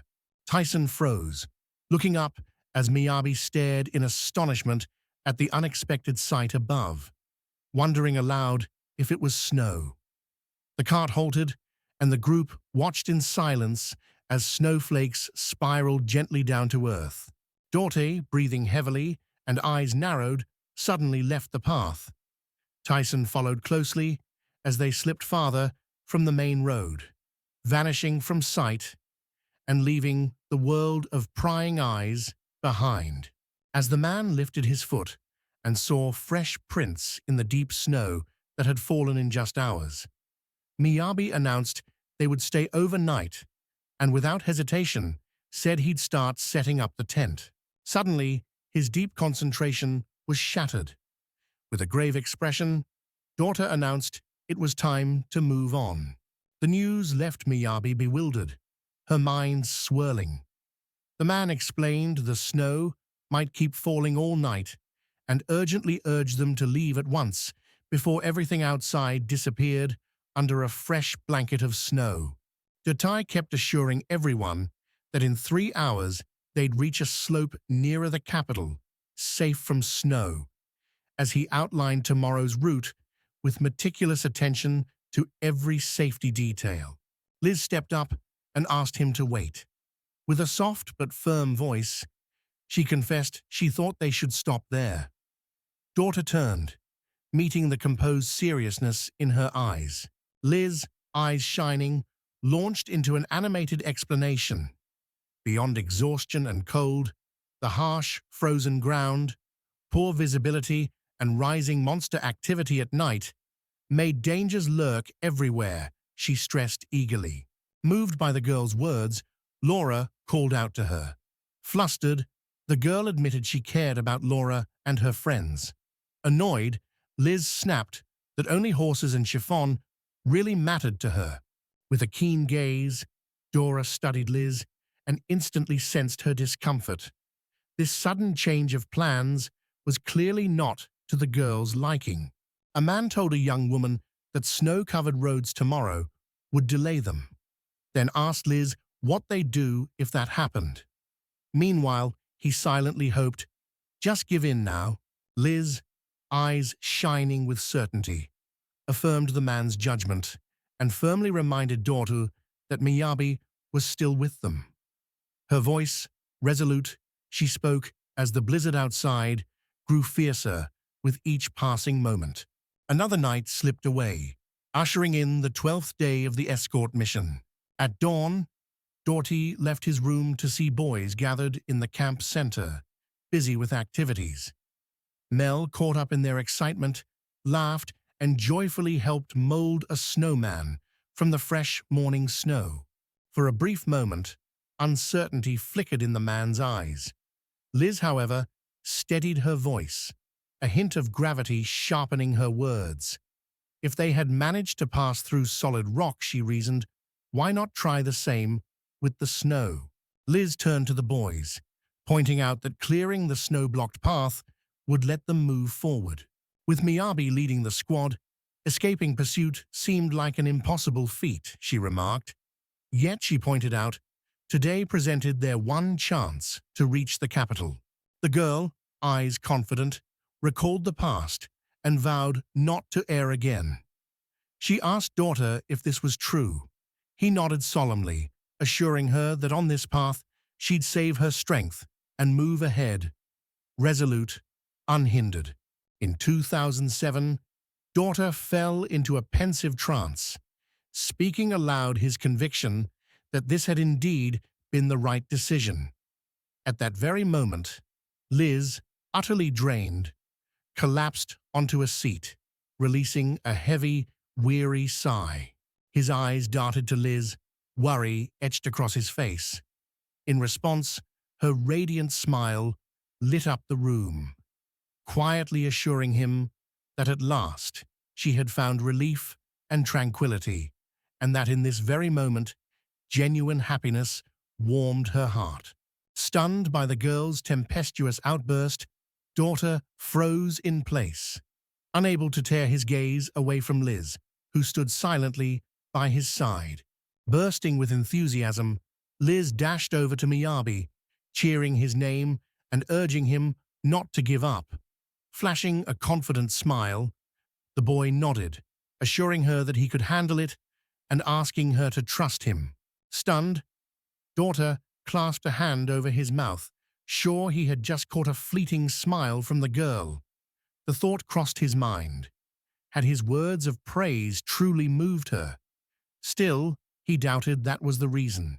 Gazing at the girl who had set off on her journey with Miyabi, he wondered if, deep down, his true approval had quietly given rise to her decision. 2013. After some quiet time passed, night fell over the city. Daughter entered, calling for Tyson and Laura. The man calmly asked to speak with them alone, and soon everyone gathered closely in the small, cramped room. In 2014, Daughter, Laura, and Tyson gathered together, determined to have an honest conversation. After a thoughtful pause, Tyson spoke up, voicing his conviction. Weiss is truly the heart of Radcliffe. Memories flooded him, solitude shaped his self-reliance, Laura forged her own path, and Tyson's later arrival completed their unlikely trio. Lost in thought, the man recalled how Wise united them all, while Daughter remembered that after Wise's passing, Liz became their guiding force and steadfast anchor, keeping the group connected. Doretti suddenly recalled the girl's radiant smile, realizing her own foolishness in not truly seeing her for so long. A realization that had just struck her husband as well. Memories flooded in of celebrating the arrival of the little girl alongside Tyson and Laura, of hoisting her up into the air, filling the room with laughter and a carefree joy that seemed endless. While talking with his closest friends, the man urged them to recall Liz's smile again, even if they'd seen it before. Laura, overcome with emotion, wept harder at his words, while Tyson simply closed his eyes in silence. Covering his face with his hands, Daughter urged his friends to ponder the most heartfelt way to express their feelings. Chewing eagerly, Mel wordlessly extended her empty plate, a clear, unmistakable sign that she was ready for another helping. With a flourish, Miyabi offers the girl a spicy black orc meat sandwich, eyes twinkling as he praises Mel's appetite. Surprised by her impressive hunger, he steps back, still marveling. Liz eagerly finished her meal, savoring each bite, and explained that beastfolk are much stronger than humans. Glancing at Mel, she wondered if that explained their frequent eating. Mel nodded confidently, in confirmation. As the girl ate, her eyes briefly met Miyabi's. He asked with concern if she was all right. Mel, still eating, calmly assured him nothing was wrong. Miyabi sighed softly, a faint smile appearing on his face. Miyabi watched the men engrossed in animated conversation, his mind restless and searching. Despite everything, he still couldn't unravel whether Tyson had truly done something wrong. Since that snowy day, the boy sensed something had changed in Daughter. Distracted and uneasy, he ate slowly, stealing glances at the group of friends chatting nearby while lost in thought. As Miyabi pressed on through towering snowdrifts toward her seemingly unattainable goal, something unusual caught her eye. Delight sparked within her, and she veered off course, radiant with joy.